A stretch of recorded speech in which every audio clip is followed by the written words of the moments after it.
rest of the packets, but at least everybody has the The other. ones, yeah. All right, good morning. Good morning. We're going to get started here.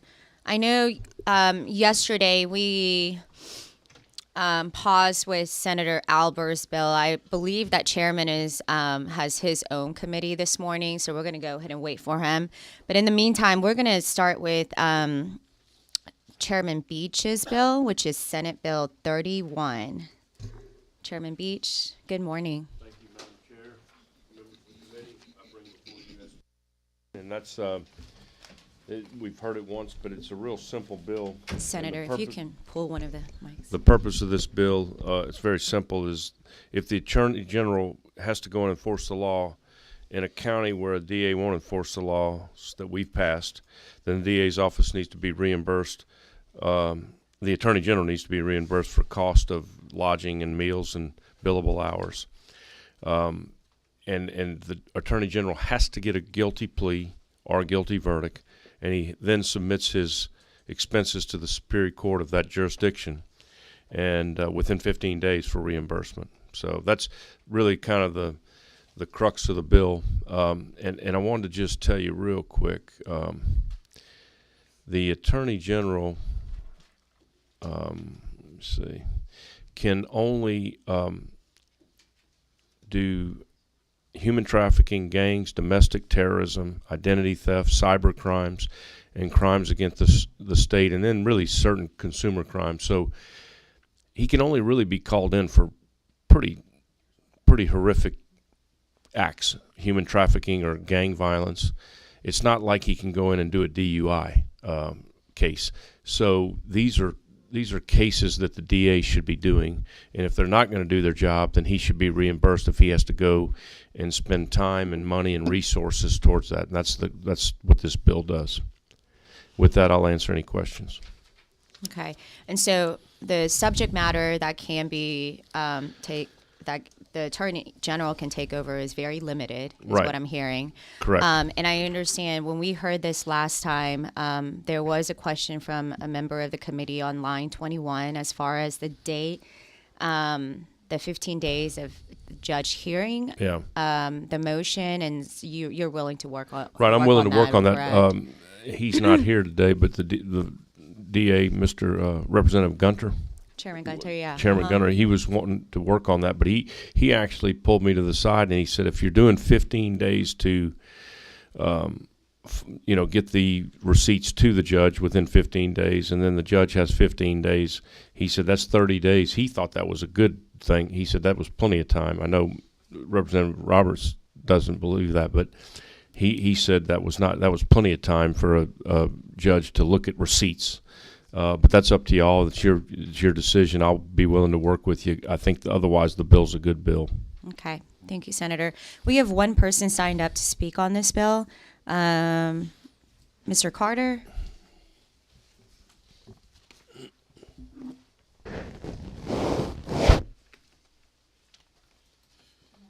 Good morning. Thank you, Madam Chair, fellow committee members.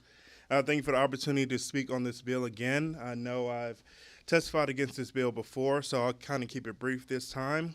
Just to kind of repeat my three main concerns. First, counties don't have the authority to dictate when district attorneys decide to prosecute or not prosecute. So we're concerned that it's kind of troubling to us that the county will be responsible for paying funds back to the Attorney General's office for something that they do not have the authority to control.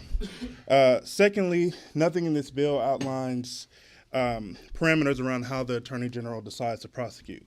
So again, I'll bring up kind of my classic example is if the Attorney General who has to get a guilty verdict or plea decides that they really want to get that guilty verdict, so they're going to bring in an expert witness from, California, other side of the country, and it costs $100,000. There's nothing in this bill that stops them from doing that, whereas a local district attorney may be a little bit more considerate about the cost because they're more accountable to the, that local, those local citizens. And lastly, we believe that the county should be a part of the conversation when it comes to that process, that arbitration process between the Superior Court judge and the DA and the Attorney General's office. If the counties are going to be responsible for paying, if this bill goes through, we believe that we should have a seat at the table. Again, we don't believe that this bill truly will serve the intent that it's, intended for. I'm assuming that this bill is intended to change DA behavior, and we don't believe that it does that. We believe that it simply just punishes counties and local taxpayers for something that they don't have the ability to dictate. So thank you again for your time, and if there's any questions, I'll stay behind. But You have one question. Representative Miller? Thank you. Madam Chair, have you done any sort of survey of the counties to see what their position is on this? Is this sort of just a policy statement from your organization, or have the counties actually weighed in on this? So we have a kind of how our organization works is we're membership driven. And for stuff like this, we have a policy council made up of county commissioners from all across the state, representing large metropolitan counties and small rural counties as well. And this has been concerning for all those counties across the state because we just knowing how the process works, we believe that this would be kind of an unfair funding mandate from the state. And in terms of your concern that, the Attorney General's office may take on a case and may be motivated to secure the conviction and would go to extraordinary measures, I guess, is what you're describing, yeah. And just in terms of spending that the county really would not have any say-so in. Can you talk a little bit about how, and this may vary from county to county, but how DA's offices are typically funded by the county? I understand that there are different pots of money. Yeah. Can you just speak to that a little? So based on my understanding, kind of the way that DAs work, it's kind of a unique position because it technically is a state position. So the state pays for things such as travel expenses and salaries, but county pays for things such as office space for DAs. They pay for things such as witnesses and investigation fees and all that stuff. So that's kind of how the split is broken down. So if you have a smaller county, they typically may not be able to spend as much money on things such as investigations and things of that nature. So, they're not going to probably typically get some large bill for, hiring, an investigator or hiring an expert witness or something of that nature. So what this does, I'm scared, is that it doesn't take into consideration the local context. It kind of just takes into account whatever the Attorney General feels like they have to do to be able to get a guilty verdict on this case. So hopefully I answered your question. Yeah, I think you did. And just last follow-up, Madam Chair, I'm sorry. So if, for example, if this plays out, there's some district attorney that does not prosecute some particular case for whatever reason, the Attorney General steps in and decides that they are going to, in fact, take on the prosecution. They do it. They then present this bill to the Superior Court judge. Would the money not just come out of whatever the DA's office has budgeted anyway? Like, why do DA's offices have their own budgets where they would be required, or will this come back to the county?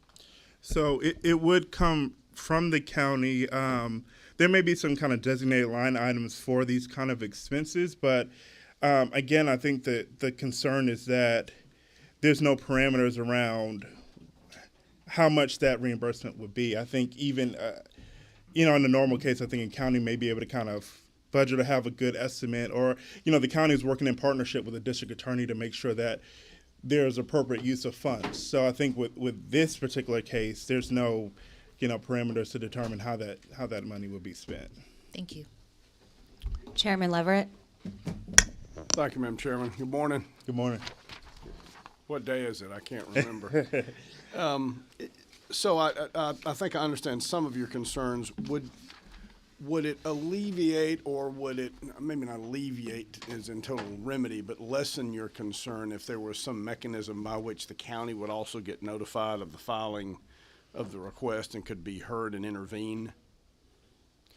Yeah, I think that would help. I think in general, I think we still have some concerns with this particular process of making the Attorney General's office whole, but I think that would definitely be a better solution to make sure the county can at least have a seat at the table in these kind of hearings, so that, especially if we're going to be footing the bill, that would kind of help a notification process into a seat at the table. So thank you for that suggestion. Does the county, I'm assuming, probably gets no notice at the time the Attorney General initiates the prosecution under existing law? I can't answer that question with 100% certainty. This is an extremely unprecedented process. So I think a lot of it is, I think there's going to possibly be some unintended, results as a result of this legislation. It's not really precedented. Well, I'm talking more about not the request, but when the Attorney General initiates a prosecution in a local jurisdiction under one of those limited categories that the sponsor mentioned. I frankly don't know anything about that process, but I'm assuming that the AG doesn't have to, at the time of indicting or getting involved, notify the county governing authority. There's no notice to the Board of Commissioners that I'm aware of. That's a good question. There probably is no notice to the Board of Commissioners. There's probably a direct line of communication between the DA and the Attorney General's office, if I had to take a kind of a guess at that. But that's a little bit more of an amenable case, right? Because for whatever reason, they may be kind of working something out between the DA's office and the Attorney General's office. But this is kind of, I think this would be a different scenario. I mean, I would assume you'll probably know about it because it would be newsworthy, but Yeah. I don't know that there's a formal process for notification at that time. Yeah.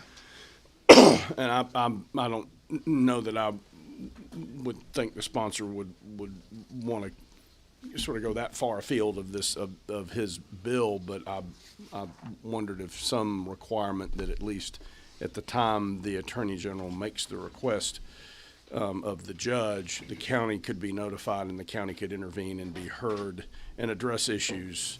I mean, you've mentioned sort of if the AG in their zeal to skewer a prosecution gets some expensive expert witnesses and spends a lot of costs.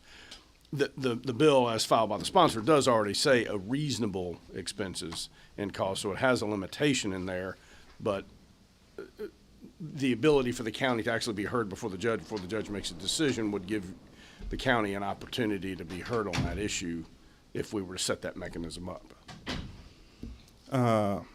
Okay. Yeah. Thank you for that. I know that doesn't Yeah, alleviate your concerns. I just thought it might address them in some kind of way. That's fair. Thank you. And I'm not sure if the sponsor would want to do that or not. I'm just sort of trying to explore options. Thank you. Thank you, Madam Chairman. Thank you. Representative Roberts. Thank you, Madam Chair. So this actually says that they can request reimbursement not just for travel expenses, but the actual cost of the time spent by the Attorney General and any assistance. So that's attorney's fees. So the counties have, well, first of all, didn't you say that the DA's salaries are paid by the state, correct? Yes. So this is essentially hiring outside counsel. We have no idea what the hourly rate is, and that's expected to come from a budget that y'all haven't anticipated these costs. So Yes. yes. Yes. And yeah, to me that has all kinds of opportunity for unintended consequences. We don't even know what the Attorney General hourly rate will be charged for them. So depending on how long the case takes, it could be a significant charge to the county, and they haven't planned for that. I just think we are doing so many things to counties that we're not thinking about between elections and things like this, that they can't even plan their budgets well because they don't know what's coming. And my understanding is a lot of these DA offices are already very underfunded. So I have significant concerns with this. Thank you. Thank you. Thank you. All right, any discussions by the committee? Chairman Smith? Thank you, Madam Chair. The version we're looking at, did this incorporate any changes, Senator? We have not made any changes, Mr. Chairman. Okay. And I talked to Chairman Gunner, and he said that We talked about the 15 days that the the Attorney General has to submit the receipts, and then another 15 days. He said that 30 days is plenty of time for them, a Superior Court judge, to look over the receipts in his opinion. So I don't think there really needs to be any changes. This is a very simple bill. All the Attorney General wants to do is get reimbursed if he has to go to Athens and get hotel rooms and lodging and meals and billable hours to do a job that the Attorney General should do. And it's very limited cases. It's human trafficking, gangs, and cyber crimes. So it's not like he can go do a DUI case. These are bad crimes that he gets to go and do if that DA does not want to do that. And the DA should do their job. If they do that, then this bill doesn't matter. Okay. So I think this is a good bill, and it should not come out of the Attorney General's budget. Now, I will say this in closing. If a DA asks the Attorney General to come in and prosecute a case like I think Sherry Boston did recently, then that does not pertain to this. If the DA asks the Attorney General to come in, or I think that happened in Savannah, I think it's happened in DeKalb County, he would not get reimbursed for those cases when a DA actually asks the Attorney General to come prosecute a case. This is when the Attorney General has to go in and prosecute a gang violence crime or a human trafficking crime that DA won't do. And that's what's happened, and he's been going to Athens to do that, and it's coming out of his budget, and I just don't think that's fair. Okay. That's why I brought this bill. All right. Thank you, Mr. Chairman. Yes, sir. I'm not asking, Robert, here I come again, and sorry, I didn't have time to go get biscuits, but we got plenty of moon pies up in my office, so help yourself. I'll go get a moon pie. Not asking for a position to be taken here today, just asking whether y'all have taken any position on this bill. Okay. Has anybody weighed in on it? Yes, sir. Okay. All right. Mr. Cranford, one of my DAs, not my home DA, but that's Mr. Browning. But do you have a position on this bill, Mr. Cranford? I have a inclination on the bill, yes. Okay. Well, if you want to come talk to it, come on. You drove all the way from Noonan, Georgia this morning, so welcome if you want to come Grab talk one to of it. the last mics. DA Cranford, yes. Welcome. I wasn't under oath, but I felt like I had to do it. So you want just to share my musings on it? Yeah, I mean, I've got some concerns about the bill as iterated with the gentleman that previously testified. To get into some of the ways a DA's office works that I think were addressed. For example, I've got, I think, 11 different sources of funding, one of which is the state. So it is complicated, albeit I'm in a 5-county circuit that makes it more complicated. But as was referenced, when the state presents cases to a grand jury, we typically don't notify the local county. There's no reason to. DAs are a constitutional officer. We have our own responsibilities. I appreciate the intent of the bill, but I'd be concerned as a county taxpayer that another entity's decision or choice not to prosecute might result in me as a taxpayer, my county commission having to foot a bill for what another person elected chose to do. So, I think if the AG's office is well funded, by the state of Georgia, and if they choose to step in, I think that's a choice they make, and presumably they're doing that because they've got the resources to do it as well. I think no prosecutor has unlimited resources, so we're all necessarily assessing what resources we have to move forward on any individual case. I think that applies to the AG as much as anybody. All right. Any further? If I could just close on one thing that Sure, when we went Senator. through appropriations, the AG budget was down $7 million. So he was in a shortfall of $7 million, and he's having to spend his own money to go prosecute cases, which I don't think is fair. And I know this DA would probably not prosecute cases, but there are DAs out there that do not do their job, and we need to make sure and these are criminal cases. So just keep that in mind. So I would appreciate a favorable vote. Thank you very much, Madam Chair. Thank you. Any other further discussion? All right, what's the will of the committee? All right, we have a motion to pass. All those in favor say aye. Aye. And those who oppose, say no. We're in the motion now. We're voting. Sorry. You didn't. We've already voted. Thank you, Representative. Any opposed? No. Thank you, Chairman. Thank you. Passes. All right. Senator Williams. Yes, ma'am. Chairman Williams, come on up. We have Senate Bill 68. Thank you very much, Madam Chair, members of the committee. It's a very simple bill. All it does is make dog fighting a racketeering activity. Is that it? Pretty much it. Okay. Sorry. I was just trying to pull your bill at the, okay. Thank you, Chairman. And we do have some people signed up to speak to the bill, so I'll go ahead and start calling them up. That's right. And I did not see any questions from the committee for you. I just didn't want to waste your time. Thank you. I appreciate, we all appreciate that. All right.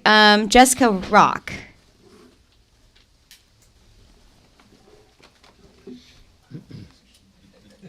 And Chairman Williams, if you can, I'm going to go ahead and have her speak next to you there. Good morning, members of the committee. My name is Jessica Rock, for those of you who have not previously met. I am the State Animal Crimes Resource Prosecutor with the Prosecuting Attorneys Council. I've been in that position since August of last year.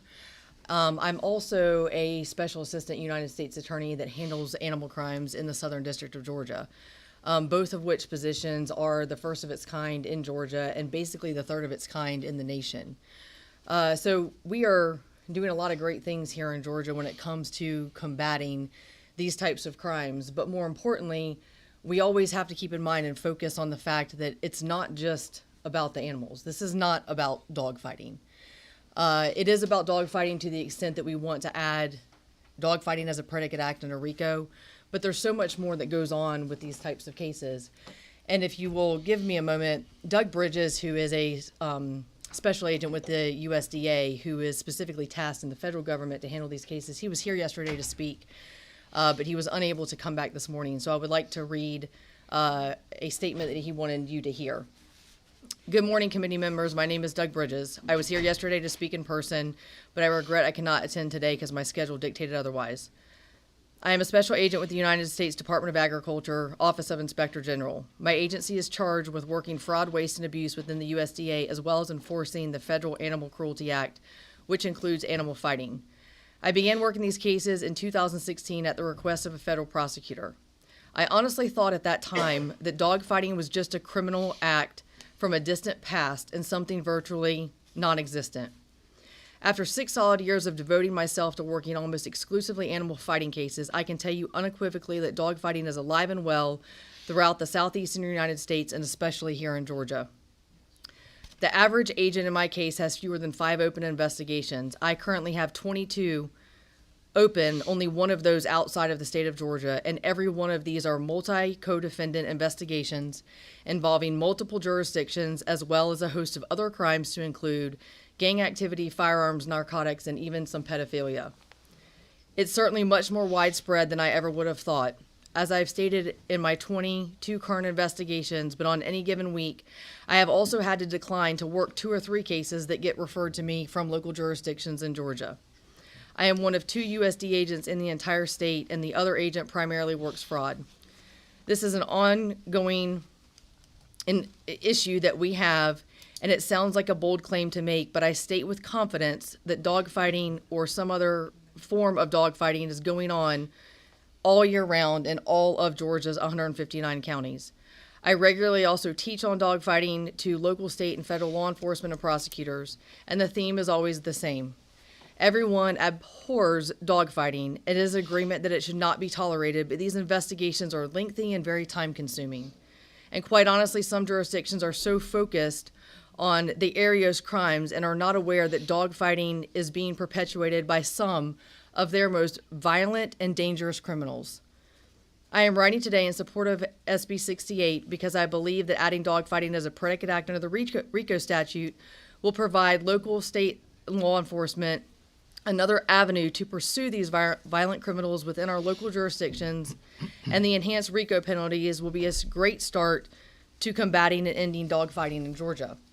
And I just want to say, as a prosecutor who has handled animal crimes in the state of Georgia for the past 20 years, I echo exactly what Doug Bridges said. When I first started this career, and Sean Ellen LaGrua, who's on the Supreme Court of Georgia, she's the one who essentially assigned me the task of being an animal crimes prosecutor back in 2004. And when I first started my career, I went to a local school in my county where I was prosecuting, and I asked them at a career day, how many of you in here have ever been to a dogfight? I didn't know about dogfighting, and quite frankly, I didn't really believe that it still existed as much as it does. 3/4 of the children in that room raised their hand. Wow.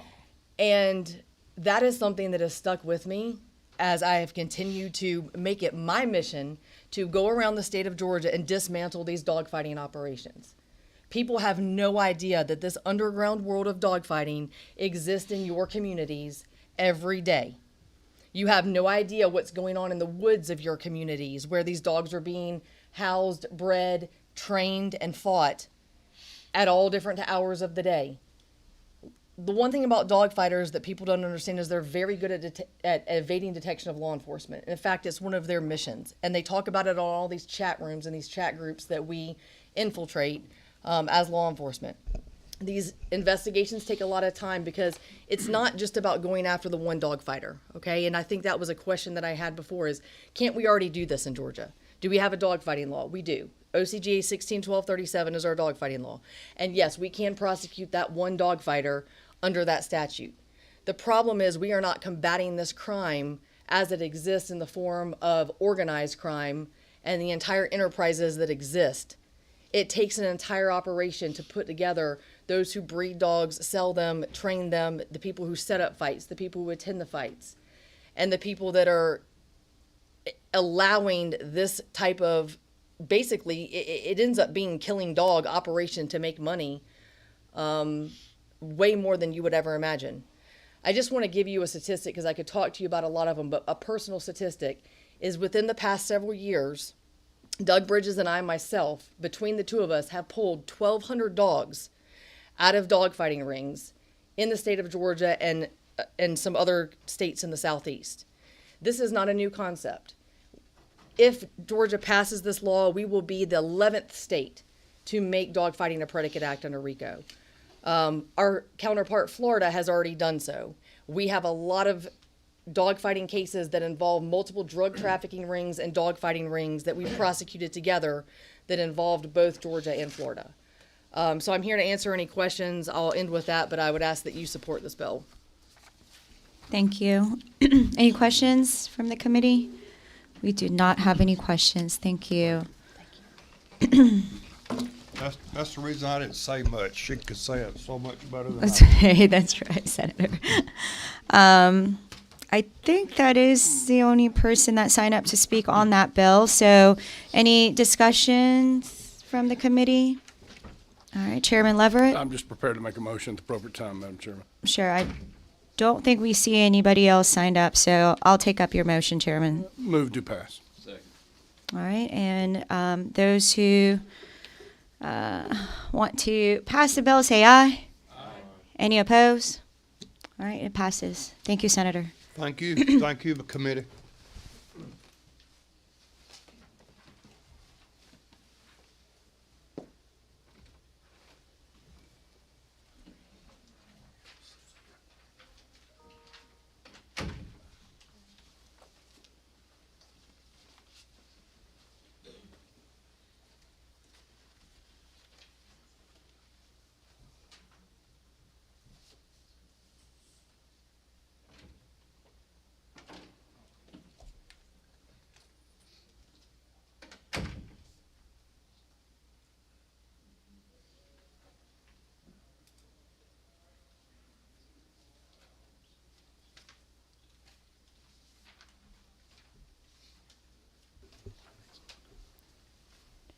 trying to, yes, Whip Robertson.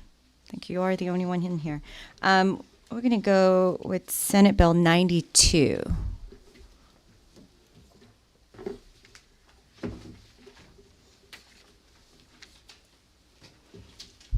Good morning and welcome back. Morning, Madam Chair. Good morning, committee members. You said 92? That's correct. Okay. Senate Bill 92 is the prosecutorial oversight, the Prosecuting Attorneys Qualification Commission. And Senator, if you can tell us the version that you're going by. Yes, ma'am. I'm looking on LC 480938, S as in Sierra.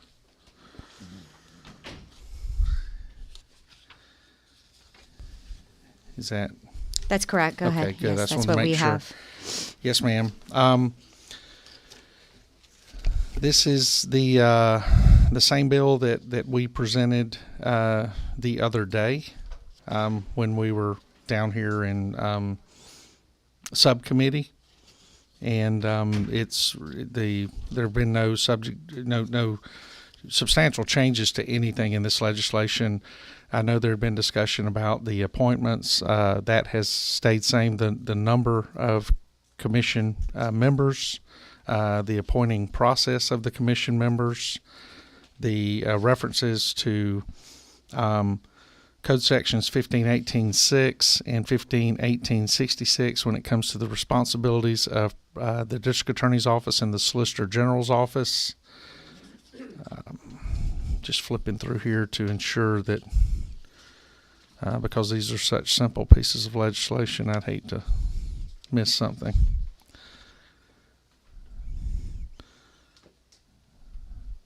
There have been some attempts to amend the bill and add language from the from other legislation over on the House side, but because of the time limitations, I know that those were not able to occur. But as I said before, Madam Chair, the bill is pretty much the exact same bill that we discussed the other evening. Thank you, Thank you, Whip. Yes, ma'am. Any questions from the members? Sure. Representative Miller? Thank you. And thank you, Mr. Whip, for your presentation. I just had a question. If, let's say, is there a mechanism for prosecutors who are perhaps accused of something, brought before the commission, have to defend themselves, have to hire counsel, have to do all the things that folks have to do when they're accused of something? Is there a mechanism for prosecutors to be reimbursed if it turns out that a finding is reversed, or they are exonerated, for lack of a better word, or are prosecutors just sort of required to eat that? In this legislation, there's not a mechanism. Now, in the overall system, I would think if it were a private citizen bringing forth the complaint, and of course, the threshold that the private citizen would have to meet is higher than just I didn't like the sentence I received, or I didn't like the fact that the prosecutor chose to prosecute me, because as was mentioned in an earlier bill, prosecutors have a heavy load, and they do have the opportunity to review cases, and if law enforcement has not done their due diligence, or if law enforcement failed to make a proper arrest or things like that, then prosecutors are, I would say, to the point even obligated not to prosecute some cases. And so the threshold is well above that. But I would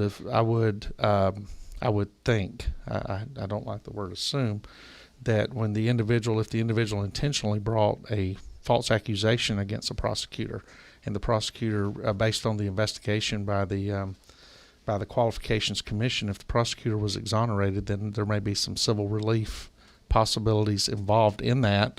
But in this particular piece of legislation, there is no mechanism in there addressing that. Okay. And so that the same would hold true, I would assume, since we'll just use that word. If the commission itself, let's say the commission itself renders a decision that the prosecutor appeals up to the highest ability they have to appeal that, and the prosecutor, as it turns out, is correct, and the commission was incorrect in their application of the rules or the law or whatever the case may be. Under this bill, the prosecutor who had to defend themselves would essentially be out of money because there is no mechanism in this bill as it stands right now to reimburse prosecutors if they are exonerated. I think I would have to agree with you on that. Okay. And there's no mechanism if any individual is convicted of an accusation or a crime that they did not commit, that they go through the process, the full appellate process, all the way to be exonerated. You know, there are civil opportunities, but beyond that, as far as particular mechanisms where the court would just award attorney's fees and things of that nature based on the exoneration, I'm not aware of. So I think this would fall along those lines.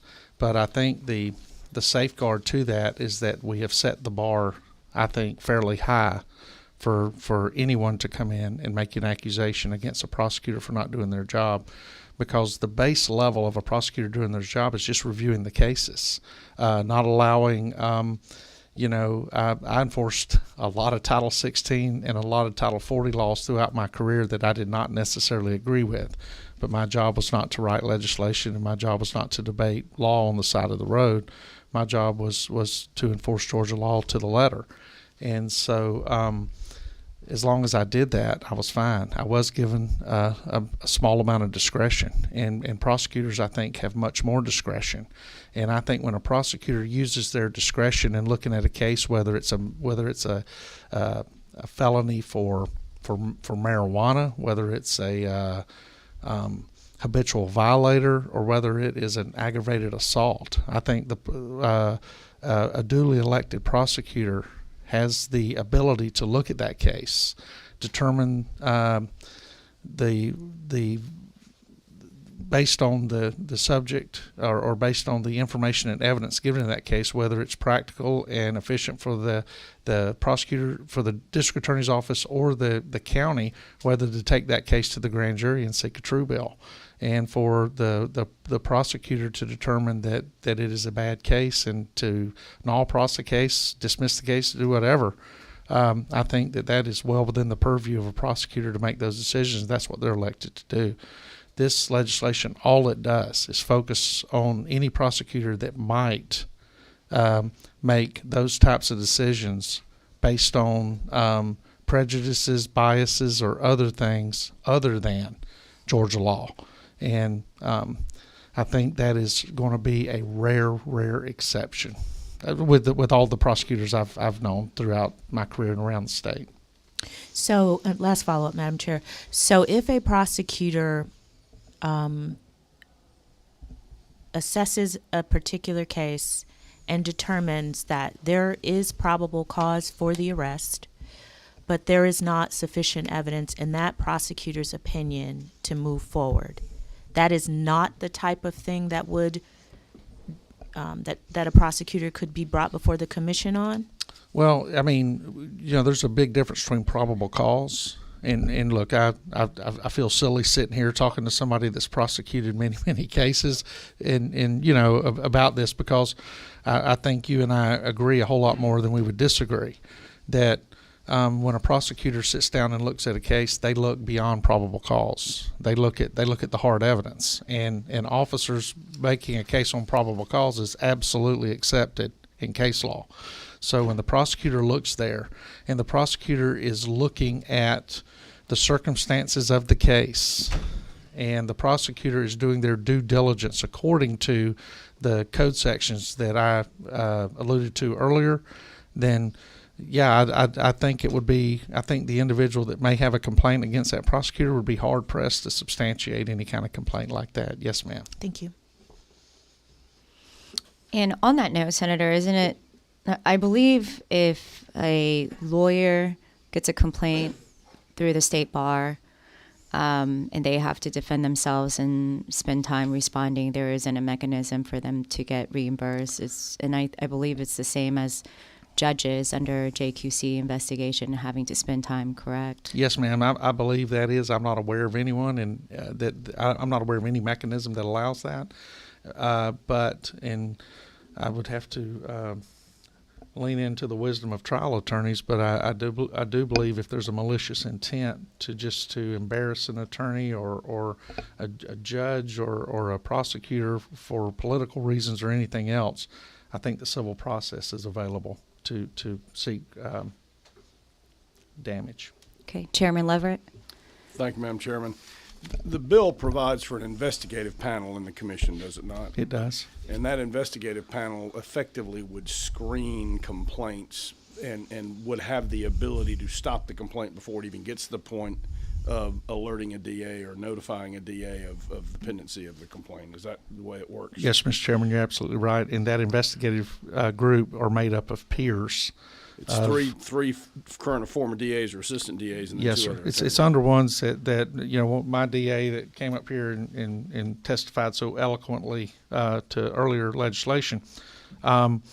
These are individuals that have the exact same skill set that he has, and that understands the funding issues, and that understands the what Georgia law allows and what it doesn't allow, but more importantly, understands what the responsibilities of a prosecutor are. Thank you. Yes, sir. All right, Senator, I think that's all the questions from the committee. We have several people signed up to speak. And I'm going to call our Solicitor General from Forsyth, Bill Finch, first. Thank you, Madam Chair. Good morning. Welcome back. Thank you. Thank you. I know that there are a lot of people who've signed up to speak, so I'll only go over lines 91 through 90, or the first 91. I'm going to share my coffee with you. Just kidding. I won't last that long. Thank you, Senator. Like the senator who presented this bill, I'm a former law enforcement officer also. I worked 8 years in Fulton County, so I understand some of the concerns that he has about this bill. I'm concerned about this bill for a number of reasons. One of the things that the bill addresses is the violation of oath of office. Now, that is already in place. And nobody has ever filed with the Attorney General's office a complaint or a referral to prosecute any of the prosecutors under this bill for a violation of that oath of office. There's OCGA 1610-1, 45-5-6, and 45-11-4, which is interestingly enough, is a misdemeanor, and upon conviction of that, shall be removed from office. So when I'm looking at this bill, I'm wondering why so much money is being set aside to prosecute approximately or supervise 115 or so prosecutors, that's district attorneys and solicitors general, and the same amount of money is set aside for approximately 2,000 judges that the JQC has to oversee. It seems that the amount of money for prosecutors is not in balance with the amount of money that is set aside for judges. And so as I'm looking at this bill, and particularly when I'm talking about my own party's ideals of limited government and local control in respect to the ballot box, I wonder where, in fiscal responsibility, I wonder where in all of those platforms this bill resides. Particularly since I've listened a number of times to supporters of this bill talking about how the legislative branch, because of the Constitution, needs to wield its power, and then they create this investigative body and a hearing panel, and then depending on which version, whether it's a House version or a Senate version, it cedes those appointments to other branches of the government. To me, that it reeks of unconstitutionality. there. And so another thing is that when we create these oversight, and it's done with good intention. Believe me, I understand, because I get mad at prosecutors who make these declarations. I'm not going to prosecute this, or they draw up a manifesto and publish it and say, I'm not going to prosecute that. To me, that's a violation of their oath of office. And when you raise your right hand and you're being sworn in to prosecute a case, you swear that you'll uphold the law and the Constitution of the state of Georgia and the Constitution of the United States. And when you make those statements, I think you violated your oath of office. And no one has ever filed with the Attorney General a referral to remove them for that very violation of oath of office. And one of the things that caught my attention when Senator Roberts was talking about bias and prejudice. I prosecute just the DUIs that the former senator didn't think was very important, that just commits all kinds of mayhem on our highways. But I get calls on traffic tickets. I get calls on DUIs from city councilmen. I get it from county commissioners. I get it from the Chamber of Commerce. I get it from members of this body and the other body. Is that now all of a sudden I've got some bias? Because I've been contacted by somebody who's important in my community who wants me to take a special look at a case. If that is going to be one of the bases for removal, I'm going to have to start inserting those names in my file. And just to show that, hey, I'm making this decision irrespective of Mr. Important who just called me.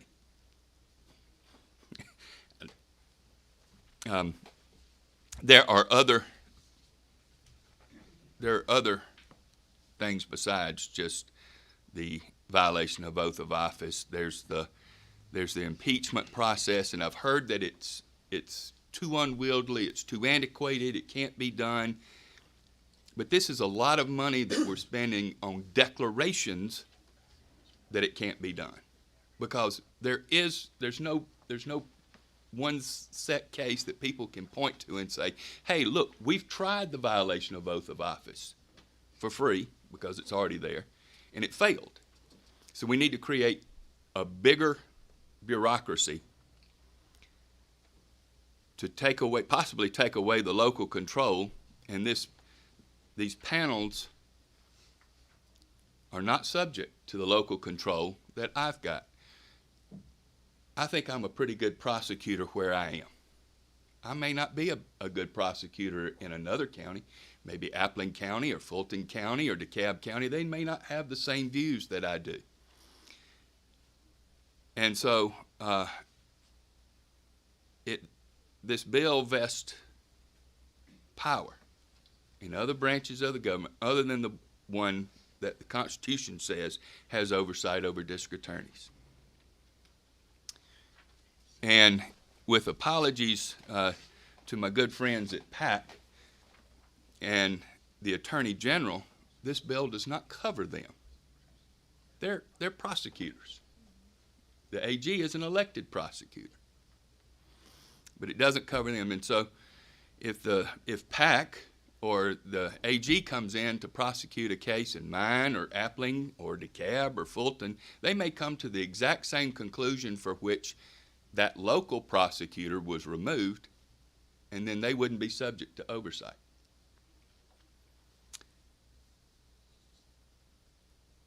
I think what has happened in a lot of these committees is that prosecutors who are against this are being told that we're against oversight, and we're not. That's a false narrative.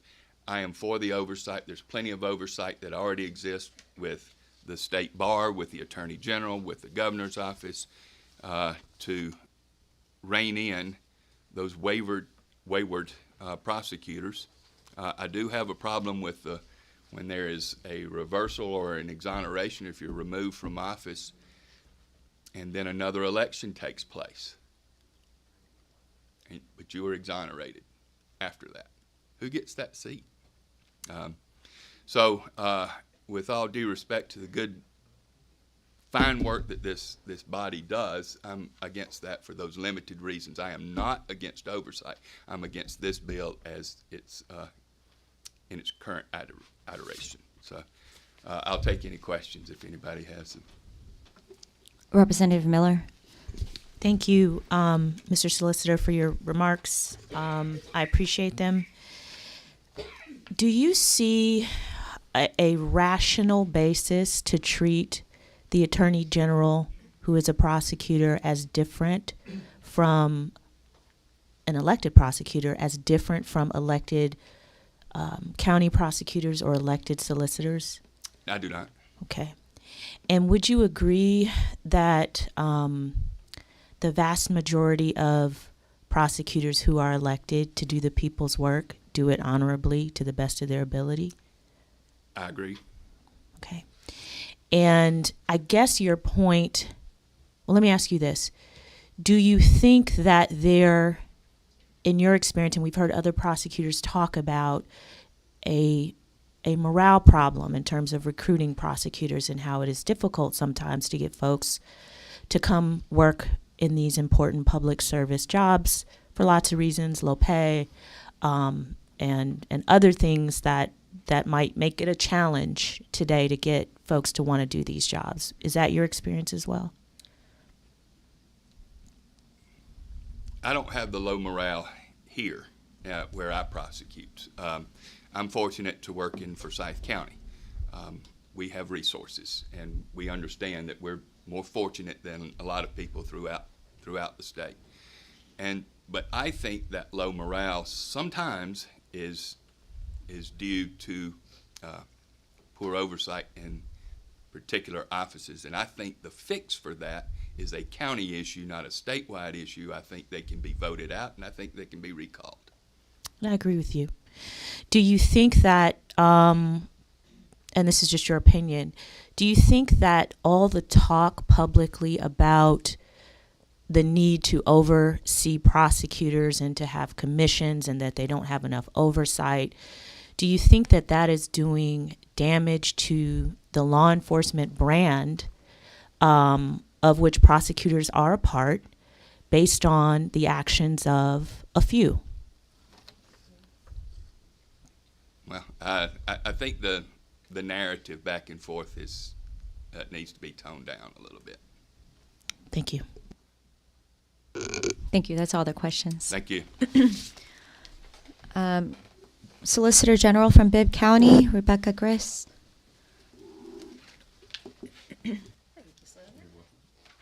Good morning. Good morning. It's Rebecca Grice. No problem. I've been called way Went worse, back and I forth. promise. Thank you. Sorry about that. Been prosecuting a long time.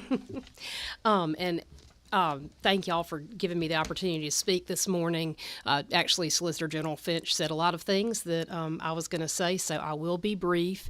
But I did want to talk a little bit. We talked about unintended consequences, and I haven't been able to physically be up here a lot this session, but I'm watching a lot of the time when y'all are in committee meetings and such. And even yesterday, talked a lot about unintended consequences. And when I think about the fiscal concern that I have, I'm a member of Prosecuting Attorneys Council. When you were asking, okay, what happens, because there is no provision for counsel for the prosecutor here in any of these situations, and if even at the end of the entire litigation phase of any of these violations, the prosecutor is essentially exonerated, there is no remedy other than a civil remedy to go back and collect those monies. What you need to understand is that if the AG's off, okay, if it's something that happens within the scope of our actions as the elected prosecutor, in the case of myself, I would be covered by my county attorney, unless I had done something egregious, in which case I would fully expect that needs to be on me. So I would be okay because I've got a county attorney that would probably step in and represent me. But in the case of the DAs, you know, they are paid through PAC. Through the state, PAC is the fiscal agent to pay the DAs. And so we are in a position where if it's something that the AG's office cannot provide counsel for, and the Department of Administrative Services or the governor chooses not to appoint counsel, then it's the DAs are looking to Prosecuting Attorneys Association to pay for their representation. And so we have come up with a rule as Prosecuting Attorneys Council to kind of how we vet that process. And it's a two-step. There are essential questions that have to be asked. Is this, arising from an issue dealing with the scope of this person's employment? If so, then we go to a second phase of the analysis of, number one, do we have money in the Prosecuting Attorneys Council budget? If we do, how much do we have for it? What is the going rate for the Department of Administrative Services would be contributing towards paying for counsel? Sometimes it's a situation where PAC pays half and DOAS pays half.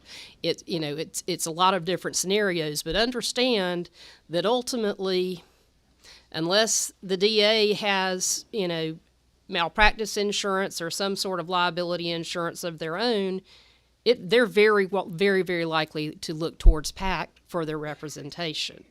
And it is a very difficult decision. Prosecuting Attorneys Council has to ultimately make that decision, and it may be that we disagree with 99% of an action, but if there's something in that action that could affect all the rest of us, then we really are in a position where we probably have to, pay money to get their representation because it could affect all of the prosecutors in the state.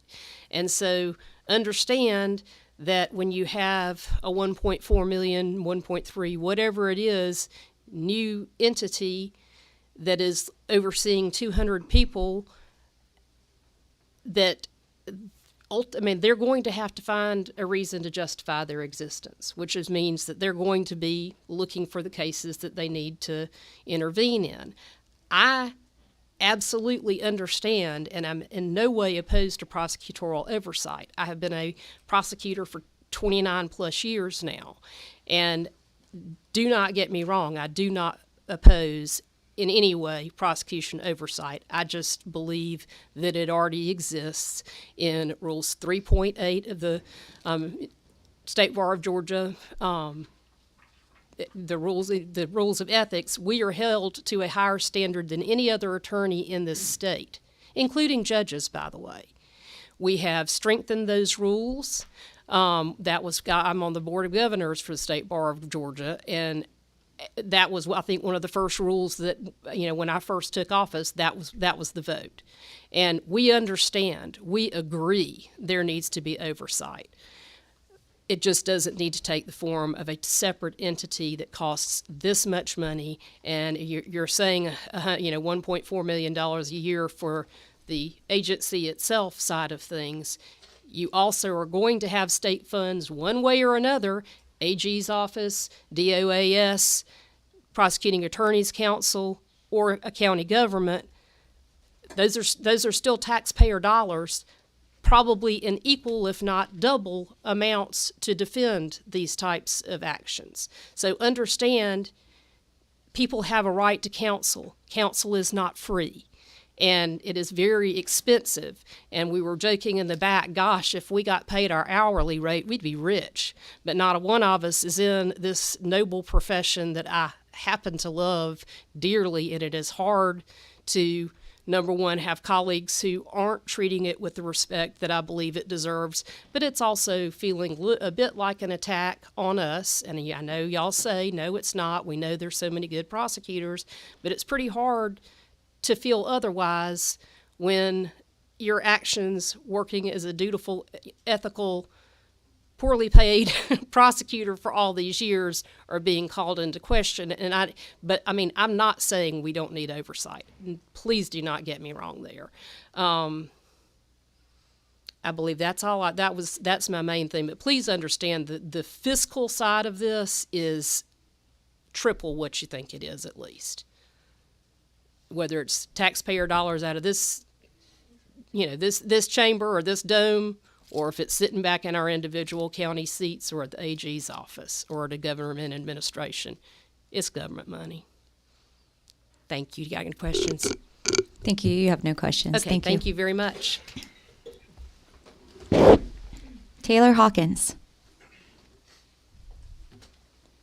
Good morning.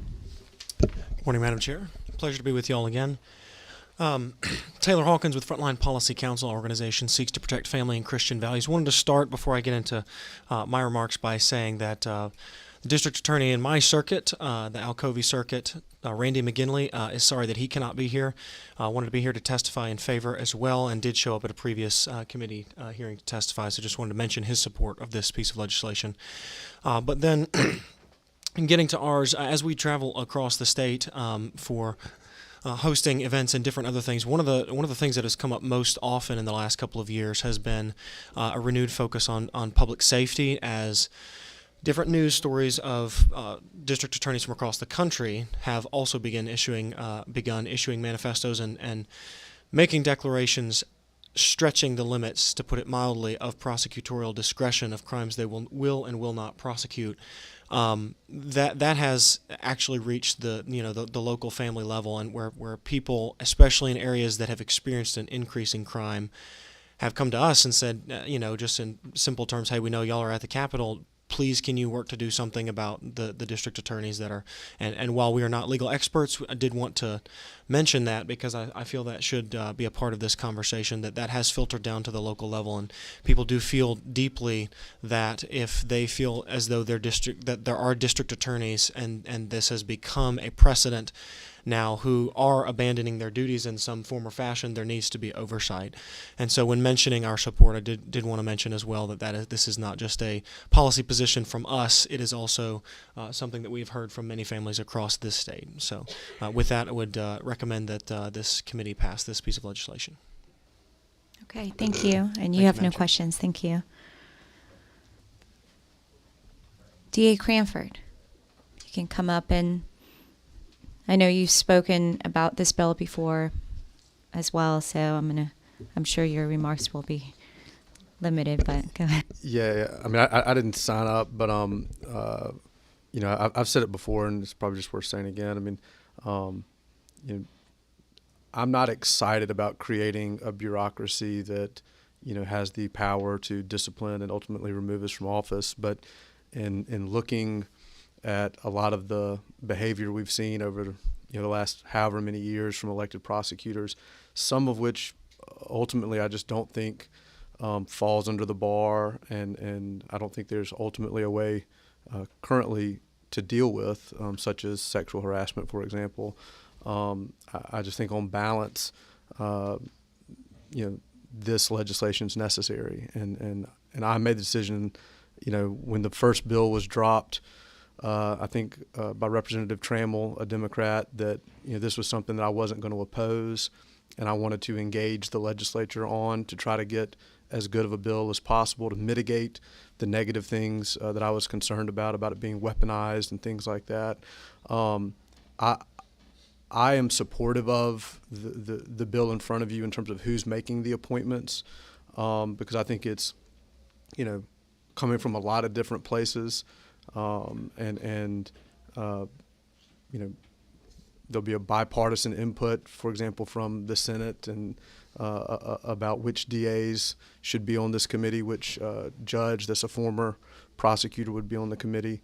I'd rather have a lot of different input about who's on the committee, given that the law defines the parameters of who must be on the committee, somebody with actual prosecution experience.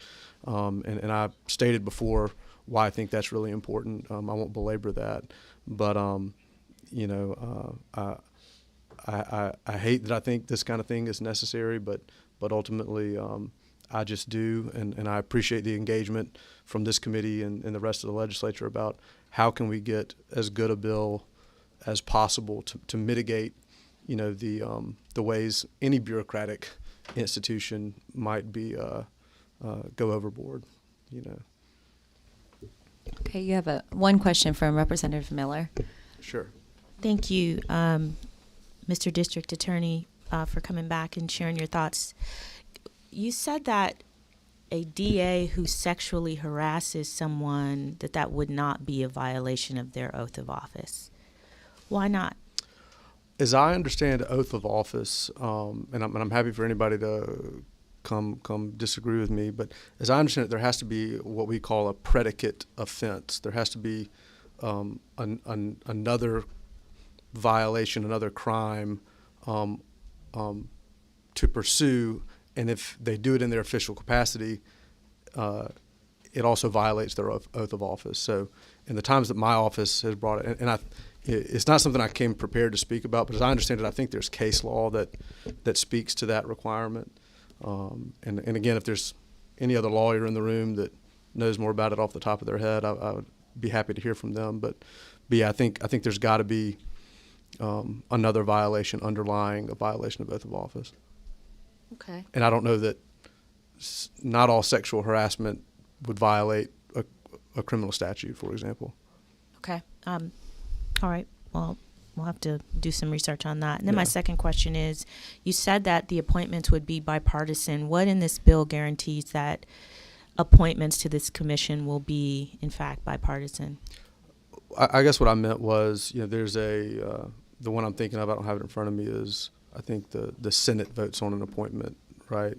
And so that's a whole body that is Republicans and Democrats. And so, I guess your point is the vote could not necessarily be bipartisan, but I think it could be, I think, and frankly, knowing other elected prosecutors, I think there are plenty Republican and Democrat elected prosecutors that would deserve the unanimous support of, this House or that House, And I wouldn't disagree with you on that. I guess I was just trying to figure out if this bill, if your understanding was that this bill would require that these commissions be formed in a bipartisan way. No, I don't think there's any language to that effect. Thank you. Thank you, DA. No more questions. Yeah, Thank thanks. you.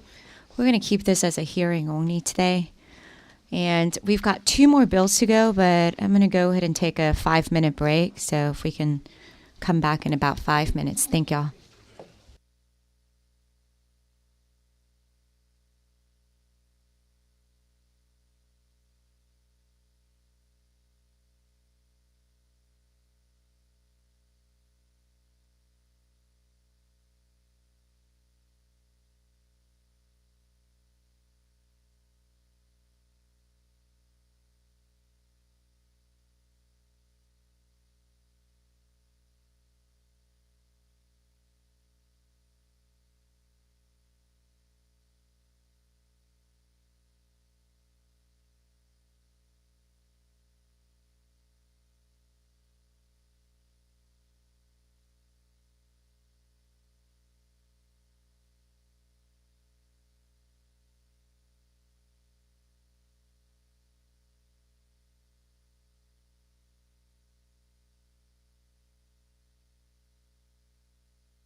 All right, we're going to go ahead and get started.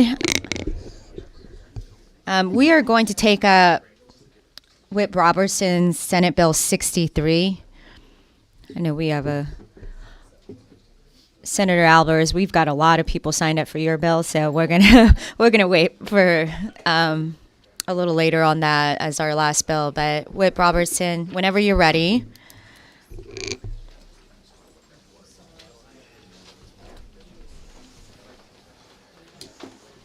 Good morning again. Good morning, Chair. I absolutely enjoy hanging out with you and your subcommittee, but I'm going to try to make this as fast as possible. SB 63, of course, is the bail bond bill. And if you can tell us the version Yes, we're ma'am. working with. I hope I'm correct. Let's see.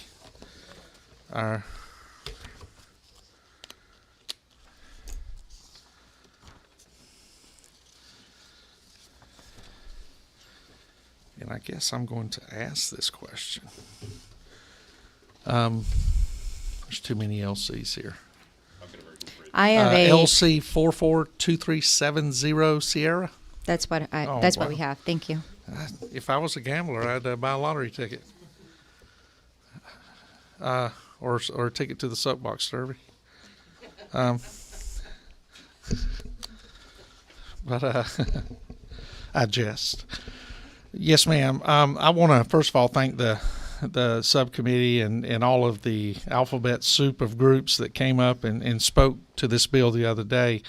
And so looking at LC 442370S, I want to run down a list of changes that were made based on individuals. The defense attorneys had issues, and I agree, on line 31, where there appeared to be a carve-out for a particular code section, and that part was struck from the bill. On line 82, we mirrored the language in SB 44 based on code section 1615.3, which I think should clear that up. Chairman Smith made several recommendations. So on lines 90, 95, and 101, we changed reckless stunt driving, and theft by taking to provided that such offenses is the person's second or subsequent offense.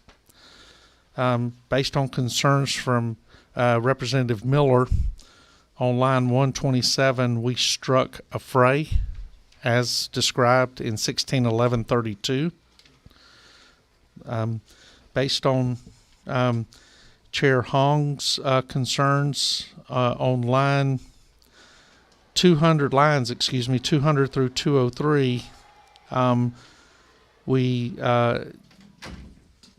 inserted language related to existing laws, Title 17.6.31, lowercase e, and that should have corrected that concern. I think. I'm sorry. What was that line number? That was lines 200 to 203. Let me go to that.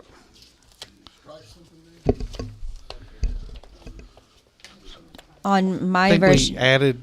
Let's see what I'm looking at. Let me make sure I'm tracking correctly. Just make sure my. Let's see. No professional. As compensation, I think I think what we did is we went into Title 17 and made sure that the language between 200 and 203.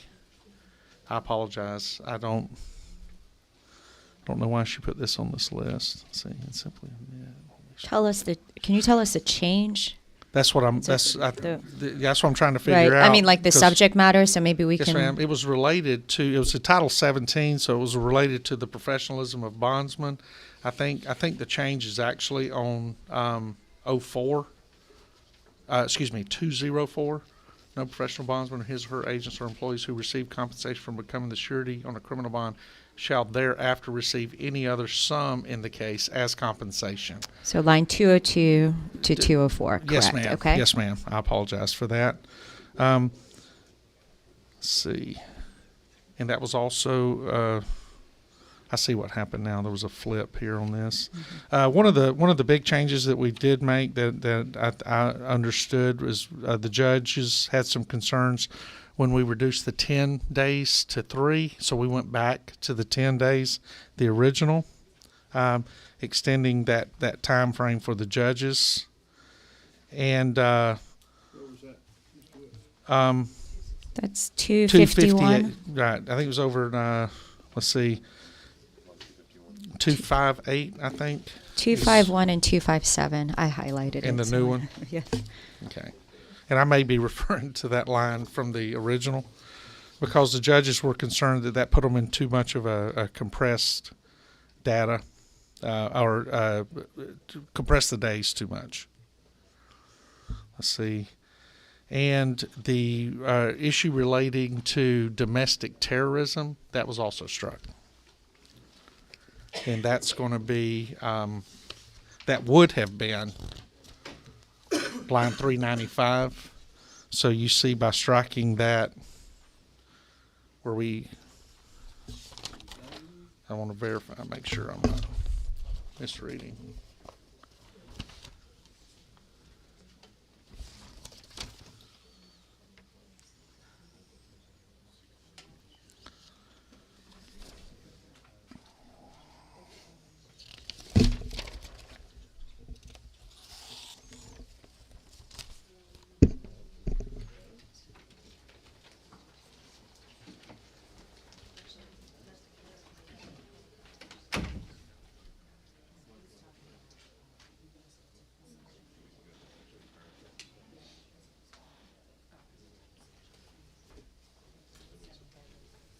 I believe it was a separate section that was deleted, correct? Okay. Correct. Gotcha. Yes, ma'am.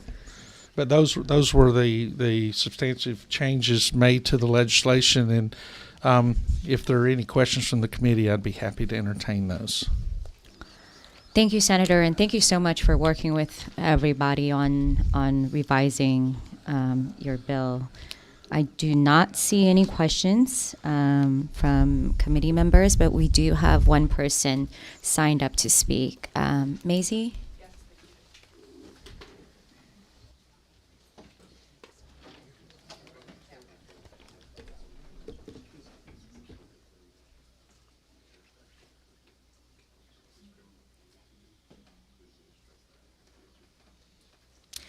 Just Sorry a about couple that. Go of ahead. quick things. We really do appreciate the significant changes that Whip Robertson's made to this bill. I just want to be a little bit legal nerdy since we're in the subcommittee space where we tend to do that stuff. If you do look to lines 79 and 80, I do understand that this bill now reflects the language in Senate Bill 44, but subsequent to the hearings on Senate Bill 44, we did raise for Senator Hatchett concern about this reference to Code Section 1615.3. 1615.3 outlines the type of predicate crimes that are associated with criminal gang activity. The actual code section for criminal gang activity, and I think I heard you already making the modification that street needs to come out, but the actual code section that references the criminal gang activity is 1615.4. And if you look to other parts of our code where this same concept is referenced, for instance, in 1611-160 A1L, it does correctly reference 1615.4 instead of the laundry list of crimes in 3. It's just a different matter. If you're really trying to address street gang activity, you need to adjust that to 1615.4.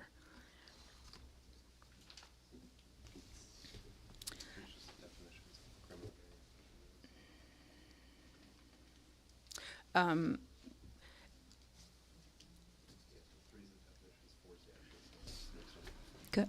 Yeah, we're gonna look at that. you. Thank you. And then, I think just we continue to be troubled by the inclusion of criminal trespass at line 100 as being bail restricted. There couldn't be, in some ways, a lower level offense to have to trouble the courts with appearing before and setting a bond on. Just troubling that that's still there. And several other crimes that are nonviolent felonies that remain on the list, like things like forgery, violation of the oath of a public officer, financial transaction card fraud and theft, identity fraud. Our main concern is that we are keeping people in custody pre-trial on nonviolent crimes at a time when our jails are overflowing, our courts are backlogged, and it just seems like a strange use of resources in our view. Those are our main concerns about the bill as it now appears. If you had any other questions, I'd be glad to answer them. Representative Miller. Thank you, Madam Chair. Just really quick, did you guys have any concerns with the changes related to bail bondsmen and all of that stuff, or were your primary concerns targeted to the nonviolent offenses that now would be bail restricted?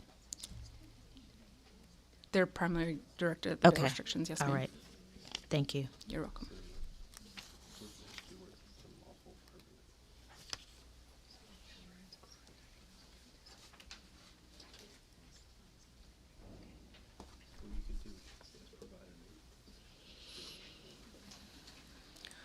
The trouble with adding, the trouble with keeping 1615.3, it's a very different policy decision that you'd be making. If you maintain 1615.3, you are expanding this list of bail restricted crimes well beyond what's here. If that's really your intention, obviously that's a policy decision you may want to make.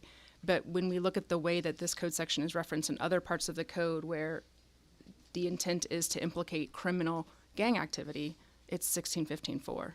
1615.3 would just essentially be like adding another whole list of felonies that may or may not already be included here. That's what's happening there. Okay, thank you. You're welcome. Thank you. Senator, if you can come up real quick.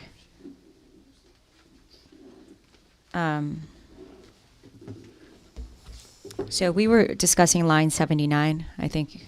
Yes, ma'am. So SB 44 had changed the criminal street gang activity to criminal gang activity. So You said which line, ma'am? 79. Yes, ma'am. I was reading the believe- code section as we were correct. sitting there trying to look at the difference. And I'm not and so I believe street should be struck. Statutory reference or the term of it, criminal gang activity. That's correct. So the word street should be Yes. struck. And then, the difference between 1615.3 and 1615.4. Right, and 3 does have some of the offenses that are mentioned in here when it references any offense in 1661, such as rape, ag sodomy, statutory rape, or ag sexual battery. And then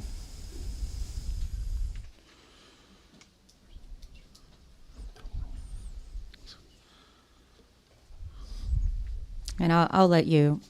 I'm we comfortable. can- we can I'm check comfortable with that. I was just Yeah. reading through those to.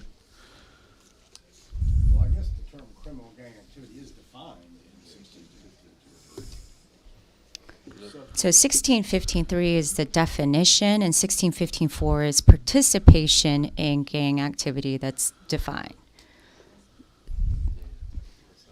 So, and again, I'm not making No, ma'am. your bill. No, ma'am.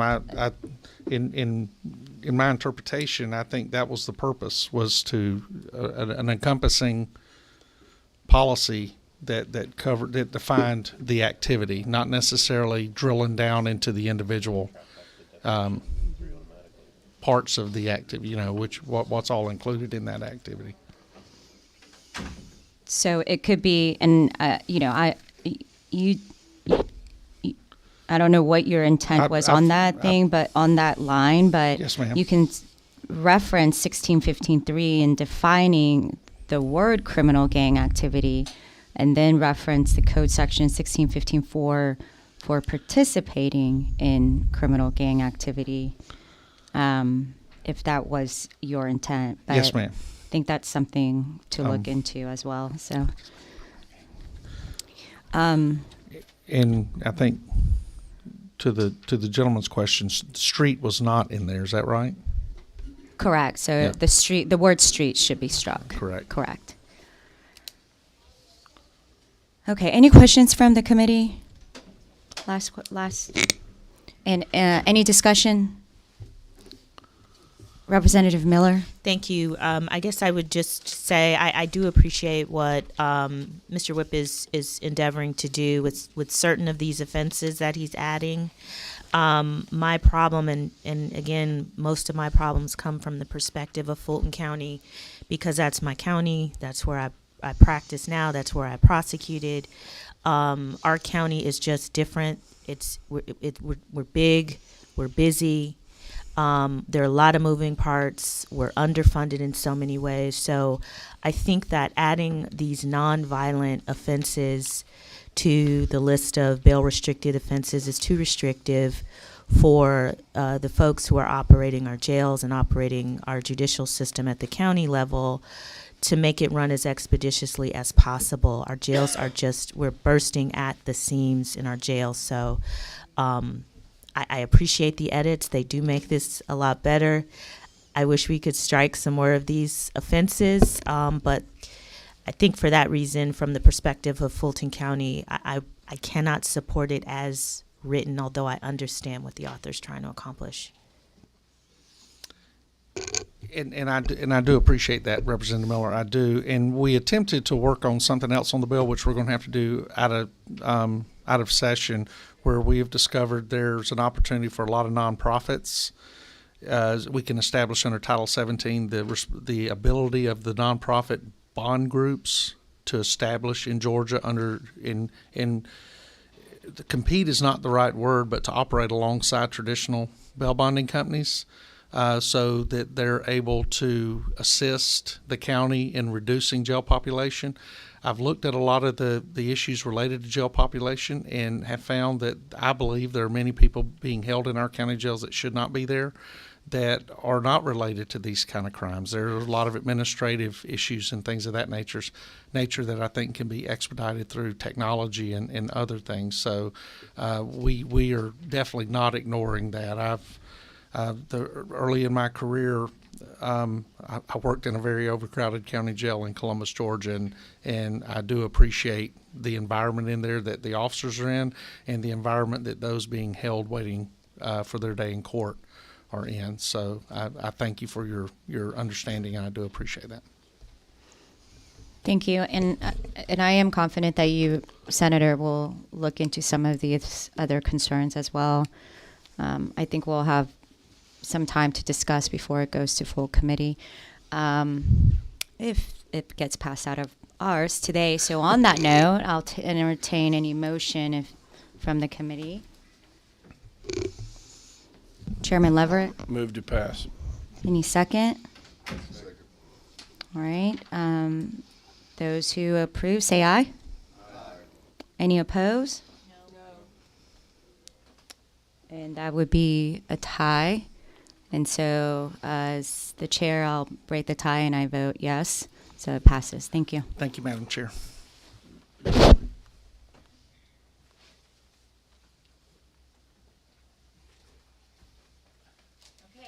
Last bill on our agenda is Senate Bill 12. Chairman Albers, thank you for coming back today. I know we heard. Good morning. Good morning. I know we heard from you yesterday. If you want to just maybe say a few sentences about and kind of refresh our memory about what your bill is about, and then we'll go ahead and hear testimony. Thank you again, Madam Chair, and thank you for putting me later on the calendar. I was, as I mentioned earlier, passing important House bills in my Senate Public Safety Committee. This, again, is a protecting victims and dismantling Georgia street gangs. Do want to again give everybody a little background. This passed the Senate and all House committees last year. Unfortunately, for those of us who remember, sine die was a little odd last year, where things got held up for an awful lot of hours. Some good bills didn't pass. But I do want to remind you the input and the support we have gotten from prosecutors, district attorneys, judges, police chiefs, sheriffs, the GBI, Georgia State Patrol, FOP, the bondsmen, police foundations, pardon and paroles, corrections, community supervision, victim rights and activist groups, GTLA, the gang investigators, just to name a few. This also passed with bipartisan support. I know that some of you know Ms. April Ross. She testified in another bill yesterday, could not come back today, but I believe she also has a letter in her file, or your files today, just to let you know from victim rights of why this is so important. And this is real criminal justice reform. And I went through section by section yesterday. I'll keep you from that today, unless there are any questions for myself or Executive DA Carlson. Okay, Chairman Smith. Thank you. Appreciate y'all being here again this morning. Chairman Albers, if you could just explain to us why in your Public Safety Committee that you added your bill to a House bill that you stripped out. And I understand that you put that bill you stripped out into another bill, but if you could just explain to us why you did that this morning at 9 o'clock. Yeah, certainly. I actually combined two bills that were to do with school cameras between the two representatives. So that is on one bill, and that left one open for us, and did that as an extra bit of protection, as we do a lot of times in the General Assembly when we put stuff on multiple bills. Any further question? All right, we'll go to Representative Roberts. So to follow up on Chairman Smith's question, so that bill that you've tacked that onto will now come back to the House as an agree and will not receive public testimony. It will not. House floor testimony, I should say, not public. Well, it can certainly be debated on the House floor. Any agree or disagree can do that. I don't think so.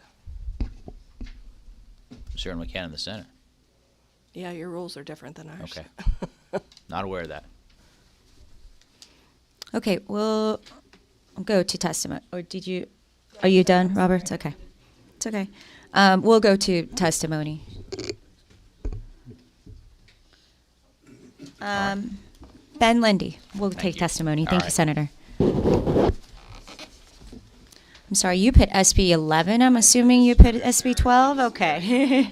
Thank you, Madam Chair, for indulging my wayward pen this morning. My name is Ben Lyon. I'm Policy Counsel with the ACLU of Georgia. I know there's a lot of people that are here to speak. I just want to talk about one discrete thing. I could talk about venue and how people have a constitutional right to be tried in the county in which the crime is committed. And that section would, allow people to be charged in counties they've never been to. I think that's interesting. I could talk about mandatory minimums and the complete rejection of adding new ones. In fact, calls to roll them back that came from the Georgia Council on Criminal Justice Reform. But I think what's more important today is a little history lesson regarding how we've come to have propensity evidence in Georgia and where we have it. I'm not a smart person, but I'm glad to be a member of a learned profession where I've got to experience a lot of really smart people. And people like Chief Justice Warren of the United States Supreme Court back in 1975, or 1965 rather, where he called on the members of the Supreme Court bar and others to revitalize the federal rules of evidence.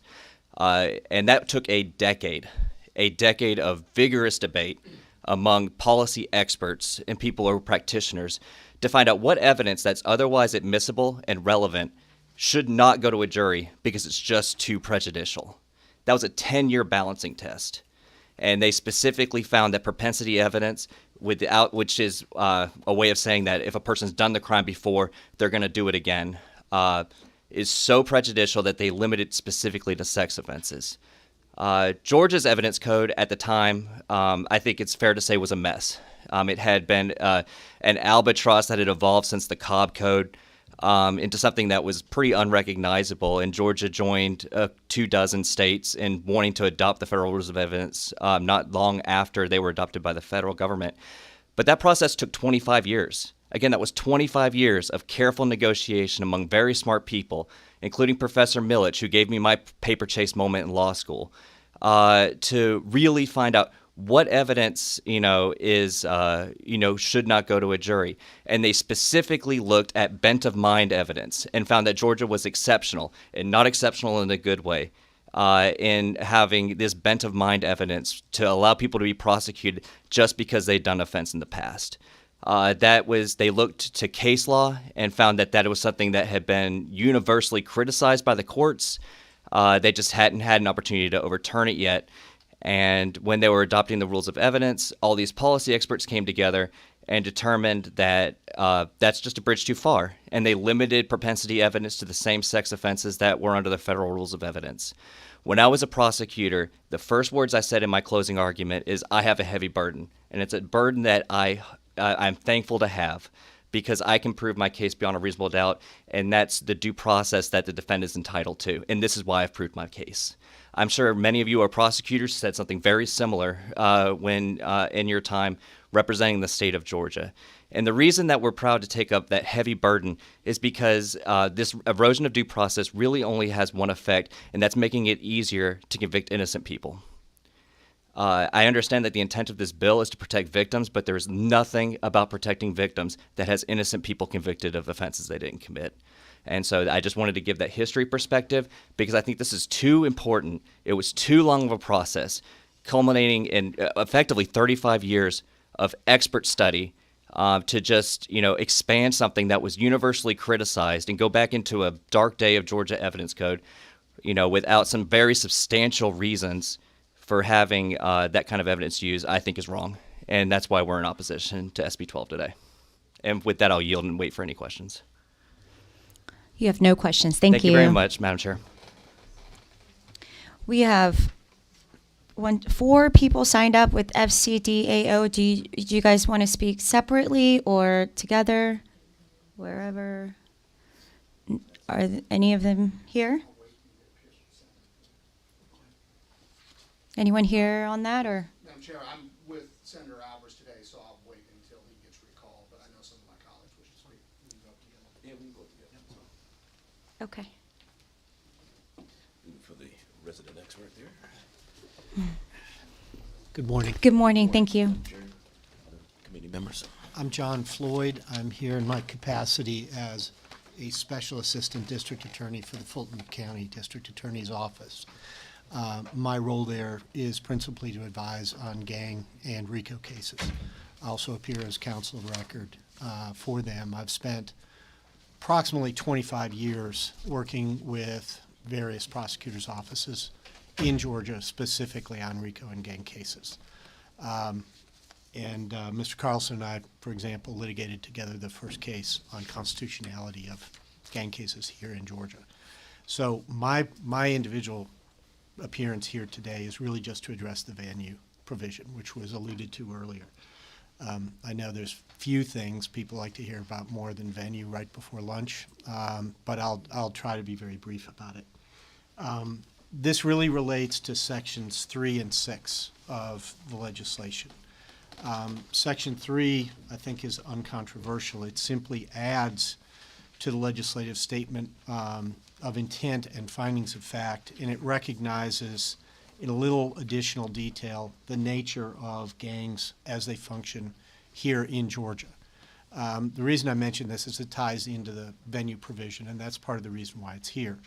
Our Supreme Court has told us that they find these provisions where not only does the legislature enact a statute, but it explains its thoughts behind it, and that's particularly helpful in a complicated statute. The main example of that is the RICO statute, which has a similar provision in it, and the gang statute has a similar provision.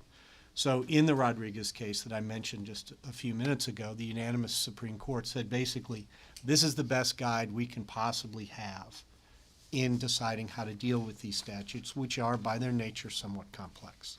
So we've added some language to that. And it really recognizes the, I think, uncontroversial idea that a gang is in itself a kind of criminal conspiracy. And that this statute recognizes that, because the very nature of a gang under the statute, it requires 3 or more people to be involved. So it's not a single actor. And when we are bringing these cases, they are usually not a single defendant case. It's usually multiple defendants. They work together over a period of time. And unfortunately, we're finding they work together for longer and longer periods of time, committing a very broad array of crimes, often spanning multiple jurisdictions. I'm sure you're all aware that in Fulton we've brought some very large indictments in the last couple of years. That's going to continue because that's what's necessary to address these offenses. And so Section 3 really just recognizes this in a little more detail. Section 6 is the venue provision. This statute, as originally enacted, did not have a venue provision. And that occasionally causes some complexities. And so the decision was made to propose one. Senator Albers offered it last year. This is essentially the same thing. And so, in essence, this tells us for each violation that's specified under the statute, where will venue lie for that violation. And it contemplates the fact that the violations aren't exactly the same. There are, I think, 7 or 8 different ways to violate the gang statute.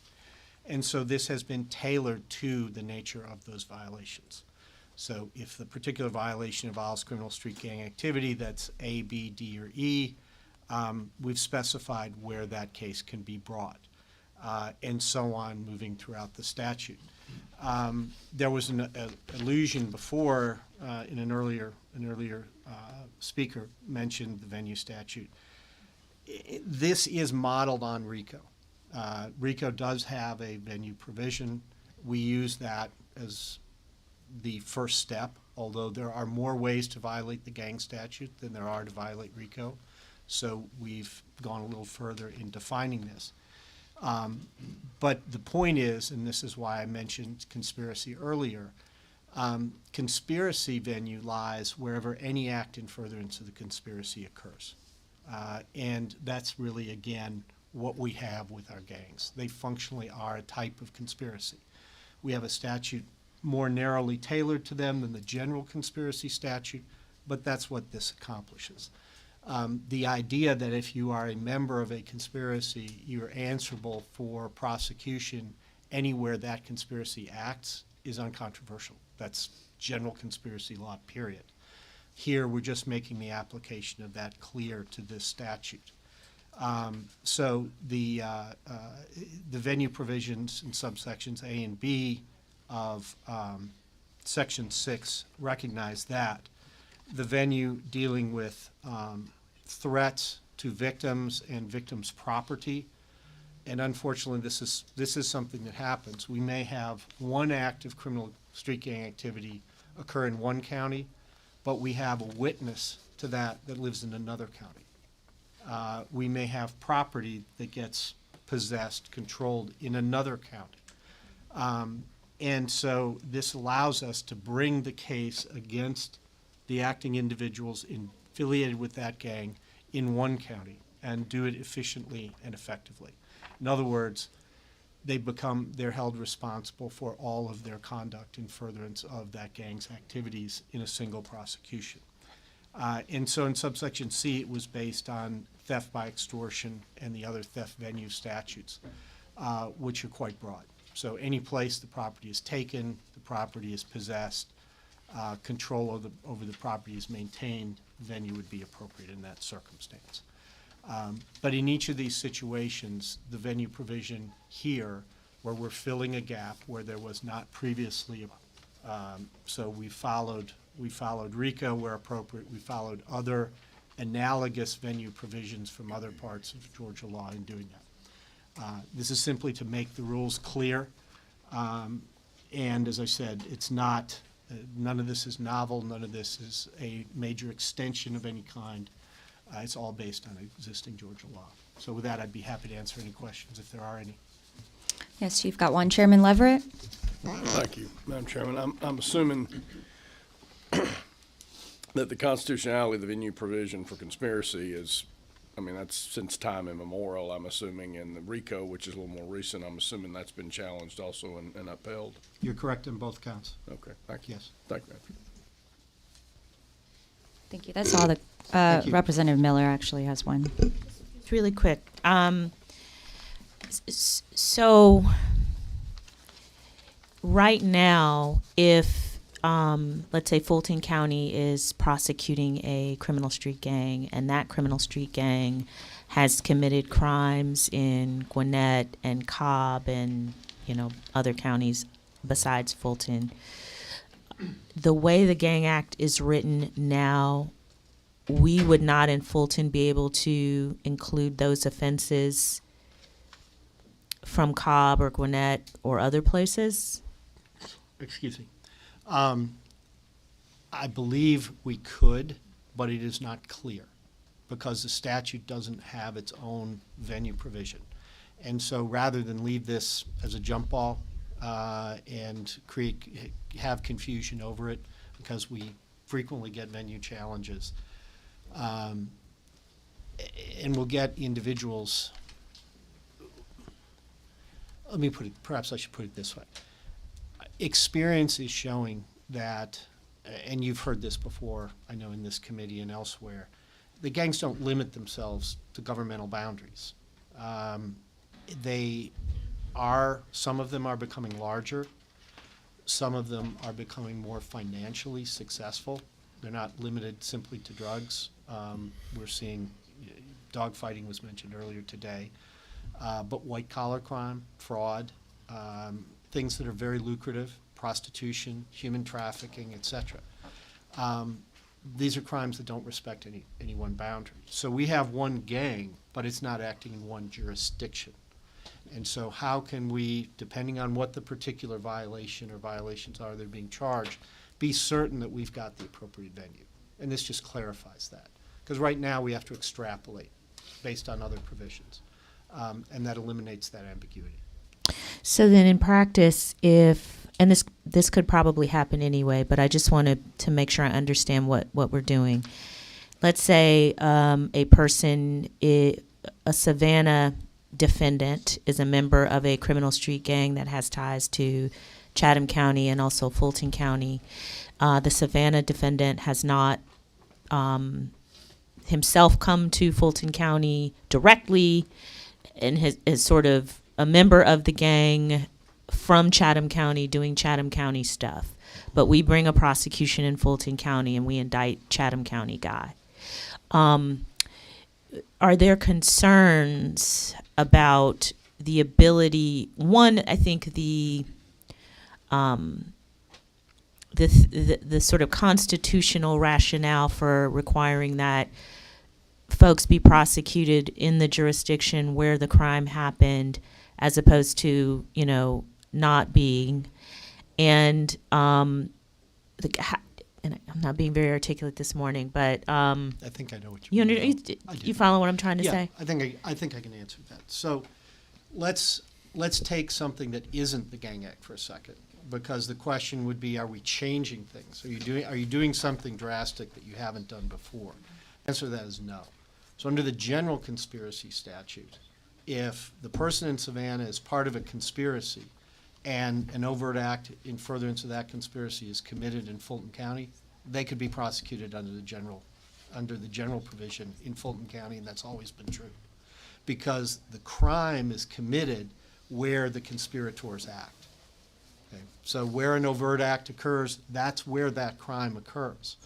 And so if you're sitting in Savannah and you're part of that conspiracy, it could be, let's say it involved drugs, just to make something fairly simple. It's a drug distribution situation, and somebody from Atlanta goes down to Savannah, picks up the drugs, and drives them back up here. They could be prosecuted here. That's always been the case. All right. Under a RICO, they could be prosecuted in either place. Okay. Again, so this doesn't really change that. This just simply recognizes that the criminal street gang is itself a type of conspiracy and treats the offenses consistently with other types of conspiracy as far as venue is concerned. So then does that not erode the concept, and I know this might just be academic, but I just want to make sure that I'm understanding what we're doing here, the concept that it's not membership in the gang that is illegal. It is participating in the crimes that people do as part of the gang that is in fact illegal. There is no violation under under the Gang Act that says being a member of a crime sends you to jail. Okay. That's exactly what the Rodriguez case dealt with. Correct. It is the membership or association plus conduct. Okay. That's what does it. Okay. But the conduct for my guy in Savannah in the Fulton case, does his conduct have to be in Fulton County, or can his conduct be be solely limited to Chatham, but he be required to come to Fulton because we're prosecuting the Fulton gangster disciples? He's a member of that gang, although he's never been to Fulton. He's only done stuff in Chatham. The answer to your question is yes, it's possible. Okay. And the reason is, just like any other conspiracy situation, that person has made a conscious choice to join or associate with that group. Okay, nobody made them do that. They've sought it. They've gone through whatever requirements there are to join the group, some of which I know you're quite familiar with, and some of which are fairly rigorous. But they've made that decision. They're not, it's not a gotcha situation. Just like, and we would have to prove, the prosecutors would have to prove that they have become associated with that gang. They have joined that gang. Without that, these venue provisions don't apply. Got it. Yeah. Thank you. Any other questions? And is it Mr. Jenkins? Would you like to speak? Yes, I Okay. would, as a matter of fact. Can you guys hear me? Yes. All right. Again, good morning, Madam Chair and other committee members. My name is George Jenkins. I am an executive deputy DA, contemporary of Michael Carlson, my colleague in the DA's office, and I supervise essentially the general felony unit of our office, as Mike Carlson supervises the major crimes. And the kind of crimes that I deal with are I guess the beginning of the 7 deadlies, your armed robberies, your kidnapping, certainly our trafficking and narcotics cases, and theft, burglary, ID fraud, and those type of matters. Before I get started with my statement, I guess I have a 2-for-1 here. Earlier, there was a gentleman here from the Georgia Gang Association investigators by the name of Kimball Murdoch. And he left me. He had to go because he had a prior engagement, unfortunately. And he has a statement here, and I'd like to know what your preference would be in this matter. Would you like me to read it into the record or mark it as an exhibit and give it to you in the record? What would your pleasure be, committee members? Well, he did sign up, so I'll give his time for you to read his statement. Okay. So. All right. Well, let me go ahead and start with his then. Sure. And bear with me. Can you guys hear me? Good morning, and thank you for giving me the opportunity to speak with you today. My name is Kimball Murdoch, and I'm here representing the Georgia Gang Investigators Association in our support of Senate Bill 12. I have served in law enforcement in the metro area for over 28 years, beginning with a 25-year career with the City of Atlanta Police Department. And during my law enforcement career, I served on the FBI Safe Streets Gang Task Force for over 9 years. I've been a board member of GGIA for several years, and I have traveled the state conducting training for large and small agencies and testifying as an expert during criminal street gang trials across the state. During my time working in the capacity as a gang investigator, I have witnessed the carnage inflicted on communities by criminal street gangs. This carnage goes far beyond what is seen on the nightly news. Shootings, robberies, assaults, murders, all in the name of the gang. I have seen the pain and anguish that families feel when a loved one is wounded or killed during that gang violence. And I know that pain never goes away with the loss of the injuring of the family member. The innocent victims of gang crimes deserve our best efforts to hold those who engage in this behavior accountable. Gangs have infiltrated every level of our society, from grade schools to trade schools and far beyond. Their ideology teaches them to do all they can to gain money, power, and respect. They gain these things through the commission of crimes and the instilling of fear within the communities where they reside and where they commit crimes. Gangs understand Gangs understand territorial boundaries, and they often exploit our established boundaries and the laws in their never-ending quest to grow their membership, expand their territory, and gain power and influence over people, especially young people. For 25 years, GGIA has supported police and prosecutors with the mission of intelligence, education, and deterrence. We have worked with prosecutors at all levels, police agencies large and small. In addition to enforcement, GGIA works to prevent gang recruitment. Our members engage with students and young people in an effort to deter them from engaging in criminal activity and criminal street gangs. GGIA supports Senate Bill 12 and the provisions within it, specifically the following enhancement of current Georgia law. And those are as follows: additional penalties for possession of firearm by a convicted felon, first offender probationer, or those with a DV conviction. There is no doubt that the weapon of choice of gangs are firearms. Gangs go to great lengths to obtain firearms, and they demonstrate time and time again that they have no fear of using them unlawfully to attain their goals. Enhancing penalties for the unlawful possession of firearms may help to deter gang members from possessing and using firearms once convicted of a felony. OCGA section 161512, the using of the gang statute in a similar manner as RICO, as obviously my colleague here, Mr. Floyd, was speaking on in connection with the RICO statute there in the venue. This provision helps us break down our own barriers. It recognizes that gangs often travel distances to commit crimes, and they return to the relative safety of their community that they have frightened into compliance or silence. Expanding our venue to allow for charging multiple crimes in one county will go a long way towards holding gang members accountable for the crimes they commit. This provision may also help with our most pressing issue regarding gang crimes. That is witness intimidation. Without victims and witnesses willing to testify, we are unable to hold gang members accountable for their crimes. They know that and will go to great lengths to prevent or deter a victim or witness from coming to court. It is also important to note that our ability to communicate across our boundaries using a standardized investigative and prosecution platform is something that we must be able to continue doing.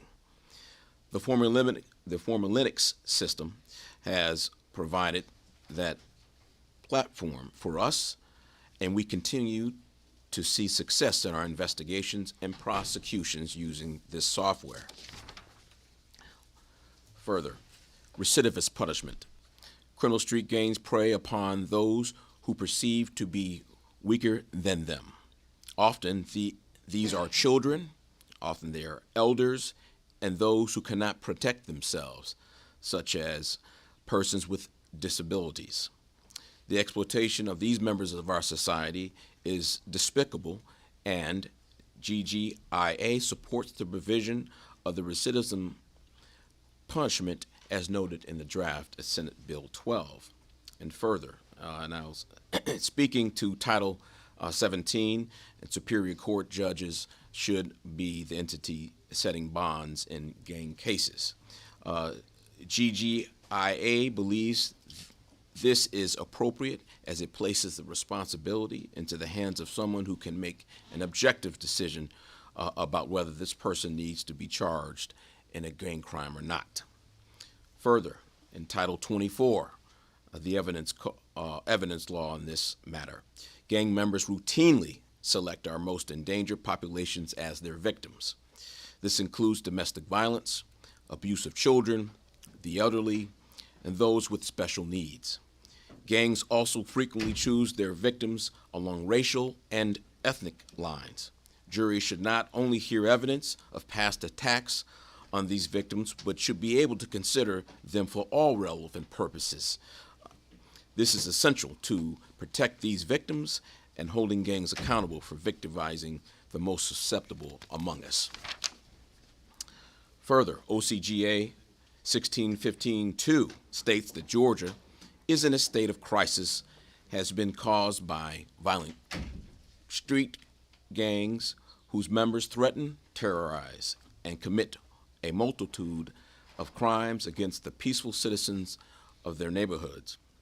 As you well know, the damage that gang crime and gang recruiting pose in Georgia is a very real.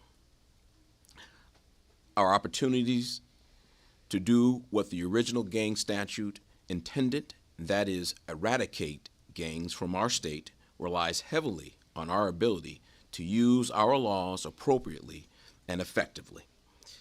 When we apply the amendments to Georgia law that are thoughtfully prepared and are appropriate to the crisis we face, we give our law enforcement, prosecutors, and more importantly, our citizens a chance to defeat gangs and eradicate them from our state. So again, GGIA asks for you, committee members, to support Senate Bill 12. Thank you. And that's the formal statement from Kimball Murdoch from the Gang Association, who had to leave. And I have my own statement here. And I'll continue. Basically, you heard essentially the divisions that I supervise in the Fulton County DA's office. While I am not I don't have the same gang technical skill as Mr. Floyd next to me or my colleague Mike Carlson. Over my course of my career as a prosecutor here in Atlanta, in Fulton County, and certainly in Cleveland, Ohio, where I'm originally from, I went to college here many years ago, and so the great dirt of Georgia got into my bones and wanted to come back here. And so everybody wants to be in Georgia, and everybody wants to be in Atlanta, and it's a great place. And so we attract many people of talent and skill, but of course, with our growing metro area and the diverse in terms of people and the economy, we certainly attract the opportunity of those who don't mean our communities that very well, and that comes with gangs. Essentially, the types of crimes that we face, that I've either personally dealt with or the people that I supervise deal with in our division: trafficking in narcotics, trafficking in firearms, theft, trafficking, human trafficking. Obviously, violent crime, it speaks, it's obvious. You see it on the nightly news every day. As a matter of fact, we just had an incident, the allegation out in Douglas County. We had 2 teenagers killed as a result. They were bystanders at a 16th party, and the allegation is they were bystanders because of some gang activity. We've had it here in Fulton County, and so it's pretty obvious. Although I am aware of the years I've been in Fulton County as a prosecutor, unfortunately, here in Georgia, we have a low level of crime prosecution for gangs. I don't think it's an intentional thing. I know it's unintentional. It's just an information situation, and what I mean by that. But since I guess Madam DA, Fonnie T. Willis, obviously was supportive of this bill with John Albers, and certainly the expertise of Mike Carlson, we have tried to combat that fact. And you can see the prosecutions that we have going on that John mentioned earlier with the YSL indictment that's going on right now up the street, YFN Lucci, Drug Rich Gang, and other crimes to come. That has increased the, the understanding and the exposure of what's necessary.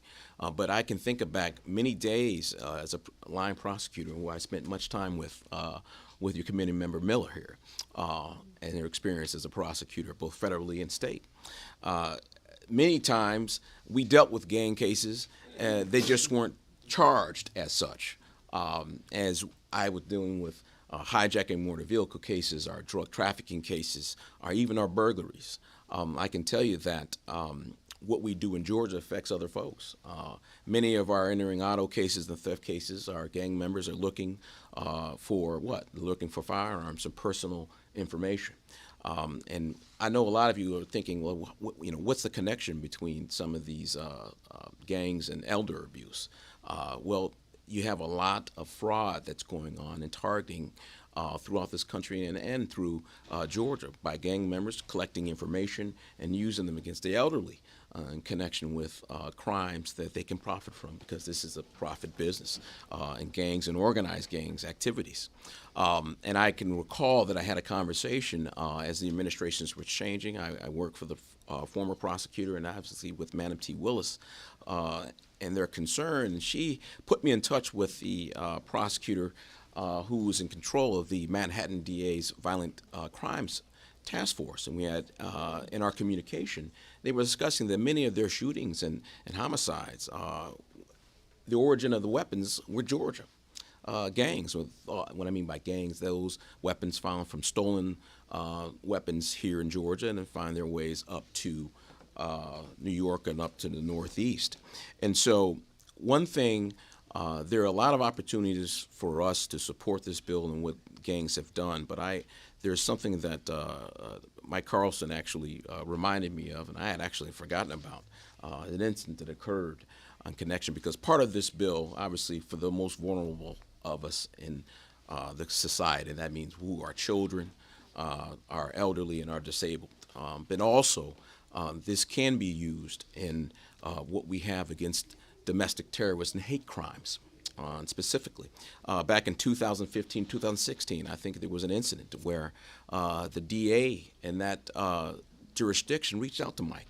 And why? Because there was an incident where you had basically a Confederate flag waving terrorists, I would imagine, toting weapons and spewing racial epithets at a birthday party for a little girl, African-American family in Douglas County. And so that prosecutor reached out to Mike Carlson and said, hey, can you help me?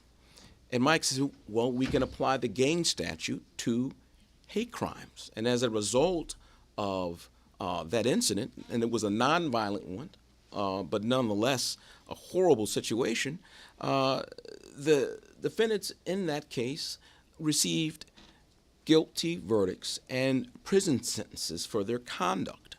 And so as we are a diverse state and metro area, and as we have prosecutions going in Fulton County in connection with certain racial and ethnic intimidation that's going on. And so it's good that you can use that. And I will quote in that case from back in 2016 from Morris Dees, who essentially said that, and he commented from the Southern Poverty Center, that he was unaware prior to that time in which the gang statute was being applied to a hate crime. And he didn't know why, but he certainly was pleased in that application of the gang statute to hate crimes. And that's with the vision of John Elbers and Mike Carlson and Madam T. Fonnie Willis in this case, that they would open and include that into the legislation in Senate Bill 12. And so I am asking you to do that and support. I can tell you this, it's good to be reunited with my colleague Michael Carlson as he is forwarding the vision of Madam T. Fonnie Willis, the vision of Senator Albers in the prosecution of gang crimes here and expanding the statute we believe is appropriate for those who are most vulnerable among us and to eradicate violence in our community. In addition to that, I must say, because of the prosecutions that we've had, not only Michael Carlson, but his father, Professor Carlson, many I'm sure in this room know who are lawyers, and why we, and in using and the evidence code, especially when it comes to this gang statute, that it's been cited at least 65 times in the course of the litigation since this statute has been enacted, and then the follow-up and what we want to do to strengthen that statute. And so I know I've been talking a lot here, but I just hope that as this great state and this great metro area increases and continues to attract business and continues to attract basically people to better their lives like I have done personally, we must be prepared to face those forces that want to undermine that great perspective and thought process of what Georgia, and we must make sure that we confront these forces that don't mean our communities well, who prey on our youth. And I'll just add one thing. I don't know if you guys remember this prosecution. As a matter of fact, the defendant sitting in the prosecution of YSL as a defendant in that case. We had last year, Chris Sperry prosecuted a defendant there was a homicide outside of a golf club up in Brookhaven. And I believe the defendant's name was Jaden Myrick. And Jaden Myrick in that trial, which he was convicted of murder, testified on his own behalf. And what did he tell the members of that jury and the community? That he was recruited by the Blood Gang as a 9 and 10-year-old, and before he was even really a full-fledged member and jumped in. And so they were after him as and robbed him of his future.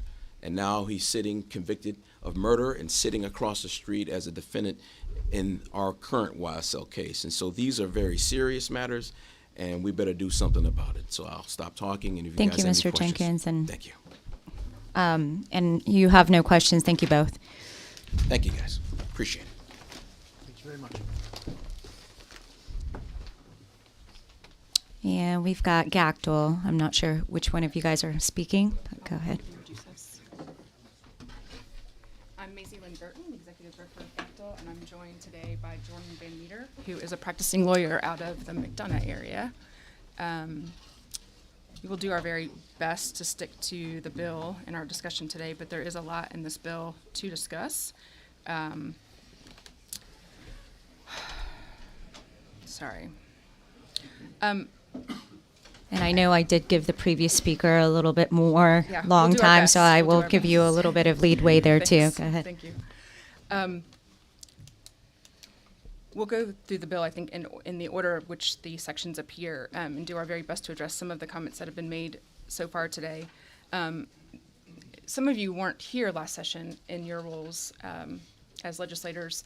This is not the first time some of the contents of this bill, a lot of the contents of this bill has been presented, as you've heard. But it is not exactly the same. It is worth reviewing. But what I can tell you from the testimony, the times that we've appeared and watched people appear on this bill, we've never seen a consolidated voice of the prosecution take this table or any table on this bill. We have seen one office bring its staff to testify about this bill. Earlier today, you all were addressing a bill and addressing how troubling it can be when a single prosecutor steps outside of certain boundaries. It's not directly analogous here, but it is worth considering that this is not a bill that's being brought to you by our statewide prosecuting agencies. At least it hasn't been to date. I would never speak for them. They know that I wouldn't, but I can tell you what I've observed. And over the course of all of the hearings, I've never once seen an organized presentation by the prosecutors on this bill. If you start at section 2 of this bill, there's some language here that is quite vague, that, I'm always a little hesitant and somewhat reticent to bring vague language to your attention, because I'll be honest, it is to our great advantage when you all pass legislation that is vague. But I think those of you I've worked most directly with know that Jill Travis and I work very hard to be straight shooters and to be forthright with you, and we're not trying to hide any balls. And we do want to help to the extent that we can create legislation that is helpful to everyone. And in this case, the language around who can qualify as being involved in these sort of domestic violence felonies is vague. When you talk about someone who's not necessarily a spouse, parent, or guardian of a victim, but you, in line, for instance, 42, say a person who is similarly situated to a spouse, parent, or guardian of the victim. One way that this could be remedied is simply removing that phrase. We don't know what it means. It is vague and subject to scrutiny. You could also remove the defined term of family violence that follows on line 43 and wherever that term is used throughout the section. For instance, we see it again on line 69. At a minimum, we would ask that this code section apply only to felonies. At this point in time, the way it's drafted, it also applies to misdemeanors.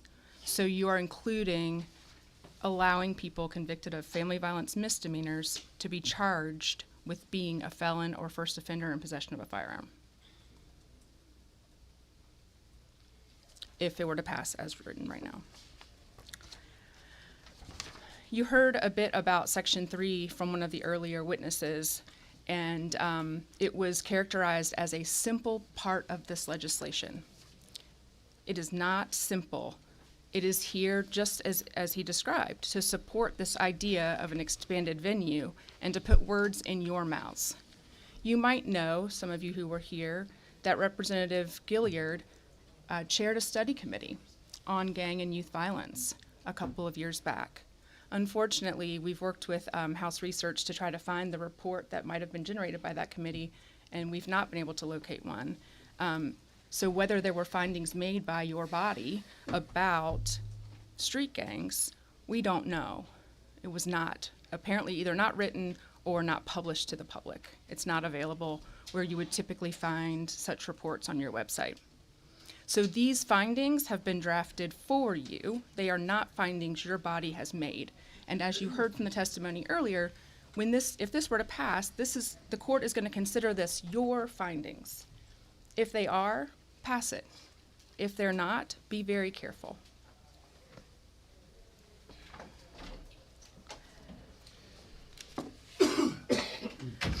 In Section 4 of this bill, we are concerned mostly about this idea that you are would be changing the scope of civil actions from subsequent to related. You might realize that sometimes civil forfeitures are associated with criminal proceedings, and right now, and that's an area of law that often gets talked about here. And whether or not those are subsequent, related, there's just a wide berth of cases that you are implicating. And then, the other piece that's not being addressed, and it's not addressed in the current law, is the impact of a pretrial adjudication through, for instance, a first offender resolution in this concept of how estoppel will be applied.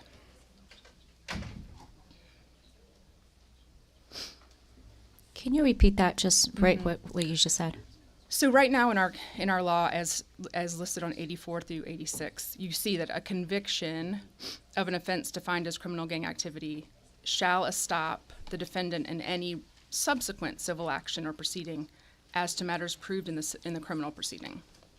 This is expanding it, in a rather thoughtful way. I think we don't have any real concerns about the fact that you're expanding it to a plea or a nolo contendere outcome. But one of the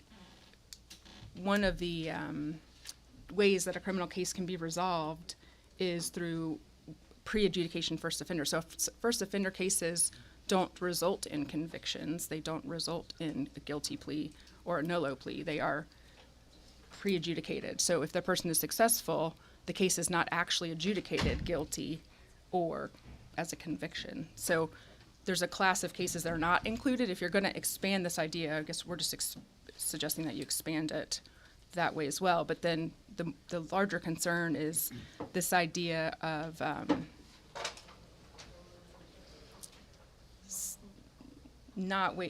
changing it from subsequent to related. Sorry, I'm losing my train of thought about this one.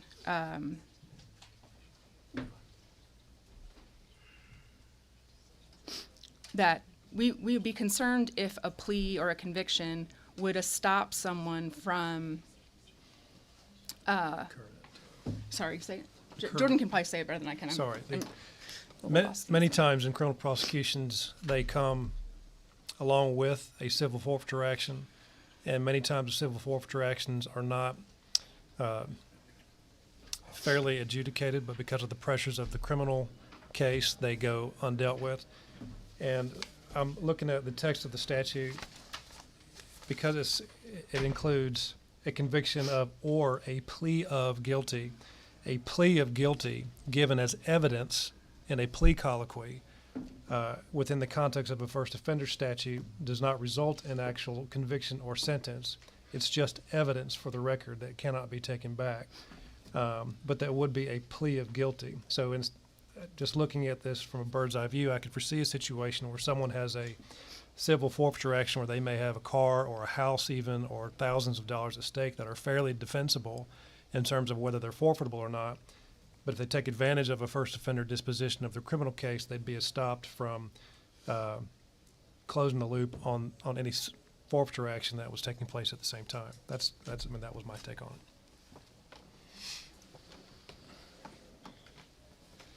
Anything else? None on that section. Okay.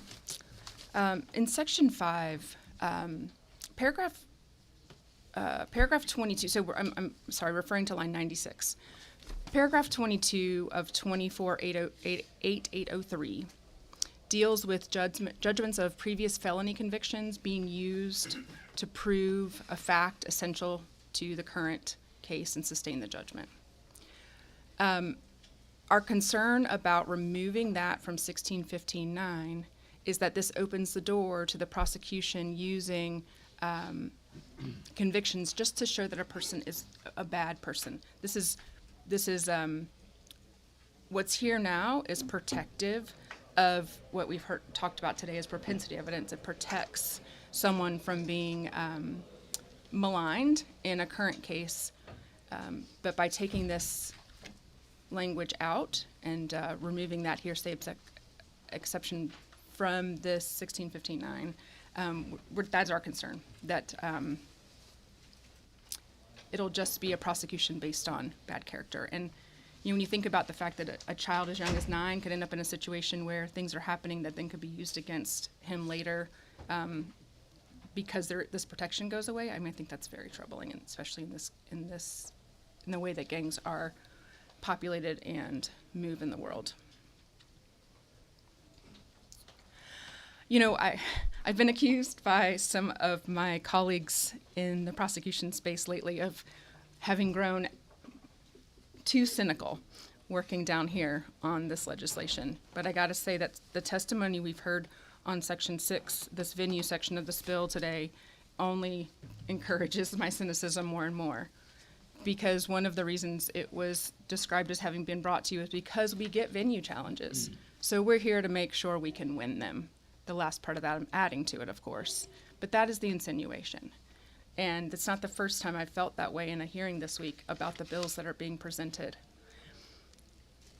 When you look at the provisions in Section 6, especially lines 106 through 109, to the points that have already been discussed, and I won't belabor, that is a particular example of how someone could have, for instance, in this case, property in one part of our state that has nothing to do with any criminal activity being alleged, and yet be prosecuted there.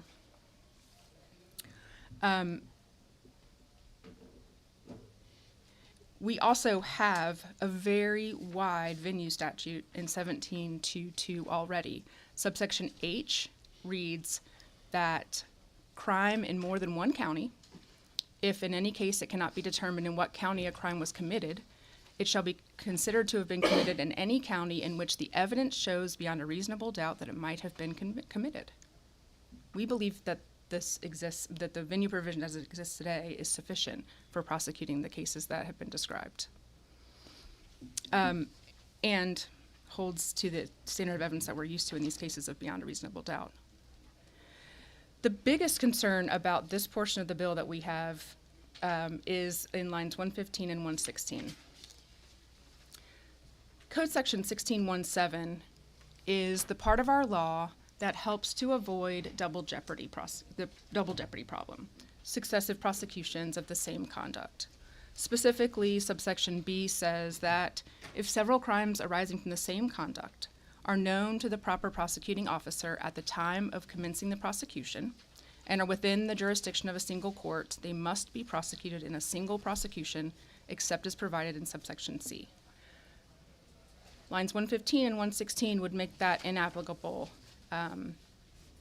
to criminal street gang cases, which of course in some ways has to happen with the other parts of the way this venue is structured, but very problematic. And also, from a practical standpoint, I'm not sure how to line this all up with data, but if you break out, for instance, this idea that you don't have to abide by 1617B, you don't have to prosecute all the crimes at one time, and it seems to me you could end up with prosecutions in multiple jurisdictions around our state. So now the money conversations we were talking about this morning, that the DAs have a lack of resources to prosecute cases with, essentially asking multiple DAs potentially to prosecute crimes that are all related, but because they wouldn't be held to this standard in 1617, they could do that, right? They could be disparately prosecuted, which is just doubling up, tripling up, quadrupling up the costs. Like I said, I don't have a way to walk that out with data, but it sure seems like a possibility that could flow from removing adherence to 1617B.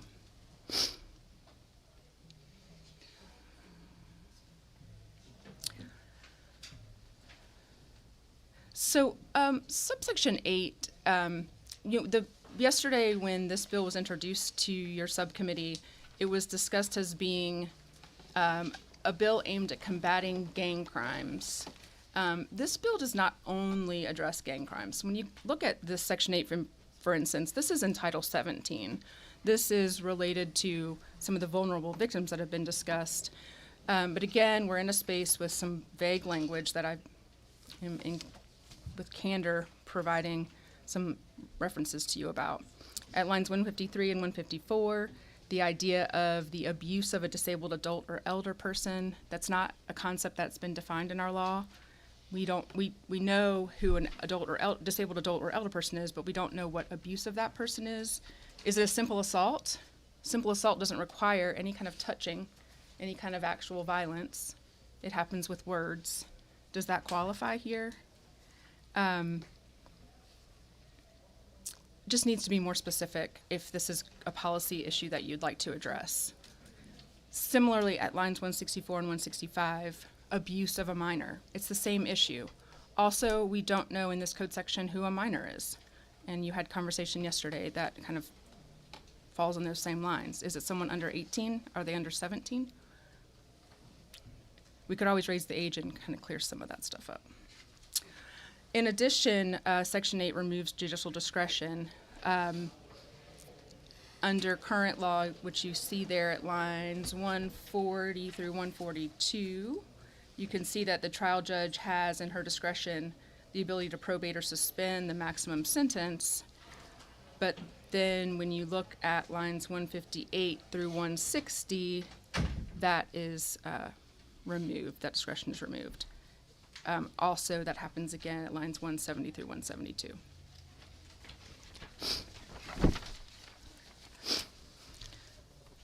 Subsection 9 is interesting. At first glance, you might read this and think, oh, well, if the prosecution in a criminal proceeding has to provide reasonable notice to the defense in advance of trial in order to get this particular type of evidence in of crimes, wrongs, or acts, including the defense in that seems fair, right? That seems equitable. Everyone should play by the same rules. The rules are not set up to be equal in our criminal legal system. They're set up to be constitutional and equitable. And believe me, the state comes with plenty of power. And what this code section could possibly do is, one, require the defense to reveal strategic defense information that we would not otherwise be required to reveal ahead of time because of the notice requirement. Also, mid-trial, there could be a concept that's brought up or some evidence that's brought up by the state that the defense has information that could rebut or defend against it, but because we didn't provide notice, we wouldn't be able to use it.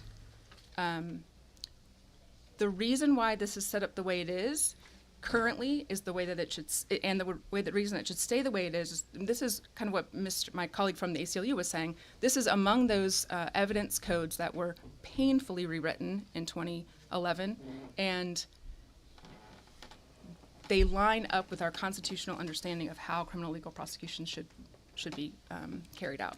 I'm going to stop taking up airtime, let Jordan talk to you about the final section on our concern list, section 10.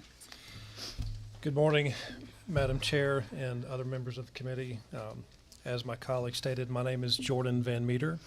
I am a private practicing lawyer in Henry County, Georgia. I used to prosecute in the Henry County DA's office and as well as the Spalding County DA's office earlier in my career. But since I'm in private practice, I now have to defend people. And a large part of my practice deals with men who have been legally, but many times falsely accused of certain offenses, and my job is to walk them through a fair legal process to try to advocate for their interest and disprove something that didn't happen, which can be quite a burden sometimes. But I think that's an important point to raise when you look at the impact of the expansive nature of this bill, particularly with regard to Section 10. If you look at Section 10, it is it's an evidence portion of this bill. The title of the bill demonstrates that this is a bill about criminal street gangs and the protection of victims. So let me just start by saying that if it is the intent of the legislature to make it easier to prosecute the scourge of criminal street gangs, I think there is a way that you can do that in a limited capacity to make certain evidentiary exceptions for prosecutions of criminal street gangs, as I'm sure they are very difficult to prove. There's a way that you can do that without unnecessarily and unfairly expanding the evidence code to make it almost impossible to defend against unreliable and many times maliciously motivated evidence. But that's the difficulty with Rule 4, with the proposed changes to the evidence code. If you look at the text of Section 10, line 191, it sets it out as 24-420. That puts it in the 400 rules, which of course is our evidentiary code section where relevance is dealt with. What type of evidence is relevant to the case?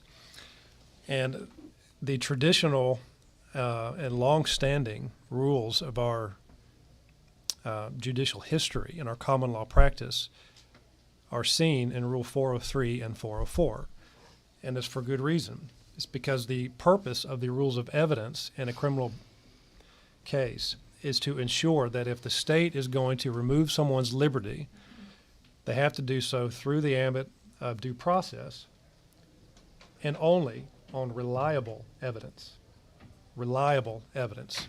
The rules of evidence are designed and intended to ensure that whatever evidence is relied upon by the state to convict someone of a crime and restrict their liberty, it has to be on good evidence, so good that we can go home and sleep at night knowing we've done the right thing. And that's why rules like 404 exist. If you look at the text of 404, it is a tacit restriction of other acts evidence.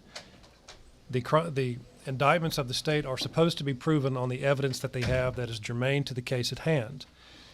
And so evidence of a person's character and other conduct or wrongful acts that are not even criminal are strictly prohibited from being used in the trial to show that because this person is this type of person, therefore you should disregard their presumption of innocence and convict them.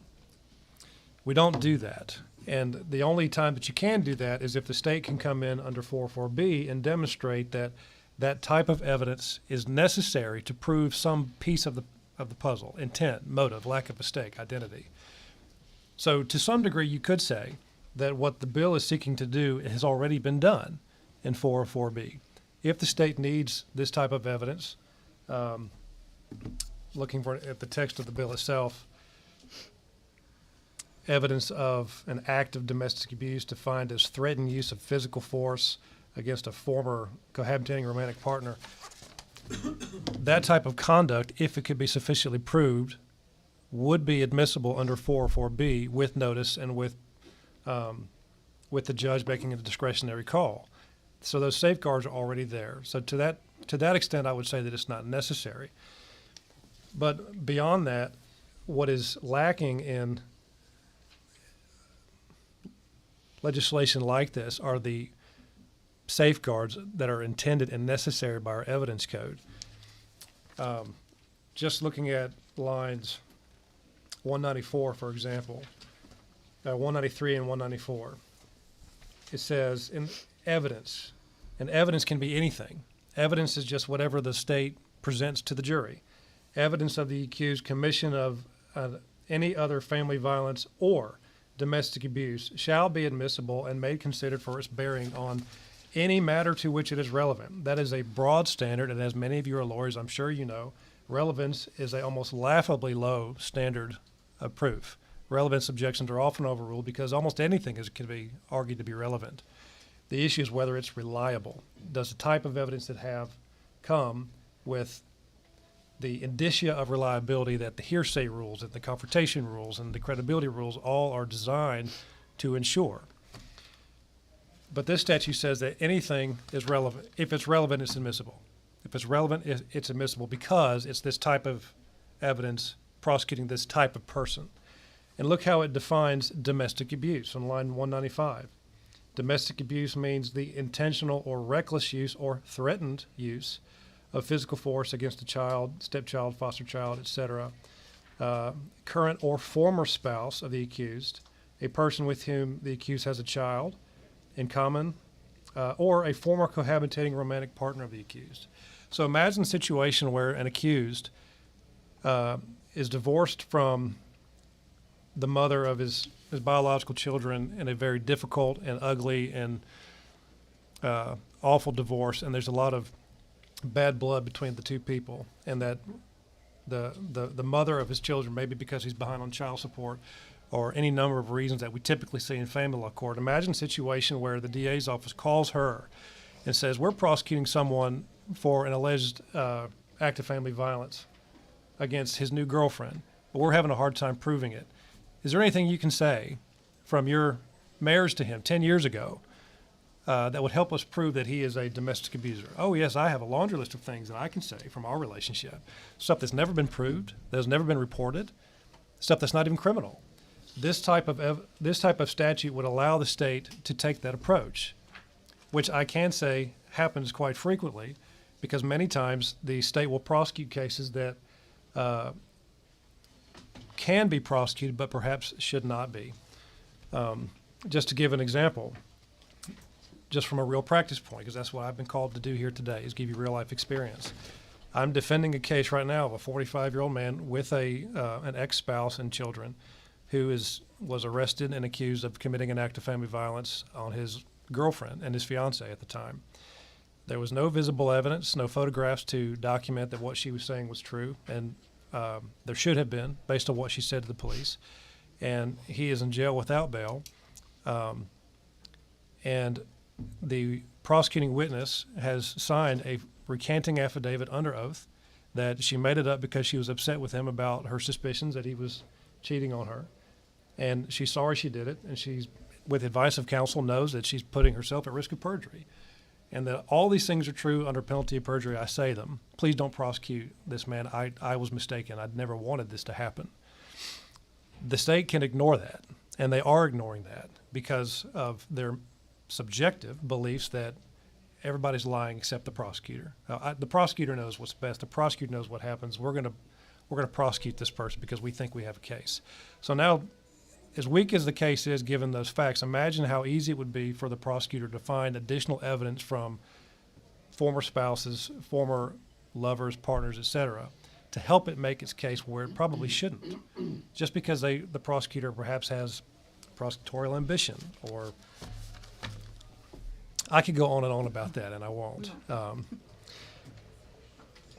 But that's sort of the underlying point, is when you make special rules of admissible evidence for special crimes, it makes it very difficult, if not impossible, to defend cases where someone is actually innocent, but what they're facing is a prosecution of a case based on the statement of a willing witness and nothing more. Because as you all know, our courts of review have said that the testimony of a single witness, if believed by a jury, is generally sufficient to establish a fact. So that is the peril that this body will be placing many good people in if legislation like this is passed and if the evidence code is expanded in this way. So I think I can say in sum, we would ask you to consider when you read legislation like this, in a time when we are all seeing the news, we see the news reports, we understand that there is crime in our communities, and some of it is very violent and very tragic. But we have to craft laws that also contemplate innocence. And we have to presume innocence from the start, and our laws ought to keep that in mind. We should not legislate in ways that focus only on those who are guilty in hopes that we can make it super easy to get those people. Like, what we should be doing is protecting the innocent as much as trying to find justice for those who are harmed. I was remiss in saying one other housekeeping point as we got started, Representative Roberts, but to your point earlier about the procedure of this particular bill, in the Senate review of House Bill 301 today, there was no public testimony taken in that committee hearing today. Just as a point of reference, there were at least 2 people that I know of who attempted to go and sign up to speak, because we are prepared to speak here, prepared to speak there as well. If you don't have any questions, we'll. Don't have any questions. Thank you. thank you. And with that, I do acknowledge. Well, before I say that, I'll ask for any discussions from the committee, if any. Representative Miller. Thank you, Madam Chair. Is it possible to ask questions of the author or Mr. Carlson, or are we just in a discussion mode? If we can move forward with discussion. Okay. Well, I do have questions, but I will just share that I understand and respect what my colleagues are trying to do. Again, I think we are all, for the most part, good-intended people trying to get at various problems plaguing our communities. However, I do have questions about some of the potential constitutional implications. Some of the evidentiary provisions to me do not seem necessary in light of what our evidence code allows for under 404B.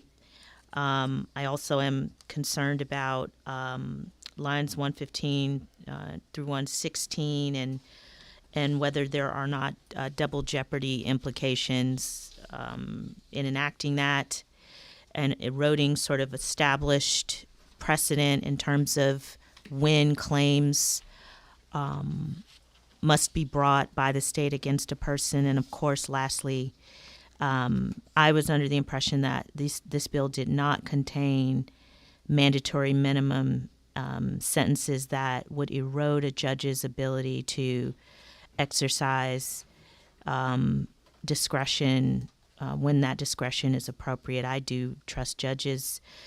So for that reason, I can't get those questions addressed. I have concerns about those particular pieces of SB 12. Thank you. Anyone else? Discussion? So I will say this. I do believe that we have a gang issue. This is something that we need to tackle. We've had several gang legislation. I do acknowledge that, and thank y'all so much for your testimony today on both sides. I'd like to respect our committee members having additional questions, and I think they're maybe some things that we need to look at on this bill. So we're going to hold this as hearing only today. And with that, we are adjourned. And I believe we're going to, Chairman, do you want to make an announcement for the full Judy committee? Just so staff has time to compile everything for full committee, we're going to stand at ease for 15 minutes.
All right, everybody come to order.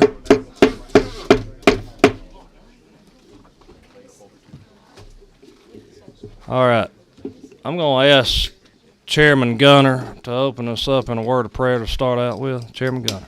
All right, thank you. Heavenly Father, we thank you for this day. We thank you for the many blessings that you've given us. Pray that you be with our families while we're away from them, that you help us with the decisions that we have to make here. Give us the wisdom to do that, and that all of this be done in your will. In Jesus' name I pray. Amen. Amen. Thank you, Chairman. First bill we're going to hear is Senate Bill 92. Majority Whip Robertson.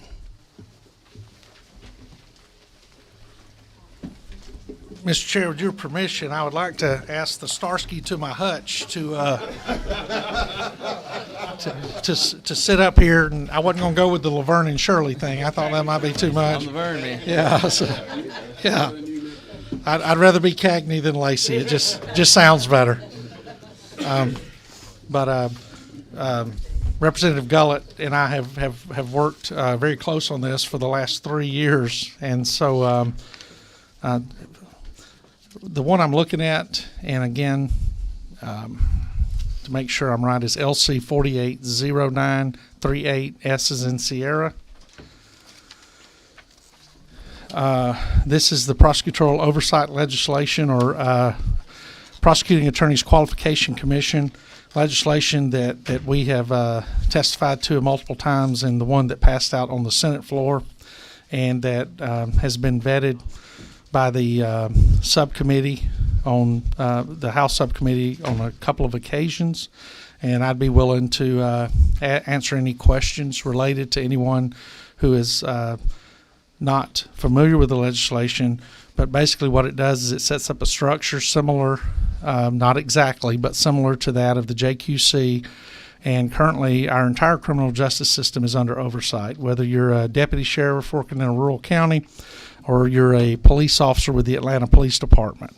There are multiple layers of opportunities to have your actions reviewed, studied, and corrected.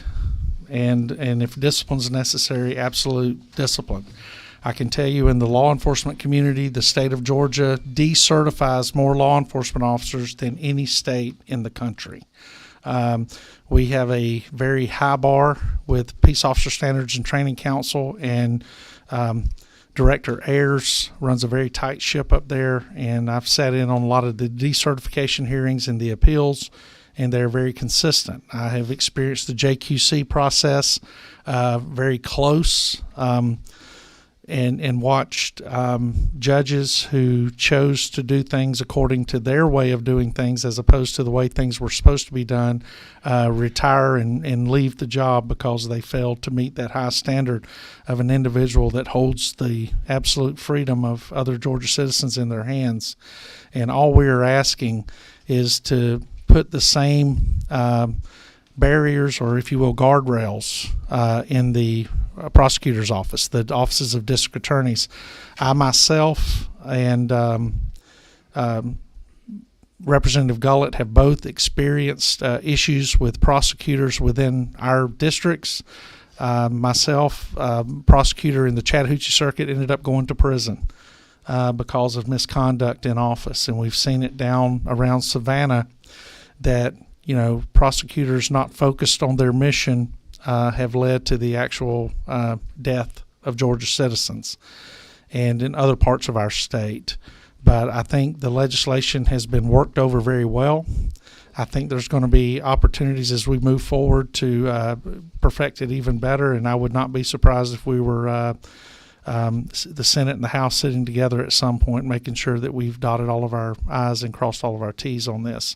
But as far as the procedure goes, I'm welcome to answer any questions.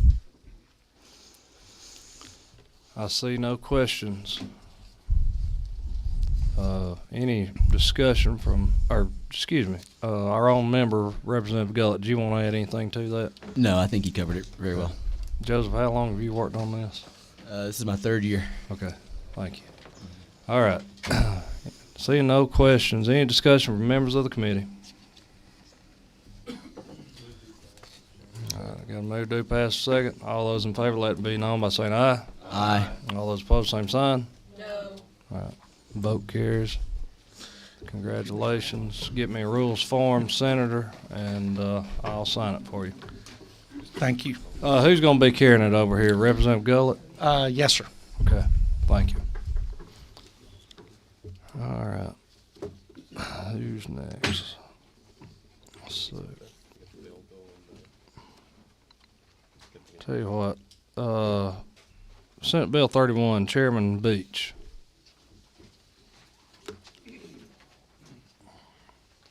Thank you, Mr. Chairman. Members of the committee, I bring before you Senate Bill 31. The purpose of this bill is pretty simple. If the Attorney General must go and enforce the law in a county where the DA won't enforce the laws that we passed, then that DA's office needs to reimburse the Attorney General for actual costs and expenses, lodging, food, and billable hours. You know, the Attorney General has to get a guilty plea or a guilty verdict to get reimbursed. He must submit his expenses within 15 days for reimbursements to the Superior Court judge in that county. And then the Superior Court judge will decide if he deserves reimbursement, and if he does, then that's what it would happen on this bill. And keep in mind, the Attorney General can only prosecute gangs, human trafficking, domestic terrorism, identity theft, cyber crimes, and crimes against the state. So it's really bad crimes that he gets to enforce, and if the DA is not enforcing those, he should be reimbursed and not come out of his budget, which he had a shortfall this year of $7 million. Thank you. With that, I'll open up for questions. This was passed out of subcommittee this morning, and I want to thank Chairman Hong for the work vetting it. Okay. Is that you, Vice Chairman Reeves, or is that Chairman Saines?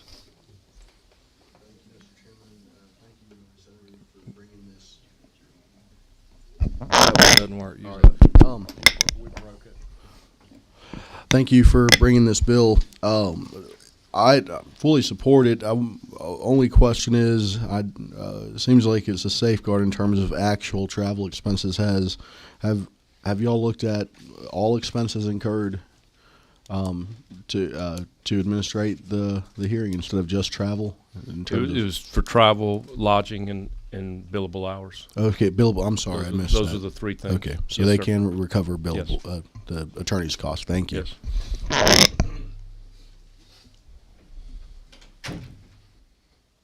Any other questions?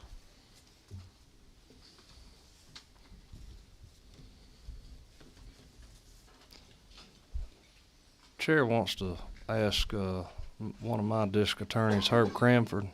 I got one question for you, real quick. Senator Beach, if you'll indulge me for a second.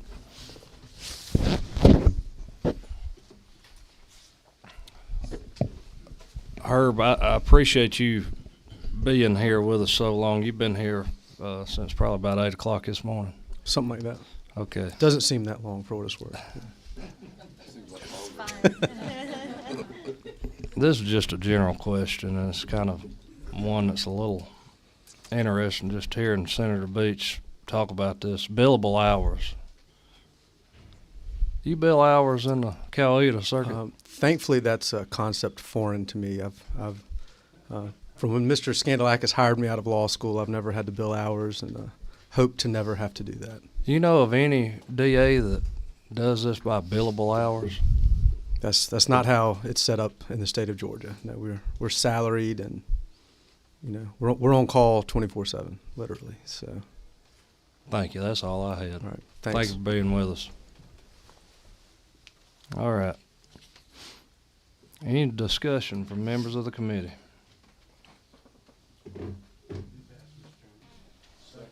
Okay.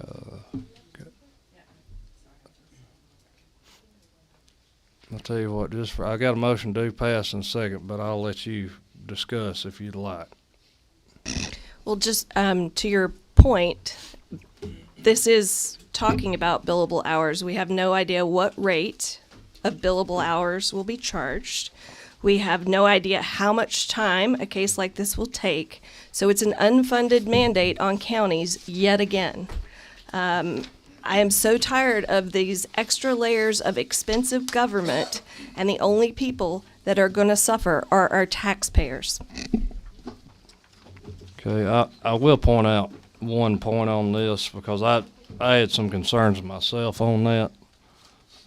Believe starting at lines 21 there, the judge still has discretion at the end of the day if they want to dispute that cost. Number 16, you may have to use that other one over there, Chairman Sainz. Chairman Sainz. Thank you, Mr. Chairman. I've worked with several district attorneys' offices, and though they don't have billable hours, when they do federal contracts, they will oftentimes, federal grants and funding, they'll oftentimes prorate at an hourly rate for their attorneys. So I'd assume if their administrative capacity could also ascertain the amount of hours a certain case cost. And I, for one, would appreciate that the state ensures if Camden County's elected district attorney is doing their job, that they're not paying for the state to circumvent, have to intervene into an area that law is not being enforced. So I appreciate this measure, and I think it's something that puts parity to all taxpayers in this state. Okay, number 14. Thank you, Mr. Chairman. I just would note, I don't think this alleviates Representative Roberts' concern, but there is a requirement of reasonableness on the expenses and costs in the statute or in the bill. So there would at least be a limitation. It's not just a blank check. There is and as the chair noted, the judge would have discretion as well. So I just wanted to point that out for the. Number 3, is that you, Chairman Flynn? Thank you, Mr. Chairman. To this issue that has been discussed, number 1, it's not the district attorney that's keeping the billable hours, it's the Attorney General's office. Number 2, there will be, as Representative Sainz pointed out, no billable hours if the local district attorney is doing their job. And number 3, this whole issue of billable hours, I promise you the legal profession will figure it out. All right. Let's see, number 6. So I am a lawyer too. I know what my billable rate is, and it's considered reasonable for the number of years I have been practicing. And my point is that this could come down on a county after they've already figured out their budget for the year and they have no idea what this cost is going to be. They have no idea. These are complex cases, according to Senator Beach. So these could take months.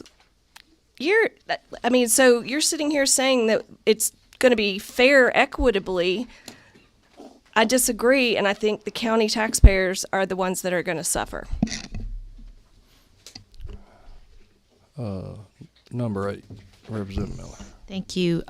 Just really quick on the turnaround time for the judge to, hold a hearing. And I think we said 15 days after the motion is filed.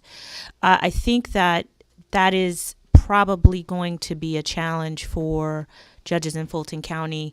And I do understand the need to timely decide this issue, or at least get it before the court. We are just an extremely busy county, and the Superior Court judges have incredibly large criminal caseloads with speedy trial demands that they are trying to manage, statutory, which if they don't try certain defendants by certain times, indictments are at risk of being dismissed. There are more and more cases that we are asking Superior Court judges to decide bond on, which again is going to eat up a tremendous amount of their bandwidth.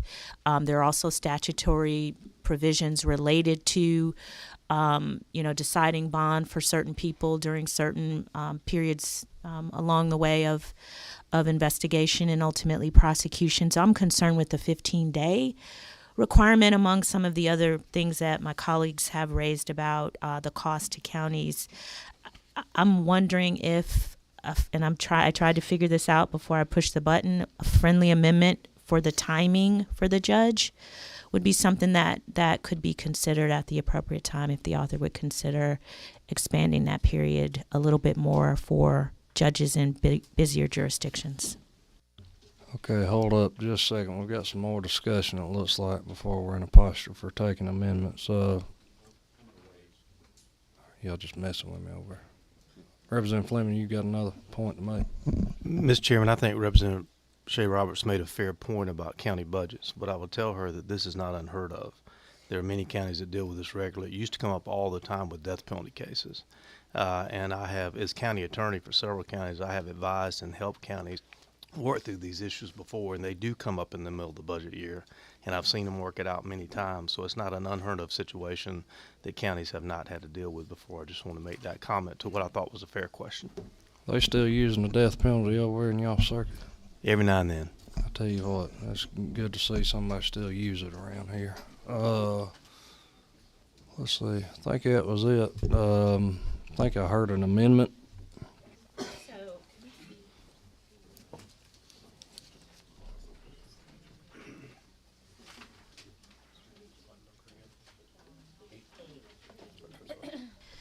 So I would propose striking line 21 and just starting that second paragraph with the judge shall hold a hearing to determine whether the district attorney failed and the rest to continue. Go through that one more time. Yes, sir. I would propose we amend it by striking line 21 from the word within to the word section.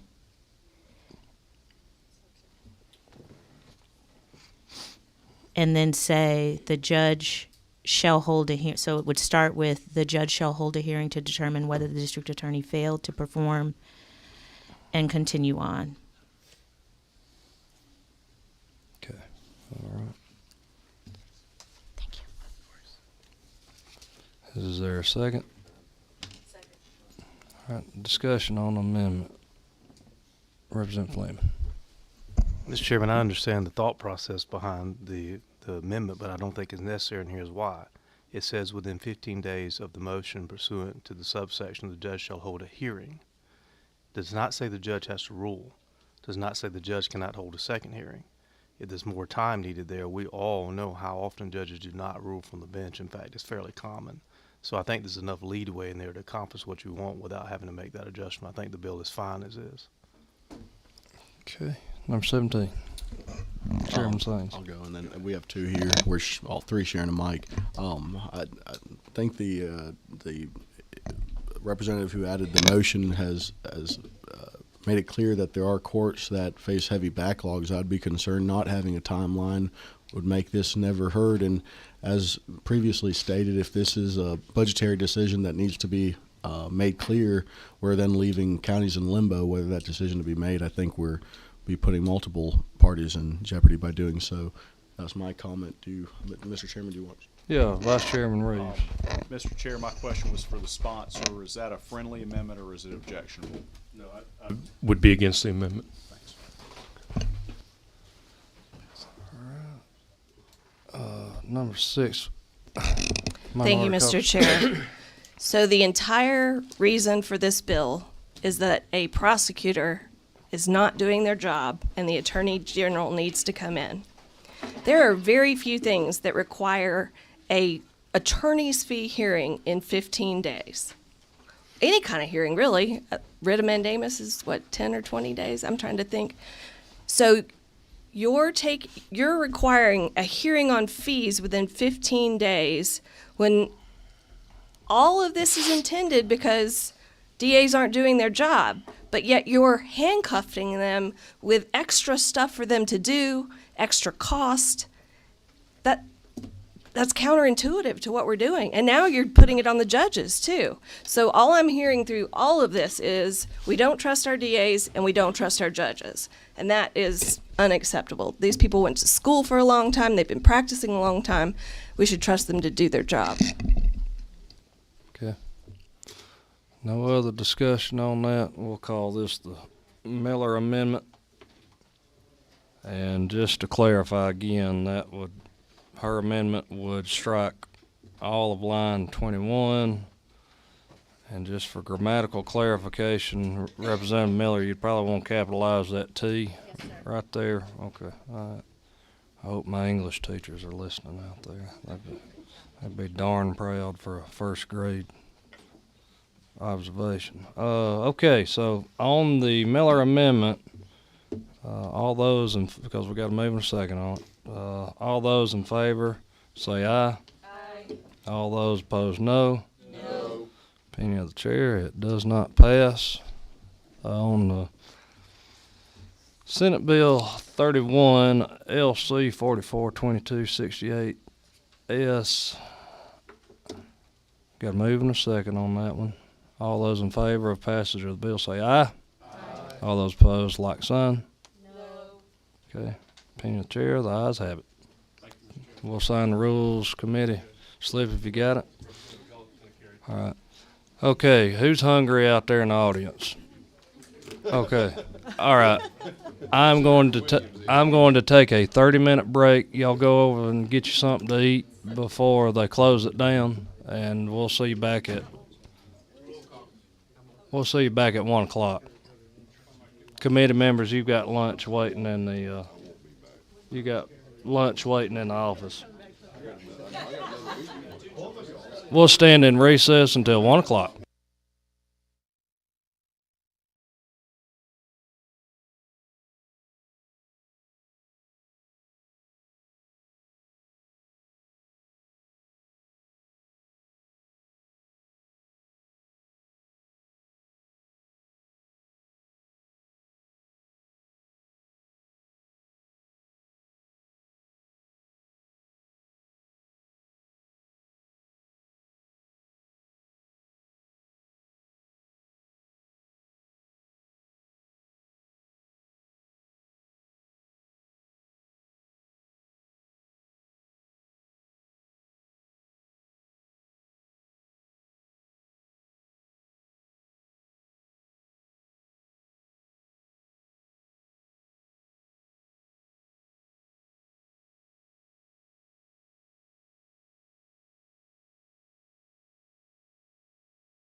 All right, we're going to get started because we've got Senate rules at 2 o'clock that several of us have got to go get some bills out. Next bill I'm going to call is Senate Bill 68, Chairman Rick Williams. I don't have prosecuting attorney's counsel here. Anyway, I'll do it on my own. Tell us about it. Something to do with chickens. Are you ready? I'm ready. Go ahead. Okay. Senate Bill 68 just makes dog fighting prosecutable under the Georgia RICO Act. Wait, this ain't the chicken one? No, this is dog fighting. Dog fighting. Oh, gotcha. All right, even better. All right. Yeah, chickens are dogs. Yeah. All right. I think your subcommittee heard it this morning, passed it out unanimous. Be Yeah, glad well, to answer any questions. Seem to recall that. Thank you to my friend. Let's see. Any questions from members of the committee? Golly, fed y'all and y'all don't have any questions? Daggum. Well, all right. Hold just a second. What brought this about, Senator Williams? Why did you decide you wanted to carry this? Just a little background on why you brought this bill. It's actually from the Lieutenant Governor, his bill. Okay. His wife is very big in animal rescue. Gotcha. And this is something that he's real passionate about. And upon investigating, we find how many gangs are actually using this to raise money to support gang activity. And under the RICO Act, it will give prosecutors a way to really take a bite out of this and to seize personal property and assets illegally gained. Okay, all right. And I'm no attorney, so forgive me. I don't think 16's working over there, Vice Chairman, so you may have to use whatever one that is. Got it. Number 17. Oh, okay. Just in the absence of Representative Crow, I wanted to point out the name of that humane society down there in that area is Butts Mutts. Not kidding. That Mutts. yeah. Butts County. Sounds like a very good play with words down there. So, Jordan, you're from down that way, right? Henry, that's right. Henry. Had a good race over there over the weekend, I heard. All right. Okay. Anybody else? All right, any discussion? Got a motion to pass second. All those in favor say aye. All those opposed, same sign. Congratulations to my friend from the Senate. And we'll sign that form and get it to you. All right, next one we're going to hear is Senate Bill 63. Where's my whip at? Are you going to be carrying this for? Yes. Representative Ken Vance will be carrying mine in the House. Thank you, sir. Appreciate that. Vance. Thank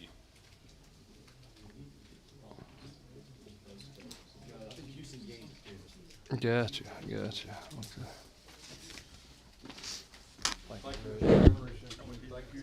We miss you over here, by the way, Senator. Miss y'all too, and enjoy being with you. Yes, sir. You one of the House of Representatives floor leaders over there now or something for us? I can pitch it for you when you need help. We'll see about a badge on that. Thank you. You're very welcome. Mr. Chairman, every time I see a former House member walk around with a senator badge, I'm reminded of the words of the old man in A Christmas Story in the one dream sequence, you know, what has brought you to this lowly state?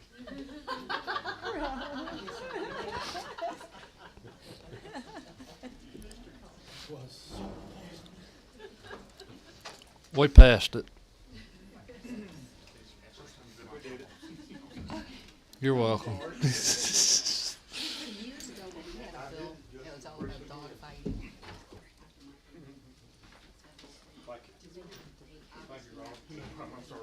No, you're fine. Thank you. Thank y'all. Thank you, brother.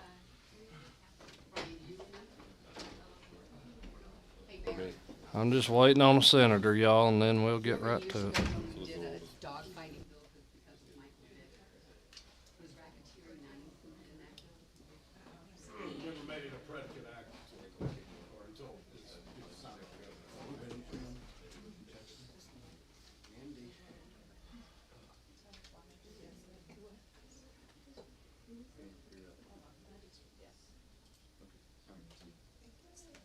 Can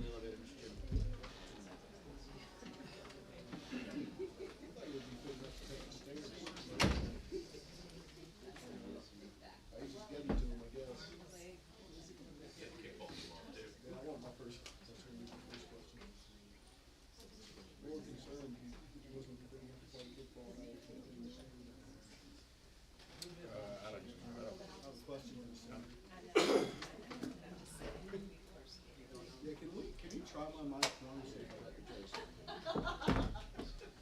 Or here, let me do this. I want to try this one first just to see this.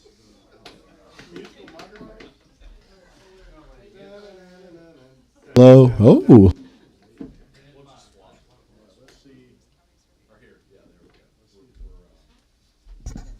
Hello, hello.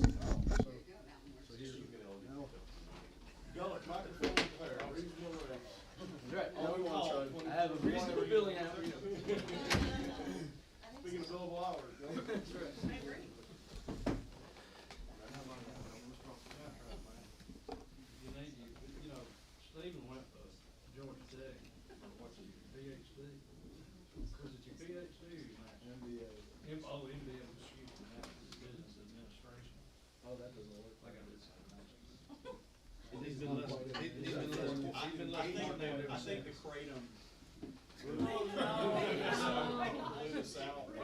It hadn't worked. I think we need an oversight committee for this. Undersight. Here it does, it doesn't over there. Does this Senate have any extra mic? Chairman, or excuse me, Senate Majority Whip Randy Robertson, Senate Bill 63. Yes, sir. Thank you, Mr. Chairman. I'm sorry I was running a little late. We were passing some really good House bills out of insurance and labor over on the Senate side. Glad to hear it. We God bless you. got all that accomplished.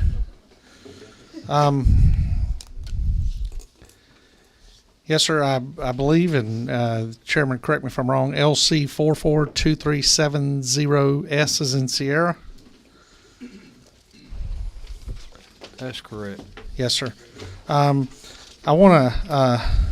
I went over this morning with the subcommittee on the multiple changes that we made based on the recommendations offered by everybody who heard this bill in the first subcommittee. I want to thank Madam Chair Hong for her help through that process. And this is the bail bond reform bill, the second half of it that we started a couple of years ago. And it's been a group effort, and I appreciate the help of everyone. And I believe that today there are possibly a couple of friendly amendments within the full judicial committee. But with the vetting of the bill on multiple occasions, I am ready, Mr. Chair, for any questions related to LC 442370S as in Sierra. Okay. Number 11, Representative Berg, glad to have you with us. Good afternoon. Thank you very much. Yes, ma'am. Thank you. Was this discussed with any of the magistrate judges? Because they're the ones that will have to do the when people are then have to go into or that you've been arrested. And I had a very long conversation with my magistrate judge in Cherokee County, and he wanted to know if anybody had talked with the magistrate judges. I've spoken to individuals from the magistrate courts, state courts, superior courts, more attorneys than you can shake a stick at, and received constructive feedback from all of them since we started this process early on.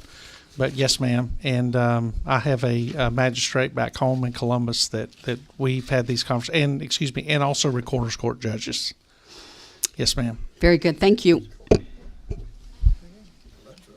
All right, any other questions from members of the committee? What'd y'all do, eat the turkey sandwiches and start falling asleep on me? All right, number 6. Thank you, Mr. Chair. Hello, Whip. Yes, ma'am. So, I know it's different all over the state. Like our counties, we have different things. But right now, our jails are full in Fulton and DeKalb County. And so I'm just trying to understand why we're putting so many non-violent crimes on this list, because they're getting turned away as it is for worse crimes. Representative Roberts, I would disagree with you that it's different all over the state. It's not. Our jails are getting getting an influx. Yes, ma'am. I look at the jail statistics that are put out by the state each month, which sadly they're discontinuing that, but up until January pulled those out, and I was able to see the available beds in every jail in the state. And some are in a little bit the counties that have jails. Not every county in Georgia has a jail, but to look at those numbers. The problem we're having is not that the judicial system is being tough on people. We have more people committing crimes, and that's our problem. And so what we have to do is figure out a way to get a hold of that. Now, on a federal level, President Clinton figured it out during his presidency, and then we saw our crime rates go down. We saw a lot of very positive numbers post the federal government's response to it. What we're doing here is we're making small adjustments. As I spoke to Madam Chair Hong this morning, we are working on legislation to allow the nonprofit community to become more involved in putting them in Title 17 to give them equal footing along with some of our commercial bonding companies so they can work toward to making sure that the jails aren't crowded. I think if you look in some of the county jails now, you'll see that some of that overcrowding comes from administrative type charges that I think could be expedited and they could be out of jail. But one thing that has to be part of the conversation when we discuss this are the victims of crimes, because what they are seeing is that their trauma and other things are being discounted, especially in some counties where individuals are arrested 3 and 4 times for violent offenses that include what everybody would consider a very clear act of violence, accompanied along with criminal trespass where the windows of their vehicles are busted out and all this other stuff. And they're saying, why am I paying tax dollars to be protected when the individual that's out here doing this is walking in the front door of the county jail, out the back door of the county jail, and they're right back in the neighborhood doing the exact same thing, traumatizing and terrorizing the citizens that live in that community. And so that's what we're attempting to do. We're certainly not attempting to overcrowd jails with good Georgians who are out there every day working hard and trying to Well, and get I'm by. not saying that all criminals shouldn't be held accountable, Yes, but ma'am. you kind of made my argument for me. I'm saying, shouldn't we be focusing on the violent crimes? If we fill the jails up with some of these nonviolent crimes, then our officers our courts, our jails are all full. So, Ma'am, you do understand nonviolent criminals have victims also. I understand that. I said Yes, they ma'am. should be held accountable, but I don't understand why it disproportionately impacts poor people. I mean, we undid a lot of this. Governor Deal did, and now we're going backwards. Well, and as far as the impact on poverty people, I can't go back and try to fix what Lyndon Baines Johnson did to trap people in poverty.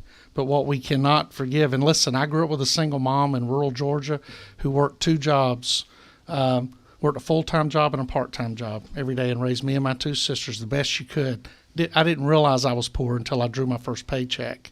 But I'll tell you this, my sisters and I, we've never had to post bond, and we were never arrested because of the fact that we grew up in poverty. And a lot of my friends who lived around me, who looked like me, and those who didn't, never had to do that either. And so I can't, it's hard for me as a law enforcement officer to the crime victims I've met, those who had money and those who didn't, to say that poverty or anything else is a get out of jail free card. I just don't know where they're going to go.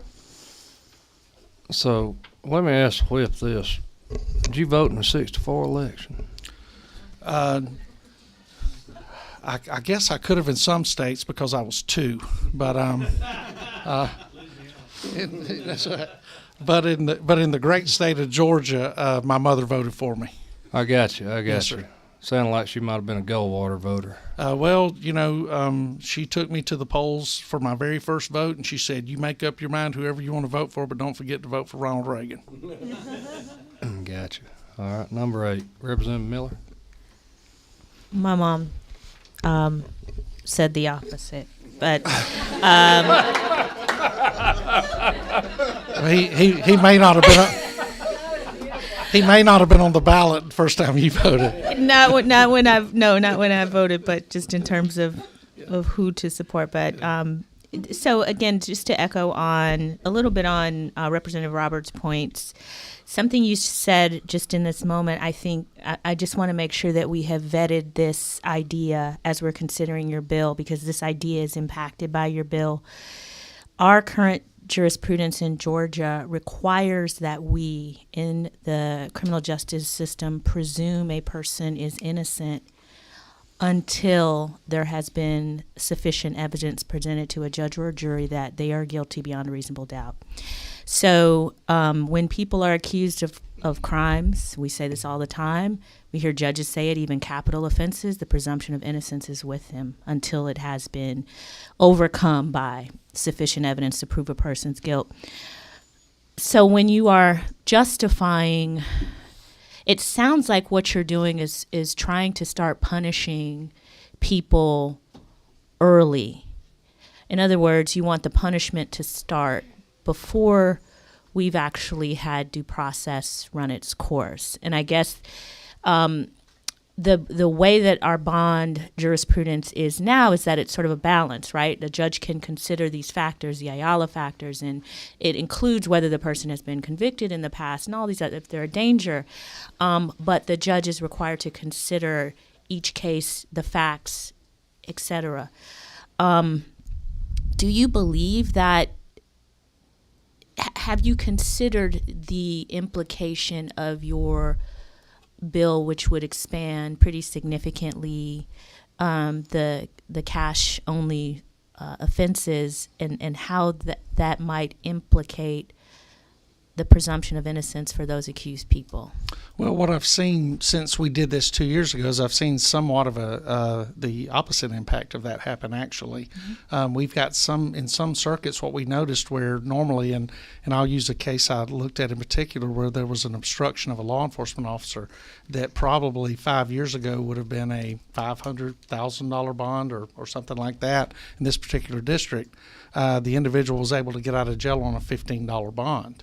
So what I've seen that the courts and the judges have kind of adjusted to this, looking at this, and I think in some cases we'll see the actual bond amount go down.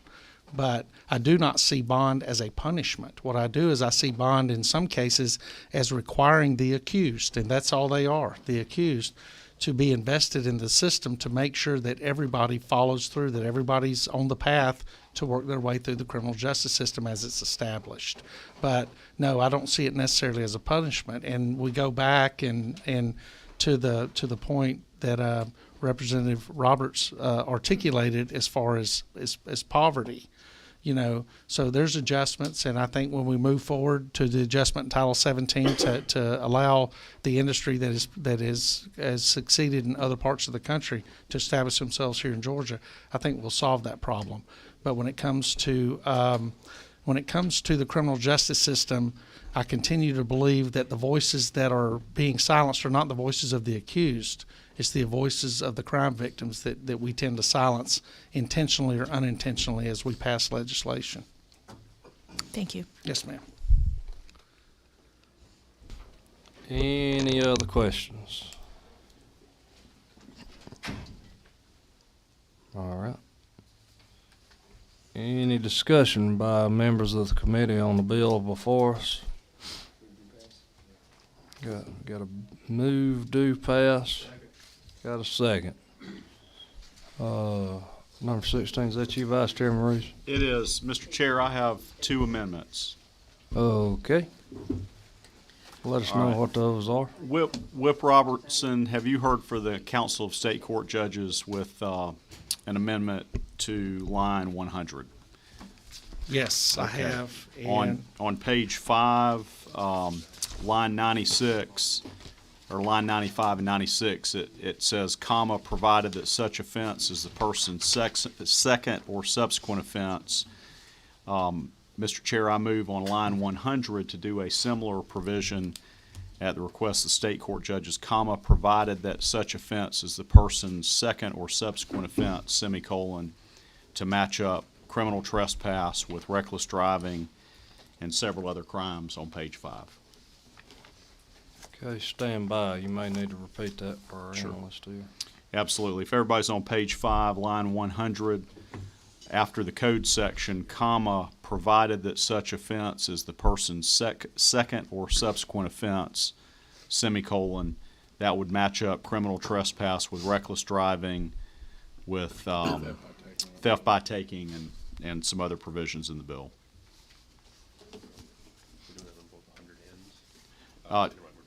Just 100. Okay, you mentioned something about 2 amendments. How about you just Yes, do it the all s- in one, sure, be a little the bit second- more streamlined? The Second Amendment, Whip Robertson, did you hear from Chairman Mike Chokus about a Second Amendment to the bill? I did. And is that a friendly amendment It also? is. It is a friendly amendment. Mr. Chairman, I move to add the contents of House Bill 505, which is LC 480853, as passed the House, the riot bill turning a riot into a felony. I move to add that to the conclusion of this bond bill.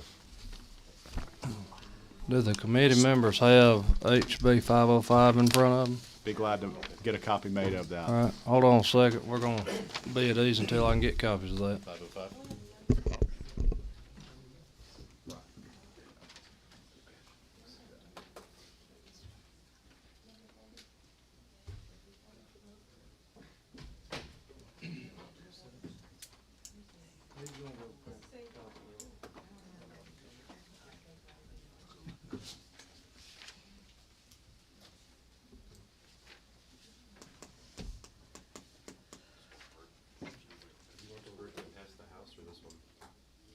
I thought that was what passed the House, but yes, the version that passed the House.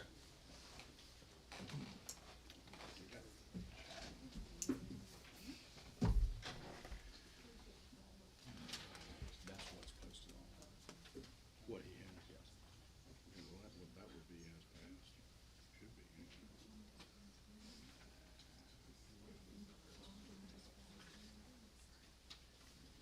It's 505.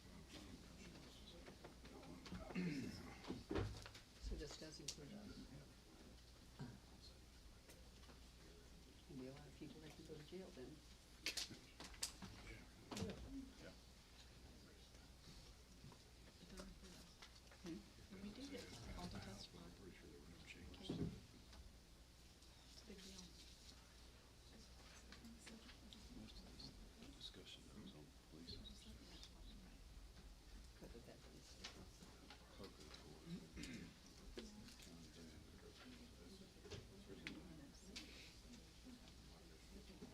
This is still open for discussion.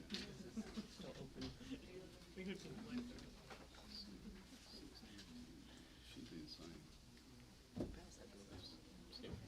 So under 116, violation of oath of public office. A lot of state senators and state representatives would be arrested. I ain't worried about violating There's certain people that do violate their oath. We can exempt ourselves. Well, this That isn't, would go real well. this is on bond, so. The violation is already in the code. This is regarding whether or not they have to go before a judge to get it on.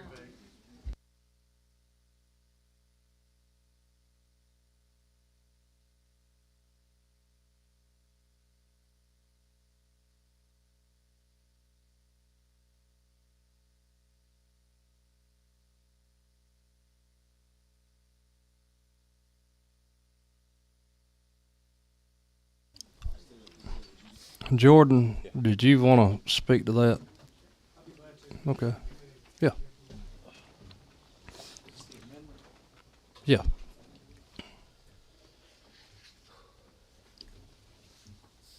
Come on up, Jordan. Just tell everybody where you're from, who you are. I know we heard earlier, but just for the record. This is in reference to the making a riot a felony. Yes, sir. The amendment. Good afternoon again, committee. So I don't have my notes like I did at 9:30 Monday night. But I'm going to try to represent some of the issues I presented to the committee that evening about making this bill a felony, whereas right now it stands, it's a misdemeanor. It's an old misdemeanor. My GACL's chief concern, the defense bar's chief concern, is that if you look at the text of the bill and the text of the statute itself, the language is vague and not very defined. My opinion is that it has not been addressed because it's a old misdemeanor that rarely ever gets used. But now that we're going, if passed, this bill would make what was formerly a unrelied upon misdemeanor with the vague language a now prosecutable as a 1 to 20 year felony that is only bailable before a superior court. One of the issues that came up in the committee hearing on Monday night was that sometimes, and probably more often than not, the conduct complained of in a riot prosecution touches on or involves protected speech. Not always, but certainly it could. But the text of the bill itself basically makes it possible to charge two people with committing a lawful act in a violent and tumultuous manner. That terminology is not defined. The only other place that it is seen in our code is in the disorderly conduct statute, which is also a misdemeanor. And colloquially, I will say that in my world, a disorderly conduct is kind of the catch-all throwaway offense that we use to get rid of cases that we don't really want to prosecute anyway.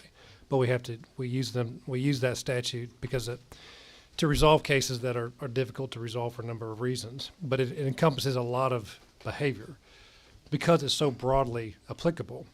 Disorderly conduct and the type of violent and tumultuous language can be used to describe any number of activities. You could have college students being raucous at a frat party at UGA.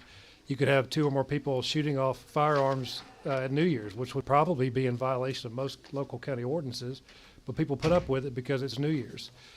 Technically and procedurally, those would all be prosecutable offenses under a strict approach or application of this riot language. When I challenge statutes like this at the trial court level on a vagueness doctrine, the case law that comes up specifically deals with the undergirding principles of the vagueness doctrine, and that primarily is the reason you can't have a statute, excuse me, that is vague is because it enables an adversary to move and shift and expand the meaning of the words to fit their prosecutorial interests. Now, the first thing I will say is that I deeply admire and respect the prosecutors in our state. It is a very difficult job to do, and the vast majority of our public servants are very good at their job. But the opinions and motivations vary across the state for different reasons. And so that's why the safeguard that you have to have in place to check power and to make sure that the types of crimes that we are subjecting people to for potential 20-year felony convictions is narrowly tailored, is done with a certain degree of measured reasonableness and level-headedness. And just as another illustrative point, if you go one code section over to, I think it's 16.331 or whatever, I don't have it in front of me. The next one over is incitement to riot. And this is an incitement statute that actually talks about how you can punish someone who causes a riot or incites a riot. And that is also a misdemeanor, and if you pass this bill, it will remain a misdemeanor. But if you look at the language itself, there is more specific intent information in that bill about actually causing a riot than there is in the definition of riot itself. And so I think the best approach is to not pass the bill as is because it's not necessary. There's plenty of 1 to 20 year felonies that you can charge to deal with people who cause serious property damage or assaults and things of that nature. It's just not necessary. But if the intent of this body is to pass some type of law to specifically enable the state to prosecute a particular type of unlawful riot, then I think it should do that specifically with narrowly tailored language so that the public knows what type of conduct can be prosecuted and what type of conduct cannot be prosecuted. Just to illustrate that point, one of the members of the body asked a question looking at the text of the statute and said, if me and my friend are out hunting and we shoot off guns on our property, could we be prosecuted with a riot, based on the interpretation of the statute? And our answer to him was that it depends entirely on the motivations of your adversary. So that's the essence of what we said the other night, and I think those are really important considerations. If you make this a felony, it's not going to add anything to the state's arsenal that it doesn't already have, and it's going to create problems of vagueness that are going to be challenged, and the court's review will deal with this. And my prediction is that they will agree with me, but I know that's bold hearing me say that out loud. But that's how, as a defense lawyer who cares about procedure and the spirit of the law, that's how I would approach that issue if presented to me.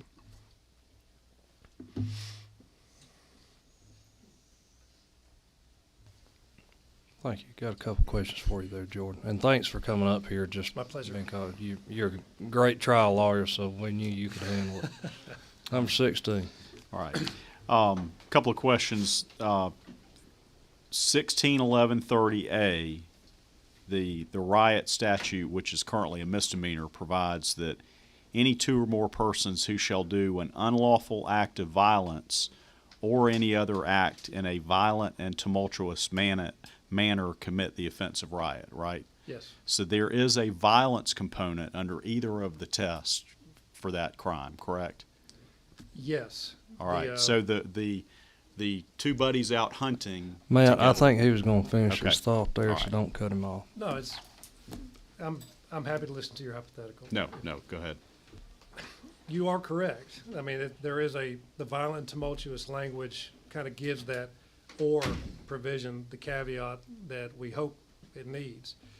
But violent and tumultuous is not specifically defined anywhere in the code, and the only other place that we see it is in the disorderly conduct statute itself.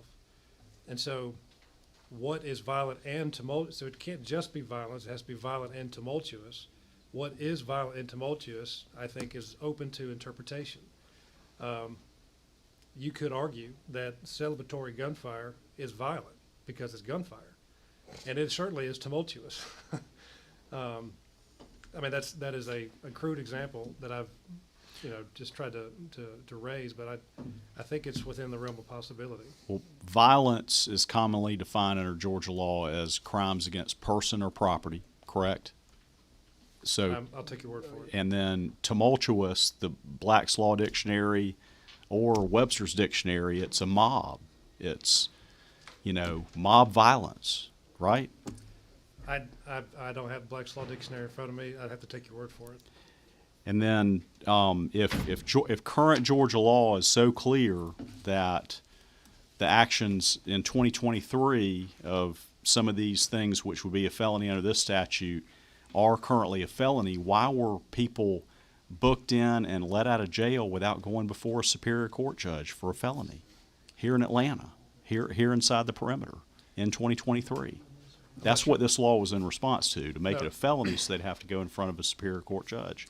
I understand. So if I understand your question, are you Correct. You're talking about in the city of Atlanta, recent activity where Correct. people were arrested for riot, but yes, correct. They were arrested for this misdemeanor offense of riot and made bail quickly without superior court Correct. intervention. Those college kids from Maine who came here to Georgia and damaged property. Committed an actual riot. Yes. Right. I think that the appropriate legislative response would be to specifically make legislation that says what it needs to say. And perhaps a different approach could be to make a Part A and a Part B. Make riot prosecutable as a felony and as a misdemeanor, given whatever the factual circumstances are. There's plenty of instances where that is in the code. You can commit a felony cruelty to children and a misdemeanor cruelty to children. You can commit a felony aggravated stalking and a misdemeanor violation of conditional bond order. There's different ways to accomplish the intent without giving too much vague and overly broad discretion to the state on how it prosecutes a riot.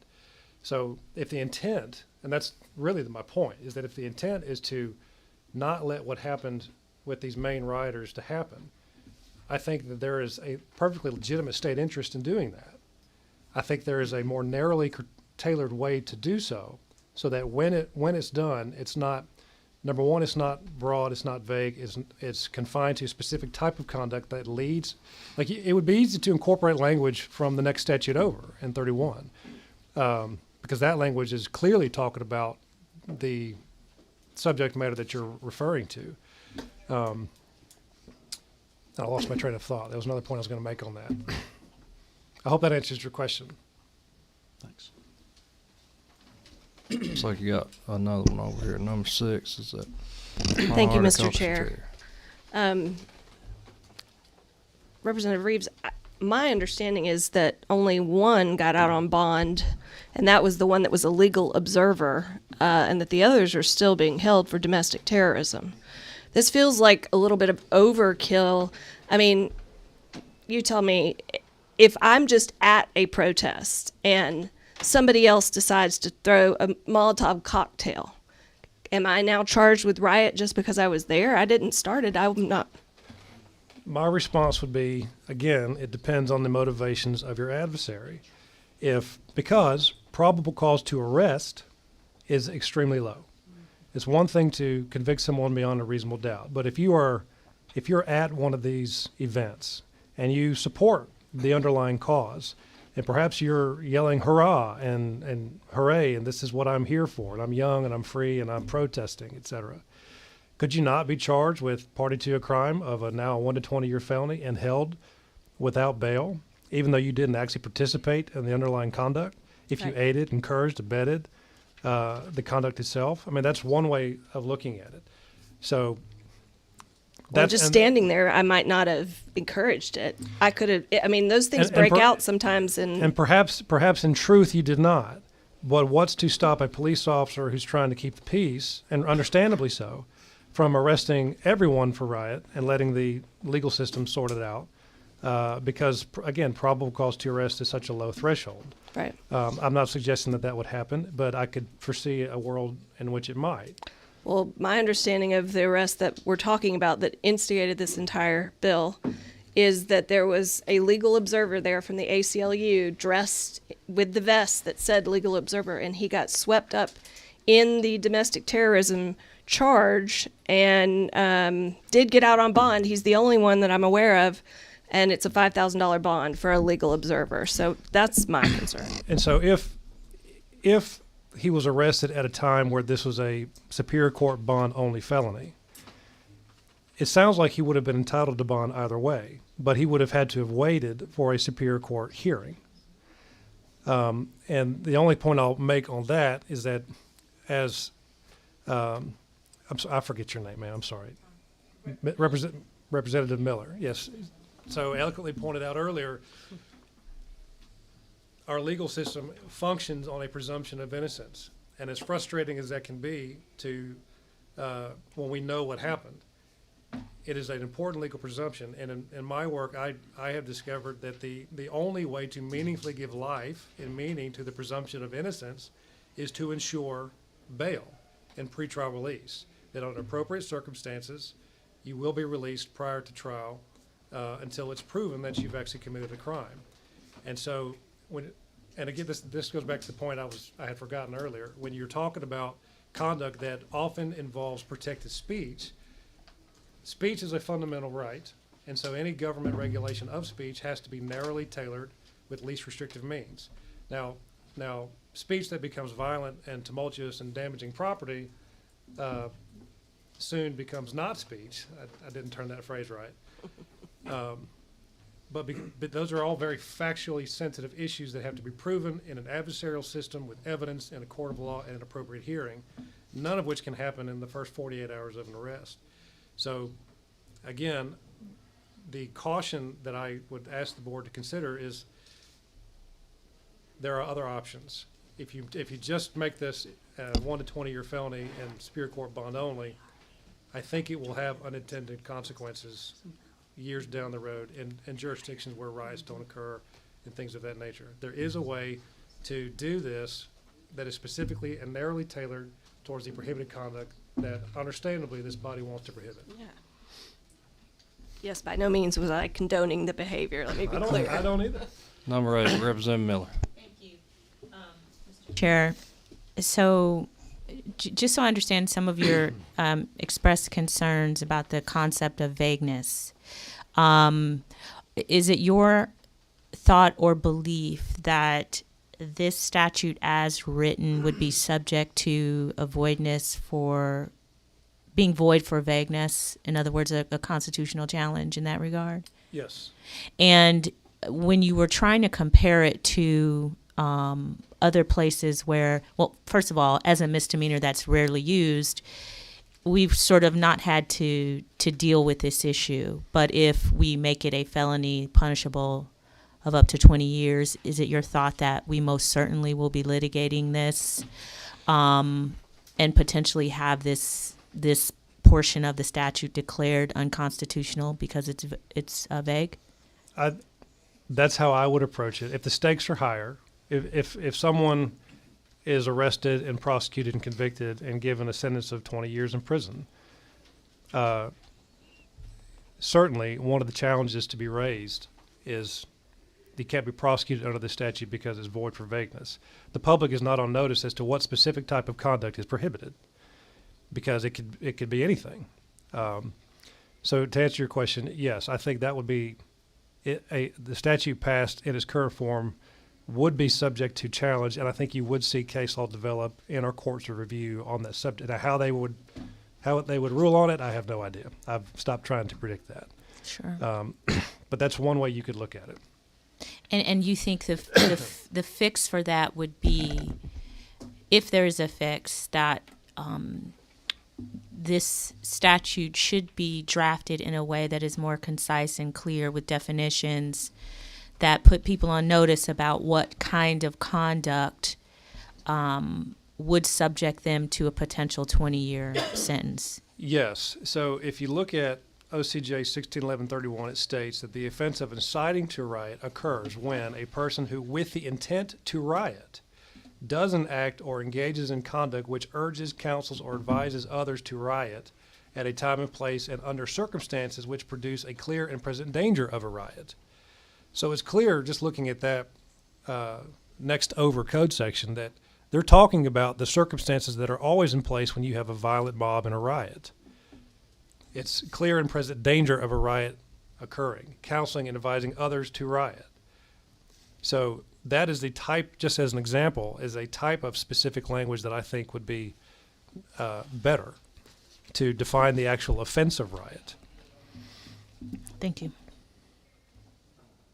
Number 16, Vice Chairman Reeves. Okay. You mentioned the disorderly conduct statute, correct? Yes. And that's a misdemeanor, It right? is. All right, and it has that violent and tumultuous conduct, same language as the riot statute, Right. correct?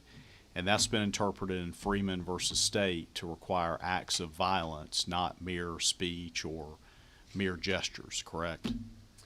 There was a case recently with Chief Justice Hines, the late Chief Justice Hines, where someone sat in the back of a church and gave the pastor the middle finger and stared at him menacingly, but he didn't disrupt the church service. That was held to be protected speech, but there wasn't any violence or property destruction.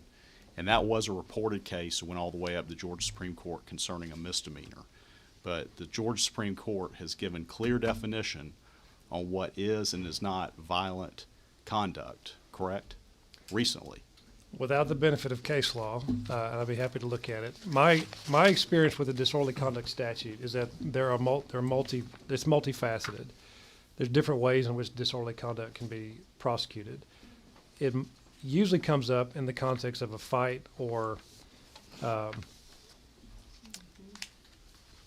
something where someone is causing a tumult or that places someone else in reasonable apprehension of imminent bodily injury. There is some nexus between the activity and fear or of violent conduct, but it can also be conduct that disturbs the peace or is just disorderly. I mean, it's embedded in the word itself. So I'm kind of operating without many But outline. you're not familiar with the 2017 Georgia Supreme Court decision that delineated sir. what is violent conduct versus mere speech. And then isn't it true, you mentioned, and I just want to make it clear, the riot statute with the language that's on the books has been on the books for well over 100 years and has dozens of interpreting court decisions that says here is violence versus mere speech. Isn't that true? I would disagree with the way it's framed, and this is what I would say. We have, in preparing for our comments the other night, we looked on the vagueness issue. Has the constitutionality on the doctrine of vagueness been dealt with on riot? And we did not find any case law where that had been taken up as it relates to the riot statute specifically. I am sure there is a plethora of case law and dicta and cases from all over the state, hundreds of years old, that defines riot, defines violence. So we've got to move because we got the good whip that is coming. There has been brought to my attention that there are some rural lenity issues. And I can speak on that as well. Here, if you'll be very brief. I don't have to. I just said I could. Okay, very brief. I'll give you 2 minutes. He just wanted us to know he's capable. Yeah, I'll give you 2 minutes. So, my colleague, just to answer your question more directly, the case that you're talking about was interpreting a text in the disorderly conduct statute about what conduct places a person in reasonable fear for their safety. It didn't define violence necessarily, because that's true. The disorderly conduct contains that extra element. You have to place someone else in reasonable fear of safety. So, but again, there's plenty of definitions of violence in our case law. Pick one. Take the time to and just tell the people of the state of Georgia, this is what we mean. This is exactly what type of behavior is prohibited. As to the rule of lenity issue, I will say that because of the misdemeanor riot statute next to it, and because of statute like disorderly conduct and other types of misdemeanor statutes, if other types of conduct could be prosecuted both as a riot and other types of conduct, and one of them is, in other words, if riot can subsume the other based on the conduct itself, the rule of lenity would apply, and it would probably be treated as a misdemeanor anyway. So the intent may fail for that reason unless you undergo the pains of making it specific and parsed out. Thank you for that. Vice Chairman Reeves. No, I'm okay. You still want to press forward with the amendment? We've got two. Okay. The latter amendment. Correct. I know Chairman Chokas was in here for a while. Glad to advocate for both friendly amendments. I guess I would defer to the whip.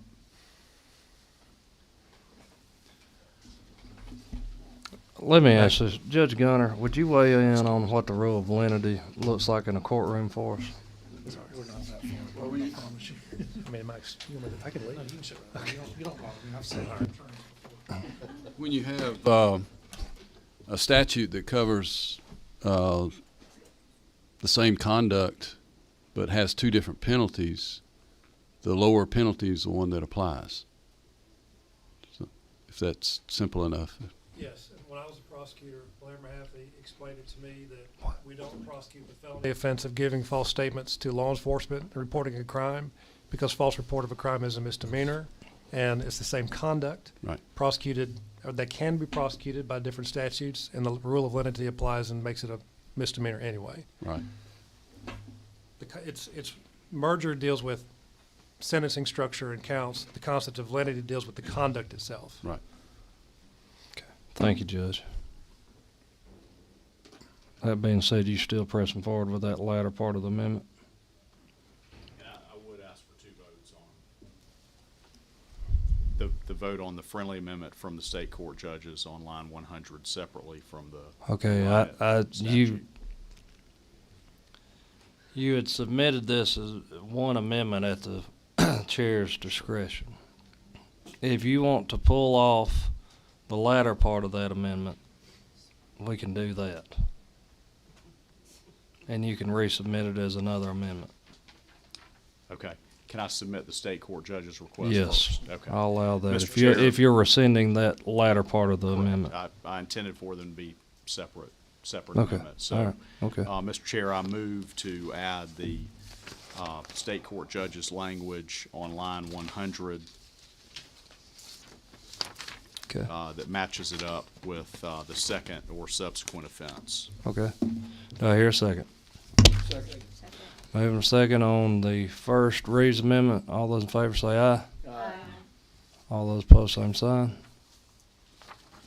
All right. Okay. That was the First Amendment. And, Mr. Chair, I move to add Chairman Chokas's House Bill 505 LC 480853, the riot felony statute, to the end of the pending House Bill 6, or Senate Bill 63. All right. Discussion on amendment, Representative Miller. Oh, we don't have a second. Do I hear a second? Second. All right, I got a move and a second. Representative Miller.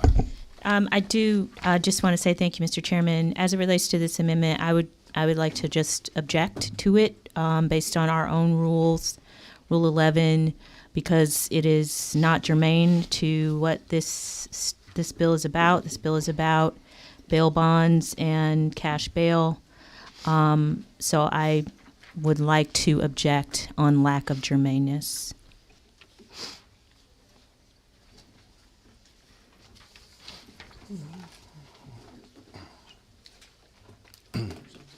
Representative Fleming, you want to address that? As far as your thoughts on that? My comments were to the bill as a whole, but I guess my question is, why does she think it's not germane?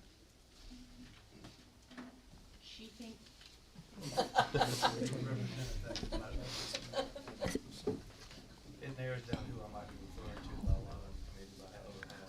Well, she thinks it's not germane because this is a bill that is purporting to modify our bail statute and deal with bail bonds companies.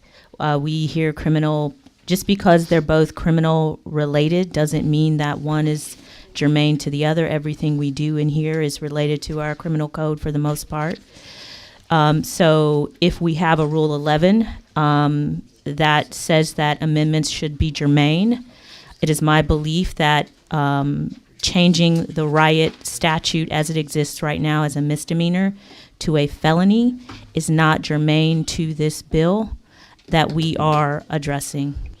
I would refer the lady to lines 126 of the bill and 127 of the bill for riots are specifically mentioned in the underlying bill. All right.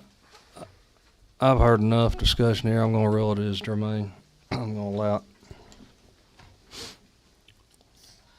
All right. We got moving second on amendment. Chairman Fleming, you got further discussion on that? Mr. Chairman, nobody on this committee voted against this bill when it was on the floor, give exception to my four friends on this side. I would just ask you to remain consistent and vote for it now. Representative Chokas was here to speak to it, but he had to go to another committee. All right, moving second. All those in favor of the second Reeves amendment, let it be known by saying aye. Aye. All those opposed, no. No. All right. Yeses. 2, 3, 4, 5. All right. Noes. 1, 2, 3, 4, 5, 6, 7. All right. Second amendment fails. All right. I'll call the question on the hope. Sorry.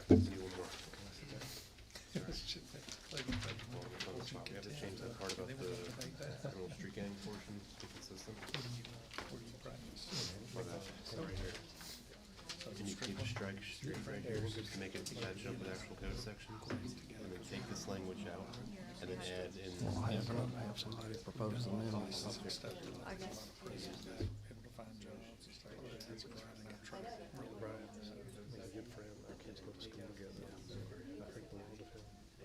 his mother-in-law is actually one of my constituents, so, yeah, I said he's her son-in-law, but I'm her senator, so. Brian's good. Cool. Yeah, yeah. He used to want to do this. I took one look at Brian's picture and said, I'm never going up against him. At who? Oh, yeah, but he's just, it's hard to nail him down as bad on anything. He's just, he's a good egg. Representative Hong. I have another amendment that we had discussed in my subcommittee. We're on line 79. The amendment would strike the word street. And we would say, so I'm just going to read that line 79 and 80 for what I'm proposing.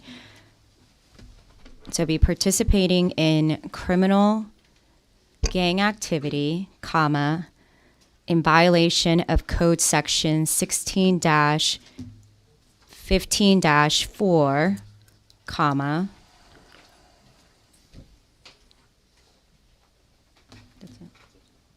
period. Sorry. Oh, comma, and then as defined in code section 16, I'm sorry.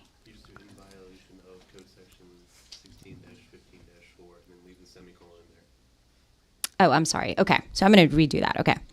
And we wrote this down, and it just, I can't really read his writing, but we did this together down back in the back room. Okay. Line 79, participating in criminal gang activity, comma, in violation of code section 16-15-4, semicolon. So we're deleting the as defined in language.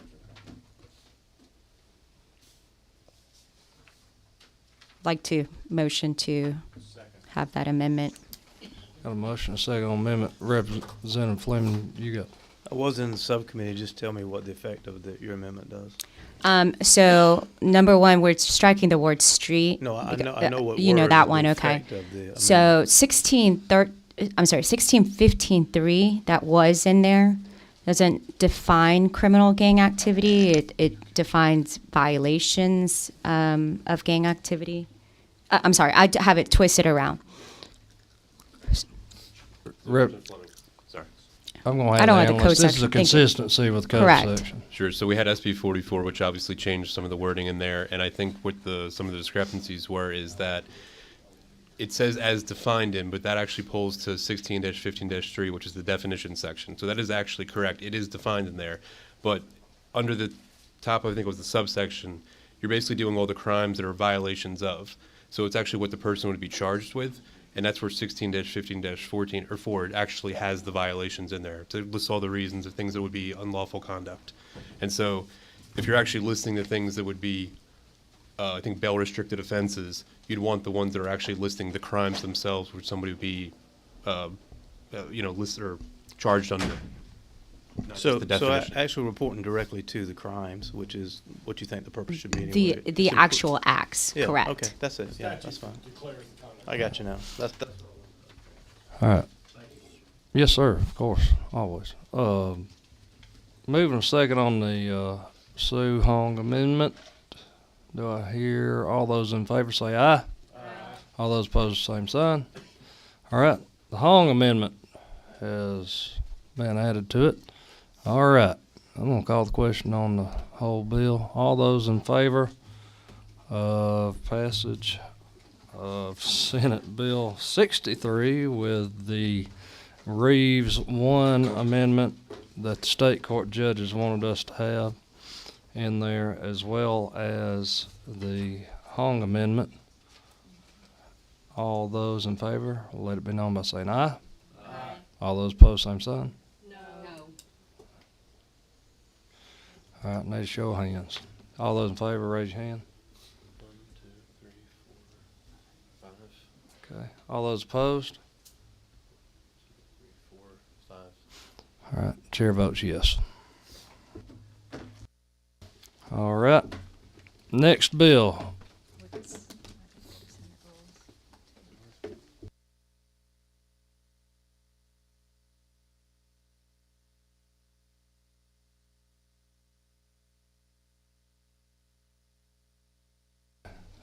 go ahead and present pimping and pandering to us. Yes, sir. Mr. Chair, this is the bill we went through yesterday. Friendly amendments were offered on both sides. We were able to address some concerns on the bill as far as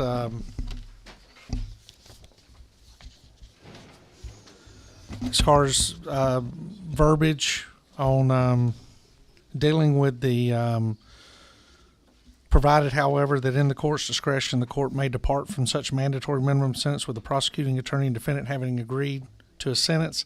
We have pulled that portion out when those amendments were made, and so those were the substantial changes to the bill, and this was done at the request of the recommendation of committee members. I believe those amendments passed unanimously in the subcommittee. I want to be clear, and then had conversations during and after with members of the Defense Council group and with individuals working with the University of Georgia on sex trafficking and protecting young individuals who are manipulated and brought in to the industry, for where we feel the bill protects those individuals to a very substantial degree. At this point, we do know that we need to look at this after session, because there's some more strengthening we need to do throughout the sex trafficking business that exists in Georgia today, to protect those individuals who are trafficked and manipulated into becoming part of the industry. And with that, Mr. Chair, I'll welcome any questions to pimping and pandering. All right. Any questions from members of the committee?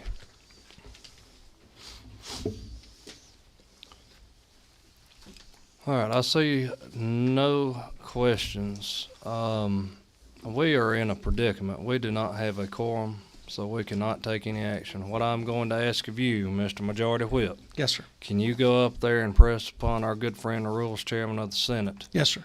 That if we could get some of our members that are on Judiciary non-civil that are up there. Yes, sir. If we could get them moved along. Yes, sir. And get them back down here, that's the sooner we can go over your bill a little bit more. And I'll follow them back down. Yes, sir. I'll do that. I'm gonna have to stand at ease until we can get a quorum. Our members are stuck up in Senate rules, trying to fight hard for their bills. So we'll stand at ease. Don't go too far.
All right. We have a quorum. I want to thank Senate Rules upstairs for getting through this. All right.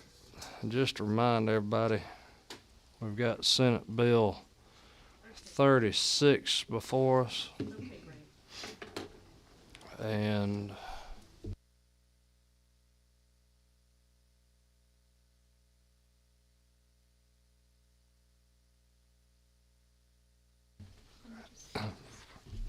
just to reiterate, this is for the crimes of pimping and pandering.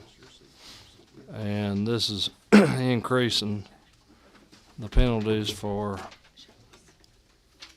pimping and pandering, moving those to a felony under Code Section 16-6-11.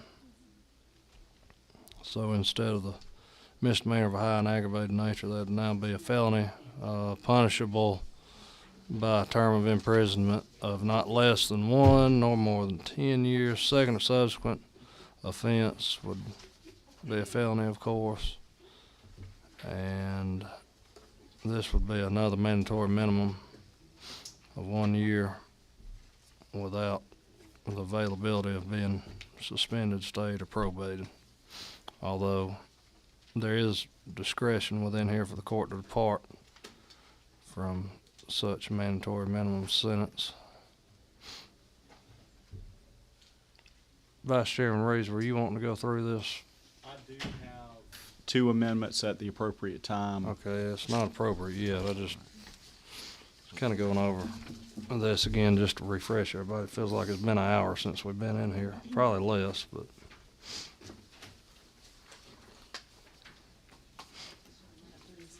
Again, 16-6-12. This would move from misdemeanor of a high and aggravated nature to a felony and would be punished by a term of imprisonment of not less than 1 nor more than 10 years. The second or subsequent offense, mandatory minimum term of imprisonment of 1 year. And no portion of the mandatory sentence can be suspended, stayed, or probated by the sentencing court. However, the court does have discretion to depart from that mandatory minimum sentence.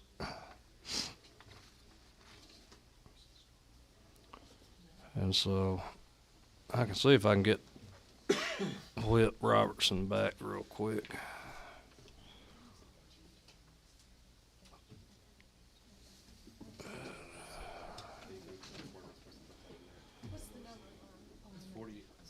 Senate Bill 36, and it's the LC 480959S. That reflects the subcommittee changes from yesterday. Charlie, did you move your papers? Sorry, I didn't realize I took your seat. I thought it was still my stuff from when I left. I didn't know anybody else had been here after, because I left my stuff before. I have new paper to write on. Thank you. That's very kind of you. I was looking, I saw some notes with really nice handwriting. I'm like, oh, that's not mine. When she came in, she said, somebody's been sitting in my chair. Yeah. I can't even say the same thing. Y'all just bear with me. I'm trying to get Randy I was here back when I down left, here. You came in here and you left, so we just trade off. I did the best I could. Did the best I could. Just to maximize our time, does anybody want to discuss the bill at this time? I know you want an amendment, but are you wanting to? Okay, if you want to talk in favor of it, I'll let you. Mr. Chair, I'm very much in favor of Senator Robertson's bill because pimping and pandering, it is tied to human trafficking. That's something that First Lady Kemp and many people on this committee, many people here in state government have been fighting against with pimping and pandering and human trafficking. We're blessed to be a transportation hub in Georgia. It could be a curse if we allow stuff like prostitution and human trafficking to go on in Atlanta. So anything we could do to fight, pimps who are out there exploiting women with human trafficking, I think that's well worth the effort, and I applaud Senator Robertson and the other co-sponsors for fighting human trafficking through this bill. Thank you, Vice Chairman Reeves. There was a part yesterday that we had went over, and I'd actually been the author of the amendment, and I needed to clarify this, and I'll just go over this for discussion purposes right now. I'll find my place.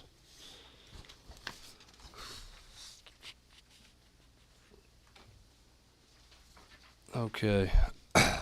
Right after, and follow with me, here in line 32, right after the word sentence there before the semicolon. All right. What the chair is going to propose as an amendment would be that all we add there between the word sentence and that semicolon would be, and this, it would read this way: the court may depart from such mandatory minimum sentence if, and this is the language I would be submitting to us as an amendment to add, if the interest of justice will not be served by the imposition of the prescribed mandatory minimum sentence.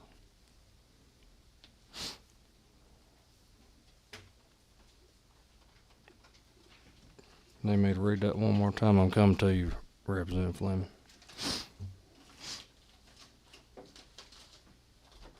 And so right there between sentence and the semicolon, I would be inserting, if the interest of justice will not be served by the imposition of the prescribed mandatory minimum sentence. There was some concern yesterday in subcommittee about innocent conduct being wrapped up into this. There was some situations down in Clayton County that we had heard about, that a victim of sex trafficking had actually been charged with the actual crime. And so, anyways, that's just trying to avoid unintended consequences, because as we all know here, once we set that ship off to sail, it's hard to get it back sometimes. Representative Fleming. Mr. Chairman, my concern is that I'd ask you about is, isn't that the exception that swallows the rule? In other words, you've just given any judge the reason to depart from the mandatory minimums that really wanted to anyway. So what I would submit to you is that if we left it as is, you'd be exactly right.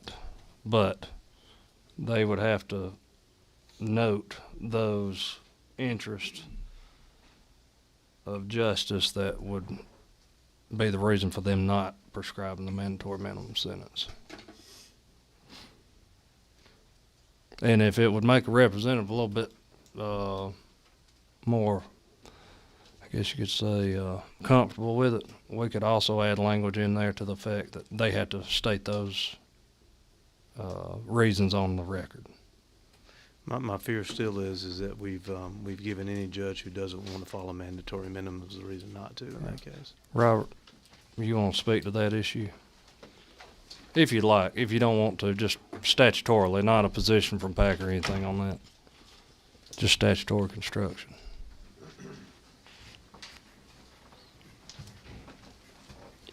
I got you on that mic right there. I think one of the things to point out is that right now, this is these offenses carry with it, I believe, a 72-hour mandatory minimum sentence.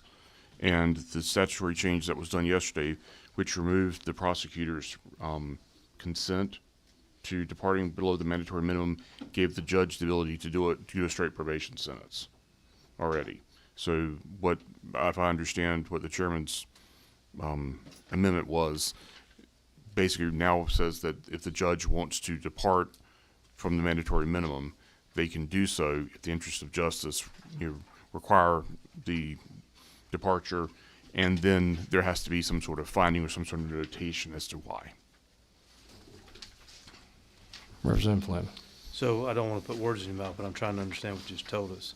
Did you just say in subcommittee we already gave the ability to judges that don't want to follow mandatory minimums the ability to do it? That was what came out of the subcommittee. Like the bill you have in your hand right now, unamended, the judge doesn't have to give a reason. The judge right now could go below the mandatory minimum without explaining why they're doing it. They can already do that right now based on the current version of this bill. But when it came out of the Senate, there was a mandatory minimum in it. Yes. Well, yes, and the only way to depart when it came out of the Senate was through the prosecution consenting with the defense to go below. And that was the part that got removed, was perhaps the prosecution playing a role in whether or not the defendant got to get a departure or not.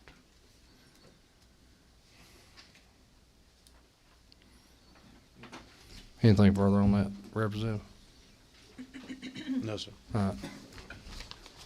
Number 11, Vice Chairman Crowe. Hey, welcome back. So your language, you're saying, would make this more, that would make the departure from the mandatory minimum more restrictive? Is that, am I understanding that correctly? Because So- right now, the way I'm reading it, it says that the court, at the court's discretion, they may depart from some mandatory minimum sentence, period, if they choose to. So there's really not a mandatory minimum if the court, in their discretion, decides not to. Yes, sir. Issue the mandatory minimum.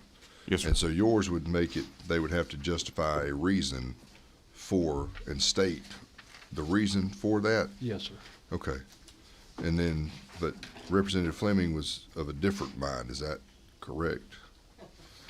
I'm just trying to make sure I'm following along here. Yep. The hour is late. Go ahead, Representative Fleming. The bill, as I understand it, came out of the Senate with a mandatory minimum in it. The subcommittee did away with the mandatory minimum by apparently inserting language that in the court's discretion, the court may depart from such a mandatory minimum sentence, which, you know, you create a mandatory minimum sentence with the first part of the sentence, the second part of the sentence, you said there is none. Right, okay, so I am understanding that correctly. So I didn't realize the bill had already been weakened, in my opinion, and, yeah. Gotcha. Well, you know what they say, opinions are alike. Yeah. And so, to our credit, I heard interest of PAC on this, and just a suggestion on this, as they're always kind of do, that if a judge does depart from the mandatory minimum, that they have to go on the record and state why, that it would have to be in the interest of justice. That's why we would be adding this amendment. Yeah. Which one are you? Could we add your amendment just on the same line, on 31 and 32? Could we add that extra, that they would have to be on the record and state why? Yeah, I'm willing to.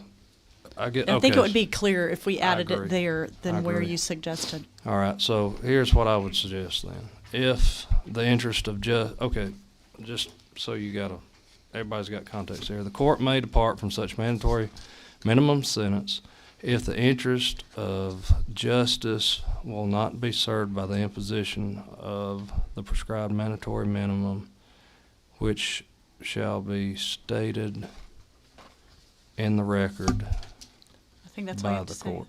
Yeah.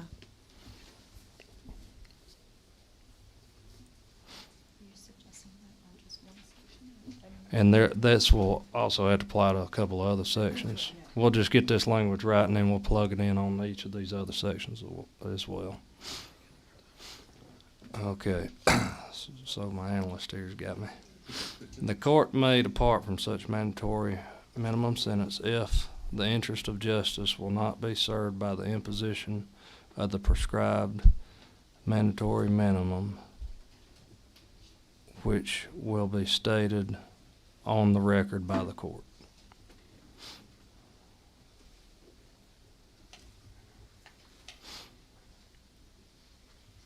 So maybe which decision will be stated on the record?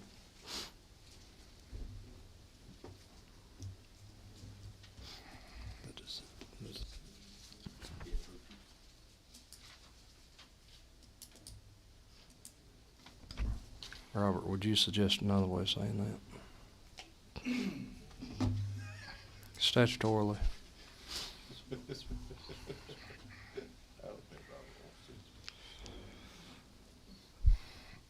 It's all right, we'll figure it out. I think that, yeah. I got you.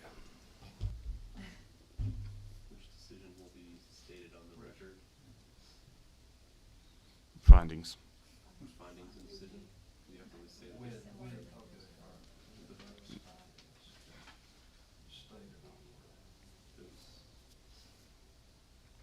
Basically, it's an accountability piece. Okay, let me read that out again. If the interest of justice will not be served by the imposition of the prescribed mandatory minimum, with those findings stated on the record by the court.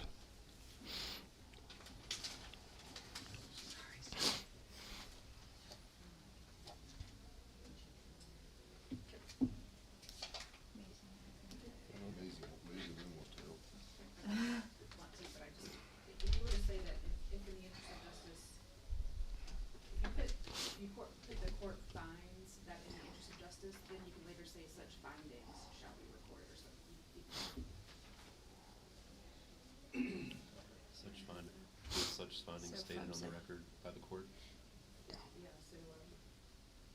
If the court finds that the interest will not, and those findings will.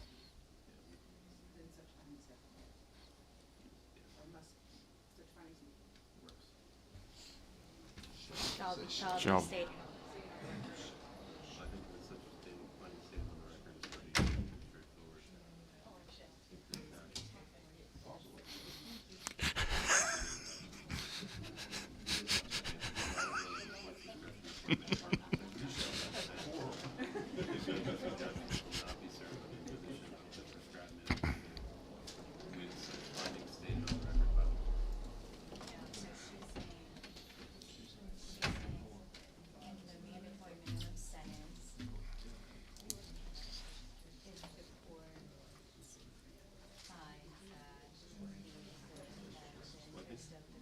I think you're already saying it here that provided, however, that the court's discretion, the court may depart from such mandatory sentence if the interest will not be served. So I think you're already giving them the.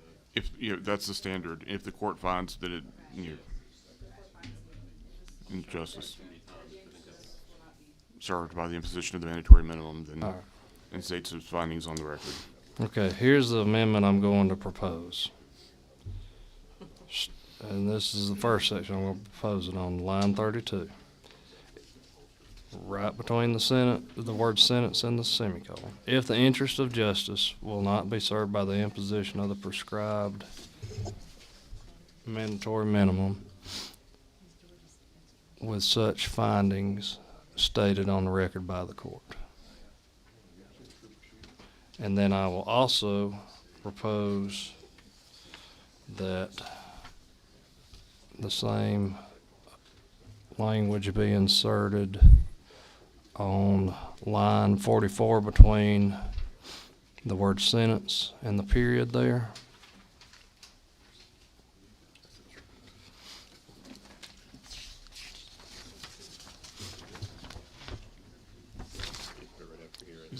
After line 60. And then on line 60, between the word sentence there at the end of line 60 and the semicolon.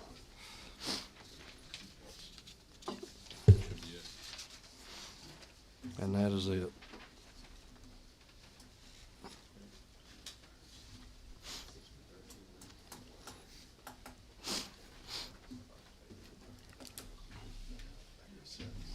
Okay. Thank you. All right. So I'll move that amendment be made to the bill. You got a second? Move. Do we have a motion on the bill? Oh, sorry. We're not in that. Got to move to pass second. All right. I propose the said amendment, which we just spent a great time with, and thanks for everybody helping us on that. Thank you, Representative Fleming, for your help on it. And that will be on line 32, line 60, and I believe that's it. Those two places.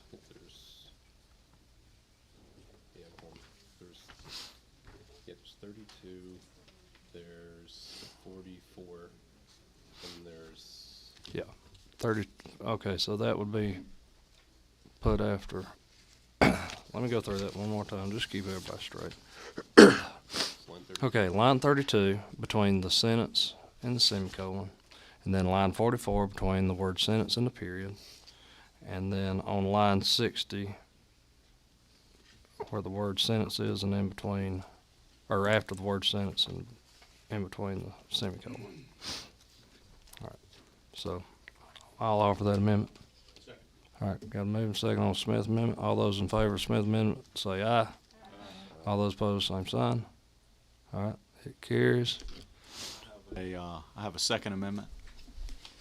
Wait, second amendment? Yes, I do. Well, I got a second amendment too. All right. No, I'm This kidding. is I'm not kidding. that. You got This is another amendment? lowercase. You This have is another amendment? Lowercase. Okay, all right. Second gotcha. amendment.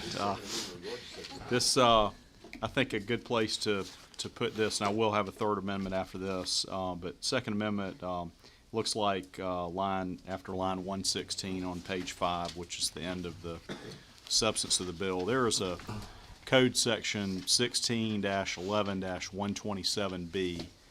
And there are instances where you have a specialized private situation of a gated and ticketed event where alcohol is served. I have distributed some language to add an amendment to that code section for those unique and limited circumstances. Does everybody have a copy of that amendment? Okay. So I present that amendment.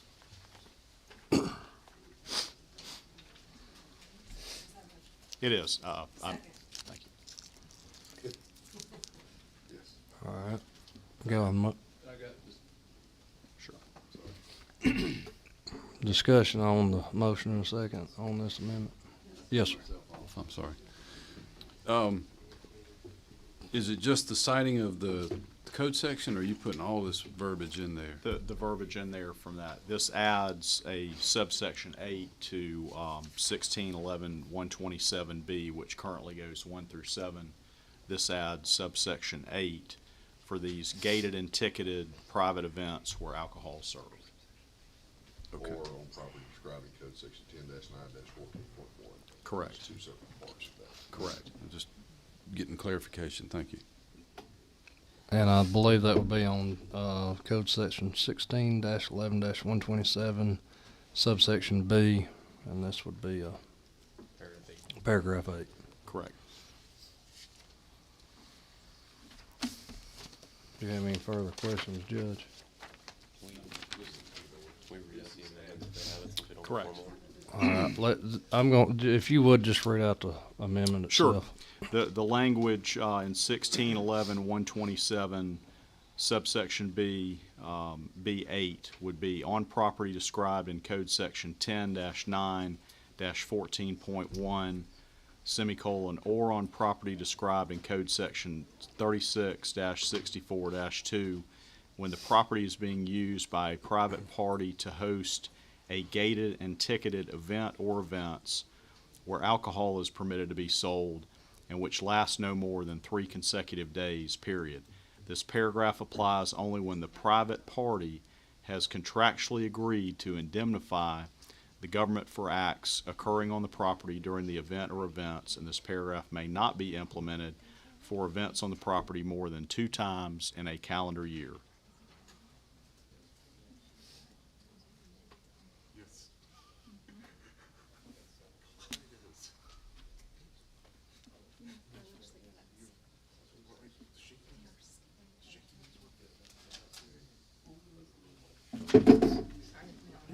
Chairman Gunner. Thank you. Is this a Music Midtown amendment?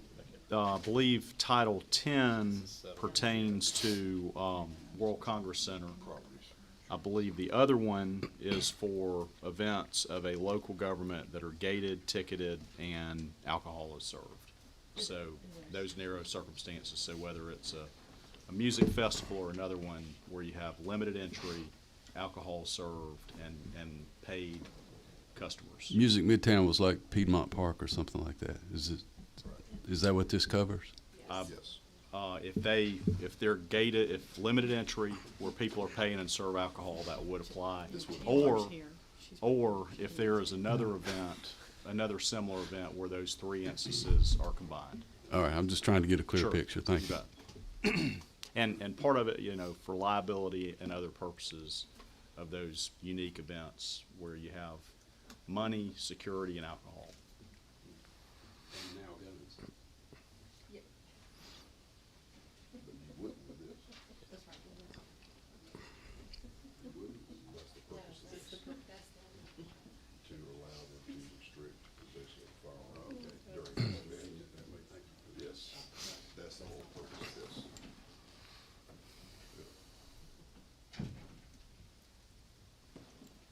Any other further discussion?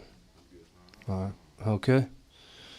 All right. So I got a motion. I believe I had a second as well on the Reeves number 1 amendment.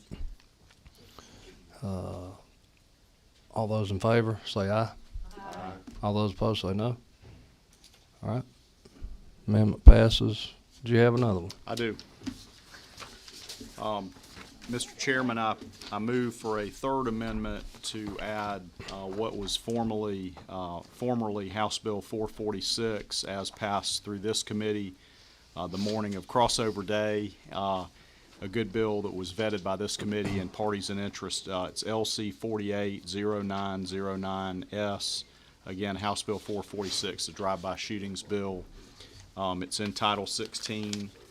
I would move for that to be added to the end of Senator Robertson's House Bill or Senate Bill 36. I had the opportunity to talk to him. He mentioned there had been a drive-by shooting, horrendous one in Columbus recently, and he was very friendly with adding our drive-by shooting bill to his bill.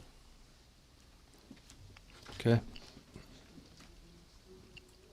Is that a motion? It is. All right. Do I hear a second?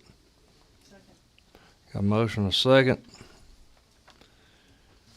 Any discussion on the amendment? Say none. All those in favor of Reeves number 2 amendment, say aye. Aye. All those opposed, same sign. All right, ayes have it. Reeves 2 amendments on there. Chairman Fleming. I just got my questions on the general bill now, Mr. Chairman. Okay, if you want to just So I've got. hold on a second. I think there may be one more amendment. No Yeah, problem. if you, I'm coming back to you. I got you.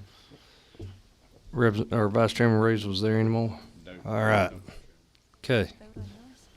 Mr. Chairman, thank you. Yes, sir. I know what Senate Bill 36 did, I think, when it came out of the Senate. I'm trying to figure out what the committee substitute did.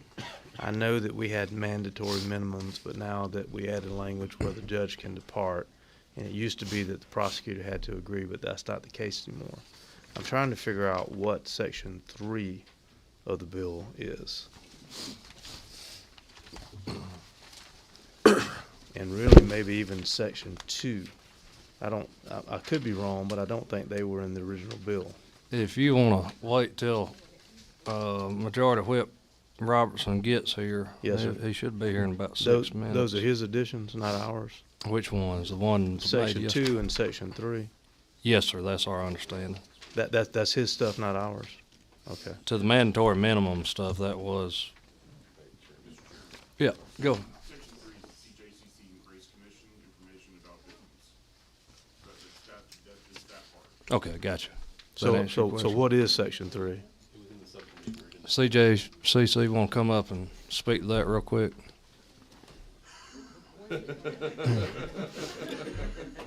Telling you, when Bear gets caffeinated. Remind me what the acronym is, Mr. Chairman. CJC. CJC.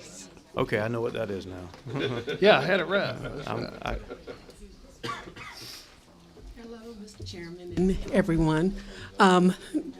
What we're trying to address is the I'm sorry.